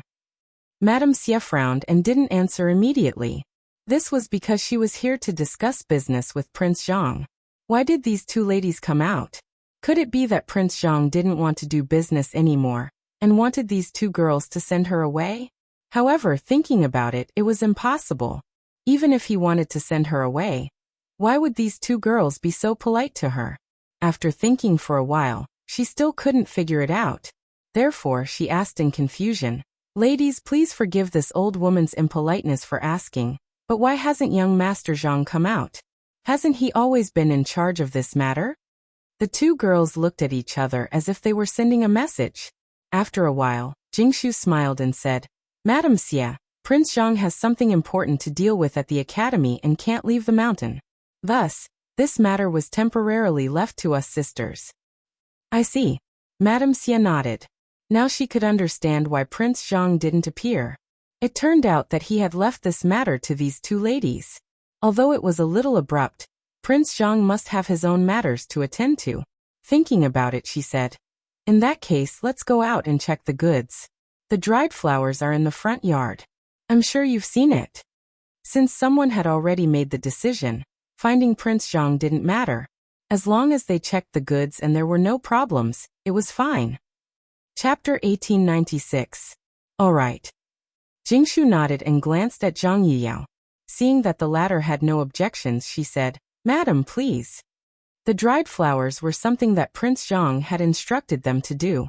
Although they did not know much about it, they still had to check the goods. After that, the three of them stood up and walked towards the front yard. In a short while, the three of them arrived. Madame Xia pointed at the pile of dried flowers in front of her and smiled. Ladies, there are a total of 30 stones here. Please check them. Zhang Yuyao glanced at the dried flowers on the ground. She didn't know much about these things, so she had to find someone familiar. Thus, she glanced at Du Ziting, who was not far away. Steward Du, come and count these dried flowers. There are a total of 30 stones. Du Ziting nodded and followed the order. Then he brought a few servants to check. After a short while he had counted everything carefully and replied, Ladies, it is exactly 30 stones, no more no less. Jingshu nodded and said, Since there is no problem, let's check for Madame Xia. After that, she looked at Madame Xia. Madame Xia, the accountant will settle the bill for you later. Please wait for a while. No hurry, no hurry. Madame Xia smiled and nodded. Then, she seemed to have thought of something and asked worriedly, Ladies, do you still want the dried flowers in the future? She did not want to ask this question. However, it was two ladies who appeared today and not Prince Zhang. This made her a little nervous. If the Zhang mansion did not want the dried flowers the next time, what should she do? Hence, she asked this question out of curiosity. Firstly, she wanted to confirm the attitude of the two ladies. Secondly, she wanted to give herself a peace of mind. However, this question stumped the two ladies. They were here to complete a transaction on behalf of Prince Zhang. How would they know if they still wanted the dried flowers in the future? If they said something wrong, wouldn't they be inhumane? The two ladies looked at each other and did not know what to do. Fortunately, Jingshu calmed down and looked at Madame Xia. She probed, Madame Xia, didn't Prince Zhang tell you? Prince Zhang? Madame Xia blinked her beautiful eyes and smiled. Prince Zhang did say that as long as he did not say anything, we will continue to send the dried flowers. But now it's you two ladies. Zhang Feng did say that because the perfume required a large amount of dried flowers. The dried flowers that they were sending were far from enough. They might ask for more in the future. How could they run out of stock? However, she was worried that the two ladies now that they were taking over the dried flowers. That was why he asked this question. Otherwise, who would cut off their own source? The two women obviously didn't know about this. Hearing young Master Zhang's orders, they were naturally overjoyed. Thus, Zhang Yuyao smiled and said, Since young Master Zhang has orders, then let's do as young Master Zhang says. Hearing this, Madame Xia felt relieved. She didn't have to worry about anything anymore. She smiled and said, Since that's the case, thank you very much. This is what we should do it. Jingshu and Zhang Yuyao looked at each other and smiled. At the same time, in the palace, the imperial study was surrounded by white fog. It was as if it was in a fairyland. Li Shimin sat on the dragon throne and smoked silently. It was as if he was trying to use cigarettes to send away all his grief and pain. Everything that had happened recently flashed through his mind like a video. Hundreds of officials forced him to abdicate, issued an edict, and held a water and land assembly. Even Guanyin was forced to go to the temple to pray. The worst thing was that even Feng Zi had disappeared. There was no news from him until now. He even doubted if he had the hearts of the people. Thinking about this, he took another puff of the cigarette in an attempt to numb himself. Little Gizi looked at His Majesty and frowned. He had been following His Majesty closely these few days, and knew His Majesty's worries. Hundreds of officials forced him to abdicate, issued an edict and held a water and land assembly. His Majesty had never been willing to do these things. But now he was doing them all. This was all caused by Zhang Feng. He used to have a good impression of Zhang Feng, but after this incident, he had already blacklisted Zhang Feng. It was because this guy often did strange things and caused others to clean up for him. Now, even His Majesty wasn't going to let him off. Although he thought this, he couldn't say it. He knew that Zhang Feng's position in His Majesty's heart was definitely higher than his. However, on second thought, this brat Zhang Feng was also very powerful. Could he fly? If he could become such a person, he would definitely clear all obstacles for His Majesty. Unfortunately, he was a rootless person and couldn't enter the imperial court. Otherwise, thinking of this, he moved his eyes to Li Shimin, only to see Li Shimin lighting another cigarette in his mouth, as if he was going to smoke. This scared the hell out of him. He hurriedly advised, "Your Majesty, you've already smoked 10 cigarettes. Why don't you take a break?" He had been by His Majesty's side all this time. He had seen His Majesty smoke without stopping. Although he knew that cigarettes were divine things that could make people ascend to heaven, it wasn't the same thing to smoke like this. Chapter 1897. However, Li Shimin did not care about this. As if he did not hear Xiao Gizi's words, he took a deep breath and exhaled. "Your Majesty," Xiao Gizi lowered his head, his voice so soft that only he could hear it. He knew His Majesty's temper. As long as he had decided on something, he would not listen to any advice. For example, smoking now. His Majesty liked it, and would not throw it away. However, he was thinking of His Majesty and was unwilling to give up persuading him. "Your Majesty, why don't you take a break?" This time, the persuasion seemed to have worked a little. Li Shimin glanced at little Gizi, somewhat sullen. "What's wrong? You want to abdicate too?" As soon as he finished speaking, Xiao Gizi's legs suddenly went soft. He hurriedly crawled on the ground, his face turning green and white. Your Majesty, this slave does not dare." How could he dare to have such thoughts? Abdicate? This was a capital offense.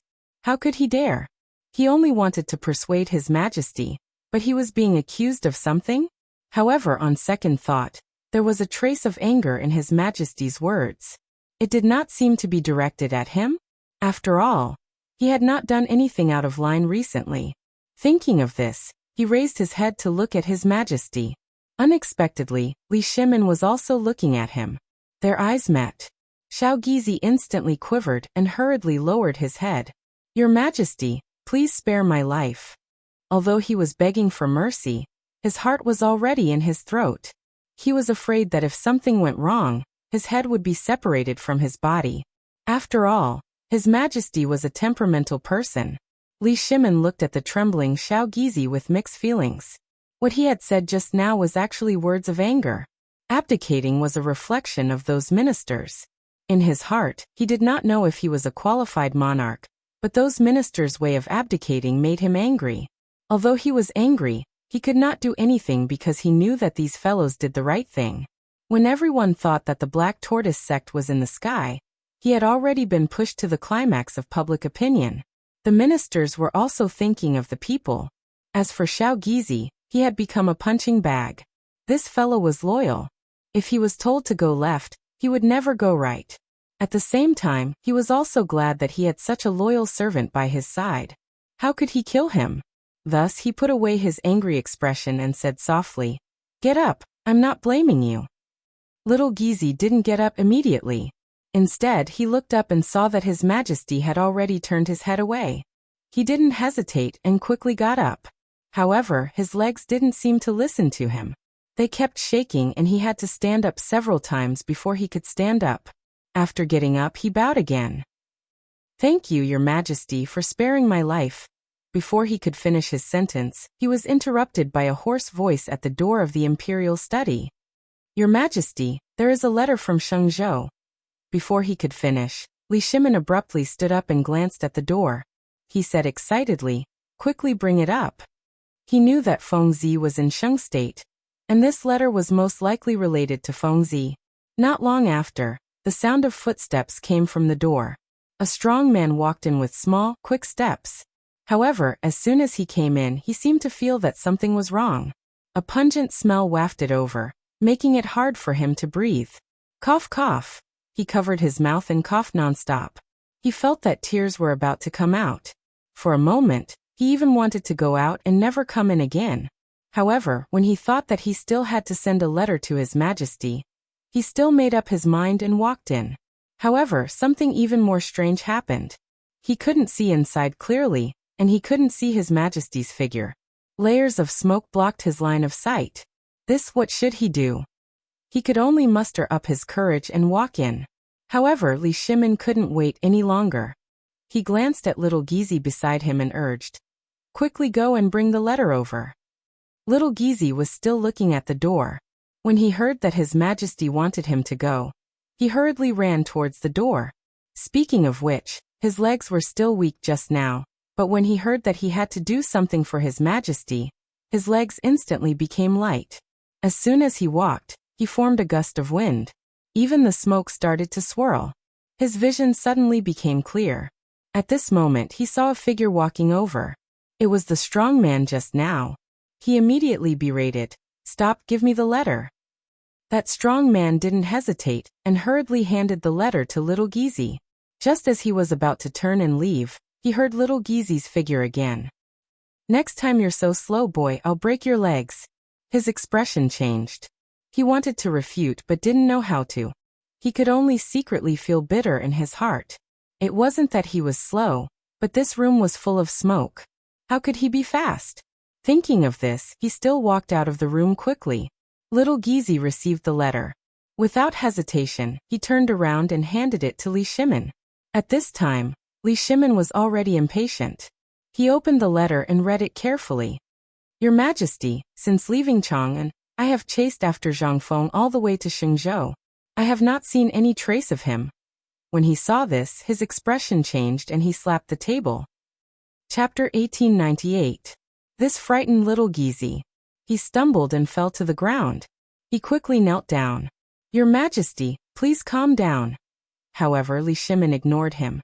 He leaned on the table and stared angrily in the direction of Shenzhou, as if he was thinking about something. He had always regarded Feng Zi as one of the most important people by his side. This time, he had even mobilized troops to search for him. As for Li Jing, as the Minister of War, he had never disappointed me. However, this time this fellow had chased him all the way to Shenzhou and still hadn't seen him. This was ridiculous. I thought so highly of him, but he couldn't even catch one person. What's the use? If Feng Zi is in danger, what should I do? However, on second thought, Yu Qigong had also chased after Feng Zi. There should be news, right? After thinking for a while, he suppressed the anger in his heart and read again. Unexpectedly, I learned that the various Turkic tribes had been attacked by heavenly lightning. There were countless casualties. When he saw this, he suddenly trembled. His eyes suddenly widened. He even rubbed them, suspecting that he had seen wrongly. However, after reading it a few times, it was still the same words. Finally, he could no longer contain the shock in his heart. He kept exclaiming, "The various Turkic tribes had been attacked by heavenly lightning? There were countless casualties? How is this possible?" Xiao Gizi, who was crawling on the ground, seemed to have noticed something unusual. He quickly raised his head, only to see Li Shimin constantly crying out in alarm. His feet seemed to be somewhat unstable, and he was about to fall down the steps. He was so scared that he quickly got up, strode forward, hugged Li Shimin, and exclaimed, "Your Majesty, be careful." Suddenly being hugged, Li Shimin steadied himself. However, his brain seemed to have suffered a great impact. He was a little dizzy. He shook his head hard and slowly woke up. Then he looked at Little Gizi. "I'm fine. Help me sit down." Hearing this, Little Gizi finally relaxed. He ignored the cold sweat on his head and quickly and carefully helped Li Shimin to sit on the dragon throne. Seeing that Li Shimin was fine, he said, "Your Majesty, don't be so agitated. Your health is important." Li Shimin didn't answer Little Gizi, because he was still immersed in shock and couldn't extricate himself. The various Turkic tribes had been attacked by heavenly lightning? Countless casualties?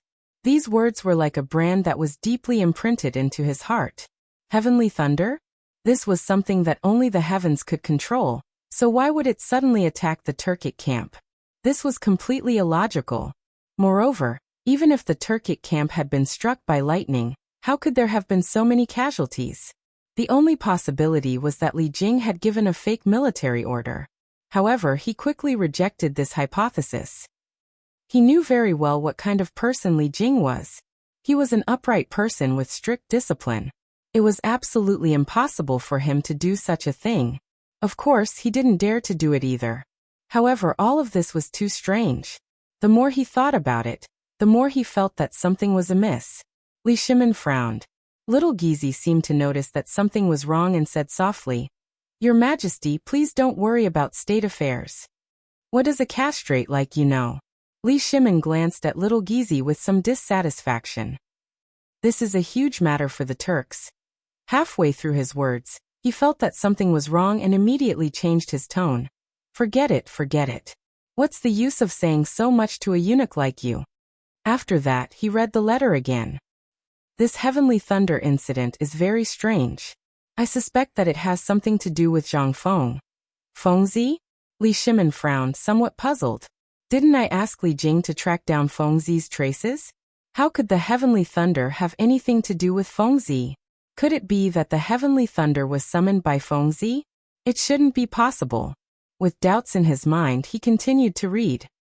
According to the survivors, a round object appeared in the sky that night, covering the sky and the moon. Then countless things with sparks were thrown down, causing countless casualties in the Turkic camp. The specific number of casualties is unknown. Li Shimin put down the letter and frowned even more. This description was exactly the same as the thing in Chang'an City. In that case, it was Fengzi. However, why would this guy go to Shenzhou and blow up the Turkic camp? Could it be premeditated?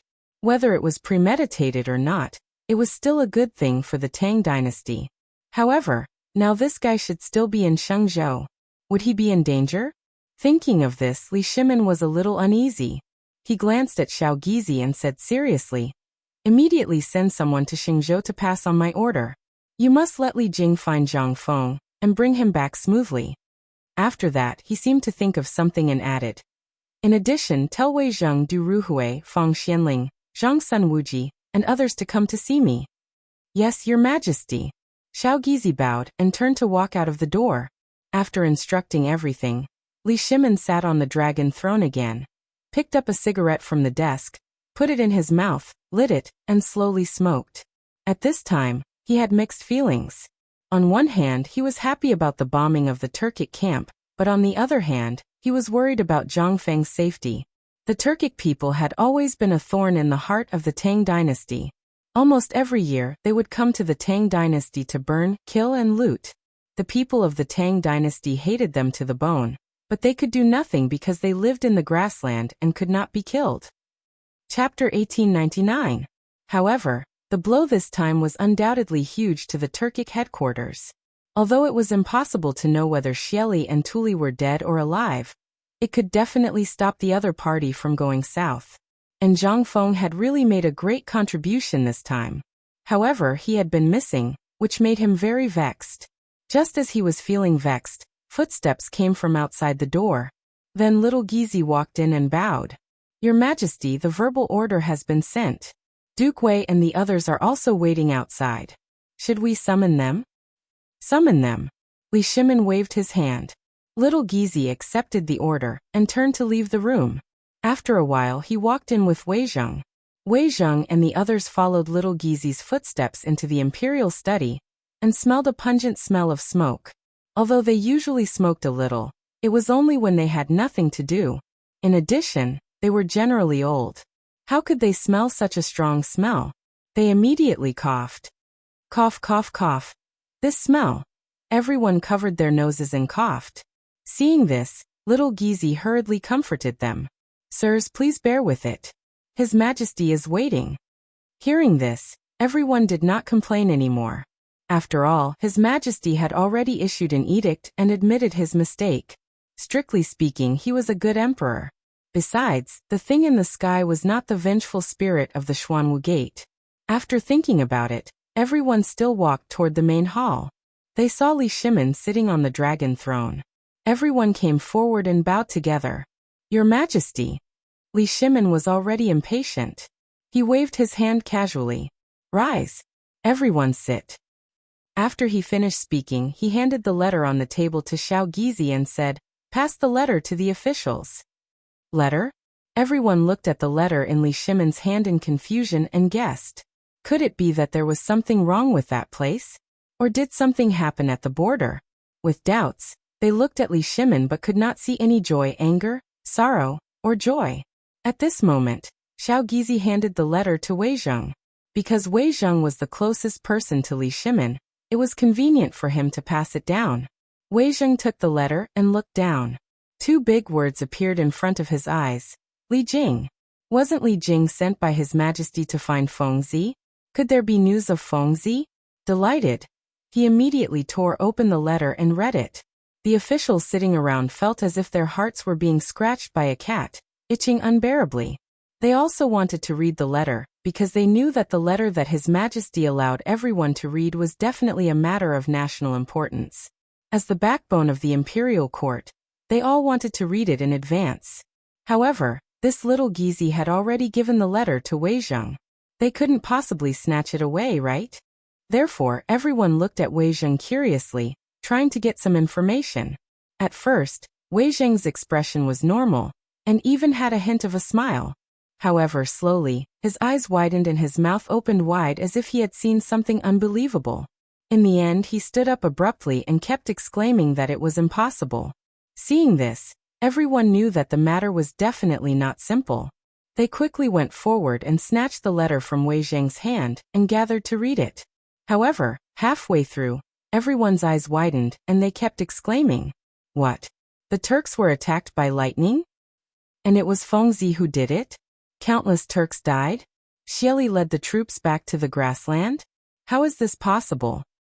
They felt that their worldview had been turned upside down, and they kept exclaiming, "Lightning was a divine object that only the heavens could control.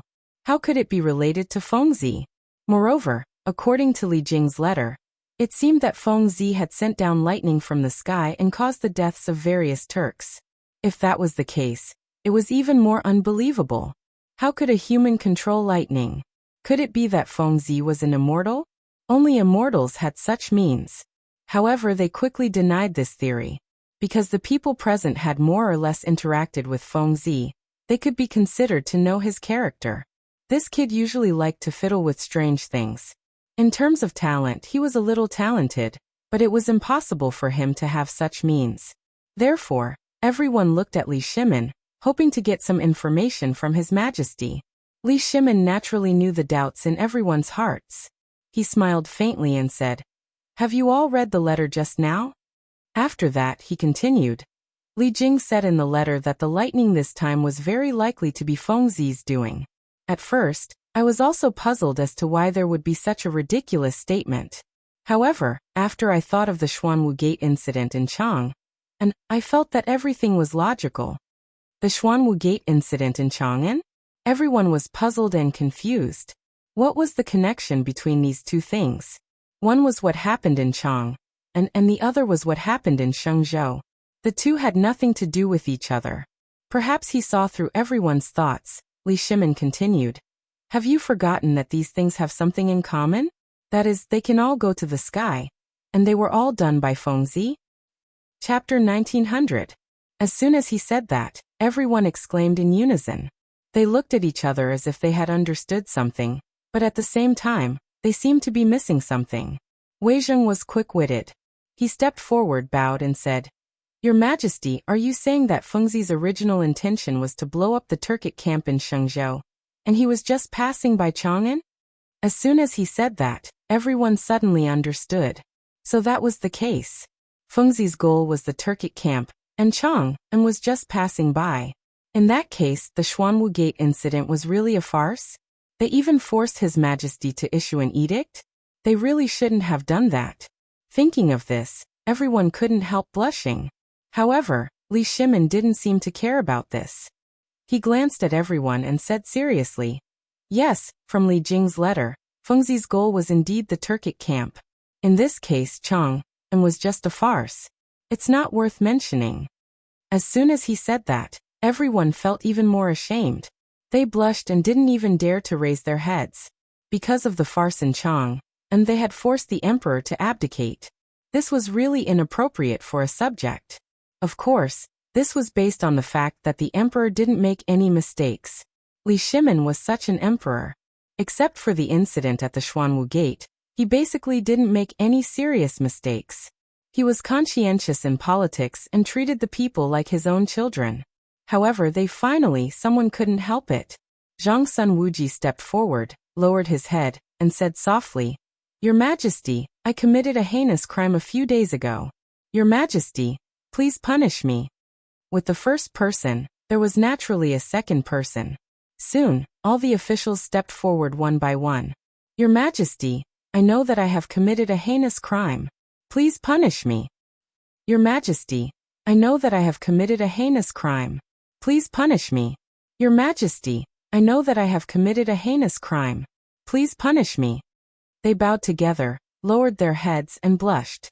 Li Shimin looked at them meaningfully. In fact, he was still a little angry. Just a few days ago, he even wanted to punish these old fellows for their crimes. However, when he thought of everyone's contributions to the Tang dynasty, he silently endured it. Take Wei Zheng for example.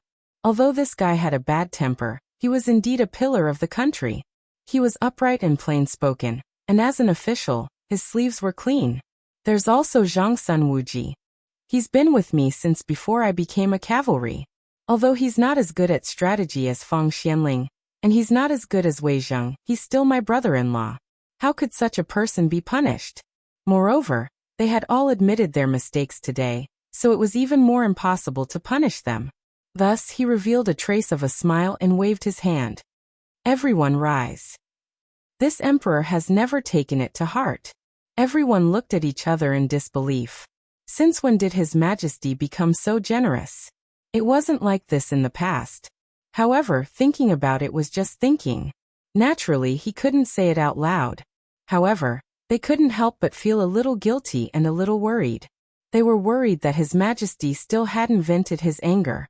Therefore, Zhang Sun Wuji looked up and saw that His Majesty wasn't angry, so he said, Your Majesty, since it's not the ghosts of the Xuanwu Gate, why don't we withdraw the edict and the Water and Land Assembly? He had his reasons for saying so.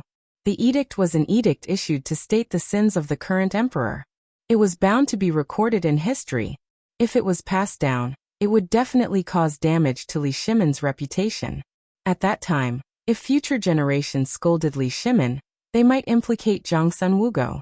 As his brother-in-law, he didn't want that to happen. Of course, Li Shimin also had the same idea. However, he was the emperor of a country. How could he withdraw the edict so easily? Moreover, the Water and Land Assembly and the heaven-worshipping ceremony were almost ready. If he withdrew them, where would his prestige be in the future? After thinking about it, it was better not to withdraw them. Therefore he said, Forget it. The edict has already been issued. Moreover, the Water and Land Assembly and the heaven-worshipping ceremony have already been put on the agenda. How can we withdraw them? Where would my prestige be in the future? But Zhang Sun Wuji was obviously unwilling to give up. He wanted to continue persuading, but he was interrupted by Li Shimin halfway. No buts. Li Shimin waved his hand to stop Zhang Sun Wuji. Then he scanned the crowd and said seriously, This time, I called you all here to discuss the matters of Shang State. Would you all like to express your views on the current situation of Shang State? Everyone looked at each other and didn't immediately answer. Instead, they all began to think in their hearts. Shang State could be said to have won a great battle. Although the Turks didn't take the initiative to attack, they dealt a heavy blow. There shouldn't be any danger. However, His Majesty didn't seem very happy. Everyone was a little cautious, afraid that they would make His Majesty unhappy, so they didn't step forward to answer. The imperial study slowly fell into silence. Finally, after 15 minutes, Wei Zheng stepped forward and said, Your Majesty, the Turkic tribes were struck by lightning and suffered countless casualties. In the next few years, they probably won't go south to pillage. Our dynasty should strengthen the defense of the border, and even train the soldiers to strengthen our own defenses. Chapter 1901. Li Shimin nodded his head and praised. Wei Qing's words hit the nail on the head. What you said is correct. This time the Tujue have suffered heavy casualties. It should be the best time to exterminate them. But right now the Battle of Chiotzi City is still ongoing. We cannot spare too many troops and horses for the time being. Otherwise, Zhen would personally lead the troops to exterminate these animals. Your Majesty, there's no need to be so angry. Zhang Sun Wuji bowed and said solemnly. The Turks are like grasshoppers after autumn. They won't be able to jump around for a few days. The current casualties are enough to make them suffer. Everyone nodded and felt that Zhang Sun Wuji's words made sense. Li Shimin also felt the same. He smiled faintly and said, "You're right. This matter can't be rushed." After saying that, he changed the topic and said with a frown, "However, we haven't found any traces of Feng Zi. I don't know how he is." As soon as he said that, everyone frowned. Zhang Feng and the others were very familiar with him. In the past, they often drank and chatted together. If there was something they didn't know, they would ask this kid for advice. Now that he suddenly disappeared, they were not used to it. Especially Du Ruhui and Zhang Sunwuji. They knew that their son and Feng Zi hung out all day. Moreover, when they found out that their son was missing, they felt as if they had lost their souls. They sent people to look for him every day and finally found out that these guys went with Feng Zi. This caused the two of them to be extremely anxious.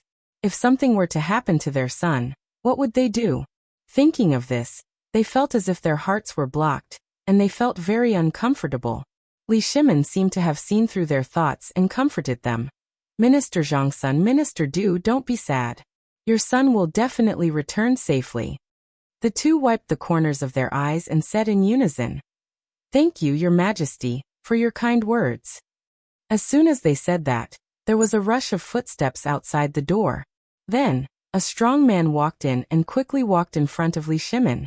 He bowed and said, "Your Majesty, the Emperor invites you." "The Emperor?" Li Shimin was stunned. "Father usually doesn't see me if there's nothing important. Could it be that something happened this time?" With doubts, he glanced at the strong man and asked, "Why does the Emperor want to see me?" "I don't know." The strong man shook his head, then glanced at the officials present and added, "However, the Emperor said that if the officials want to go, it's fine." Li Shimin frowned and had a bad premonition. Usually, even if the Emperor wants to see me, he will never bring the officials.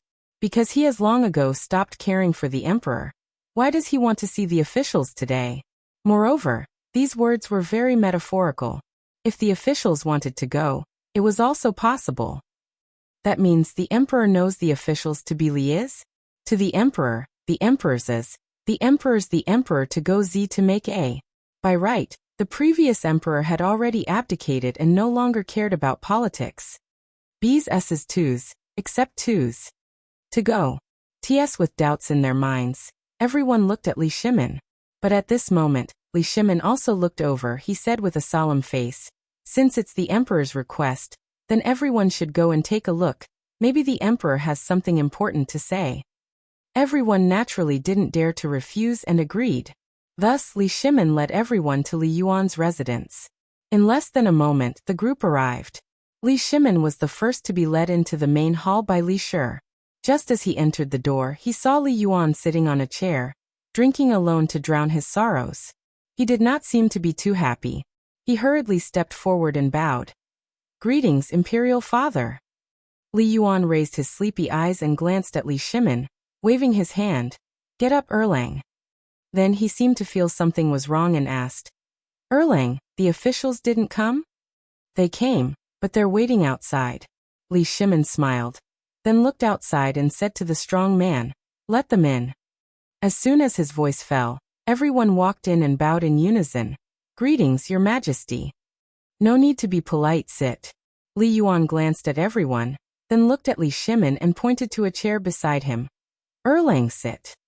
Everyone didn't stand on ceremony and took their seats. However, they seemed a little reserved because they didn't come to this place many times, so they were naturally not used to it. Seeing that everyone had taken their seats, Li Yuan opened his mouth. "Erlang, I heard that there's a letter from Qing State?"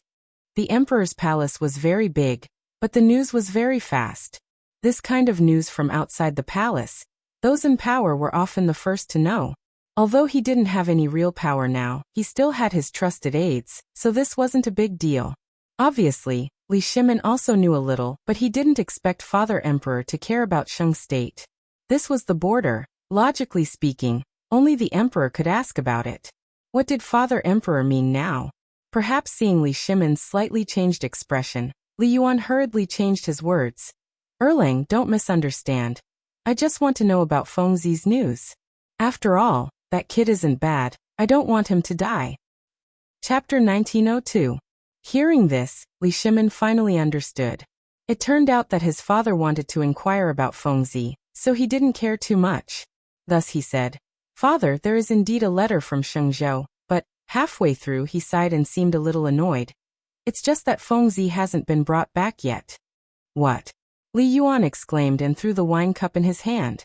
He glanced at the officials and said angrily, "There are so many people in the imperial court, but they can't even bring Fengzi back?" He couldn't believe it. Even if Fengzi could go up to heaven, he should have come down, right? It had been almost 3 days, and there was still no news at all? How could this not make him angry? If Fengzi didn't come back, who would research new things for him in the future? Who would play with him? Thinking of this, he couldn't restrain his anger and glared at the officials. The officials seemed to be afraid of being glared at. They all shrank their heads and didn't dare to speak, because they didn't know how to speak. Looking for people wasn't something they should do. Moreover, His Majesty had already handed this matter to someone else. Why was he blaming them now? Now they finally understood why he called them here. It was to vent his anger. However, even if they knew, they didn't dare to say anything. After all, he was the emperor. However, Li Shimin couldn't stand it anymore.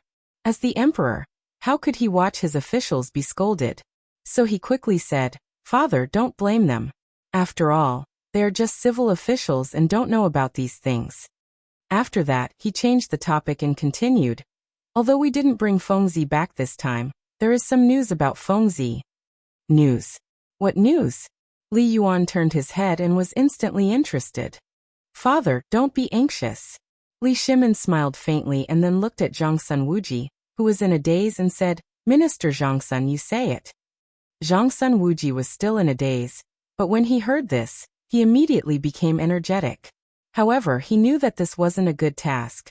If he didn't say it well, he would definitely be scolded, but he couldn't refuse. He could only step forward and said, "Emperor, just now, Shengzhou sent a letter saying that the Turkic camp was attacked by lightning." "What? The Turkic camp was struck by lightning?" Li Yuan opened his eyes wide, a look of disbelief on his face. However, looking at Zhangsun Wuji's expression, it didn't seem like he was lying. Then he looked at Li Shimin. Li Shimin's face was even more sincere, as if he was telling the truth. This made him a little less confident. Heavenly thunder? Where did the heavenly lightning come from? And attack the Turkic camp? Isn't this a little strange? With doubts in his mind, he looked at Zhangsun Wuji and said coldly, "Speak clearly. What heavenly lightning? What was going on? Is it related to Fengzi again?" How could Zhangsun Wuji withstand the shock? He hurriedly replied, "Zhang Feng was the one who did the heavenly lightning. He used the heavenly lightning to blast the Turkic camp." "Fengzi did it?" Li Yuan frowned. The more he listened, the more confused he felt. What was this? If Fengzi could control the heavenly lightning, wouldn't he be an immortal? Now he increasingly felt that Zhangsun Wuji was dishonest. "Do you see that I'm old and deliberately deceive me? I don't dare." Zhangsun Wuji hurriedly cupped his hands. Cold sweat had already appeared on his forehead. Although the emperor didn't have real power, his prestige was still there. How could he dare? Therefore he hurriedly said, "Your Majesty, do you remember the incident of the Black Tortoise Gate in Chang, and last time? That was Fengzi. At first, we always felt that there was a problem. Later, we found out that Fengzi was going to Shengzhou to blast the Turkic camp." Oh, a trace of surprise flashed in Li Yuan's eyes. He was very clear about the incident of the Black Tortoise Gate in Chang, and at first he blamed Erlang blindly. Later, he thought that since the incident had passed, he didn't care anymore. Moreover, he had promised to preside over the worship ceremony. However, he didn't expect that there would be such a thing. It seemed that Fengzi was really not simple. He drifted all the way from Chang and to Shengzhou just to blast the Turkic camp. However, Fengzi had blasted the Turkic camp. Would the Turkic people let him go? Wasn't this kid sending a sheep to the tiger's mouth? The more he thought about it, the more he felt that something was wrong. He hurriedly looked at Zhangsun Wuji and hurriedly asked, "How is Fengzi now? Is he dead or alive?" Zhangsun Wuji lowered his head tightly. For a moment he didn't know how to answer. Because he didn't know. Li Jing's letter only mentioned the Turkic and Shengzhou. There was no news of Fengzi at all. Or rather, he hadn't been found yet. How could he answer this? Although he had his own difficulties, Li Yuan didn't care. He hurriedly asked, "How is Fengzi?" He still didn't get a reply. Therefore he turned to Li Shimin and hurriedly said, "Erling, tell me what happened to Fengzi." Li Shimin paused. He didn't want to answer at first. However, when he saw his father's worried expression, he said patiently, "Father, there is no news of Fengzi for the time being. Do you know where he is?" "What?" Li Yuan suddenly stood up. He glanced at everyone and said angrily, "Shenzhou is such a big place. You can't even find a person?"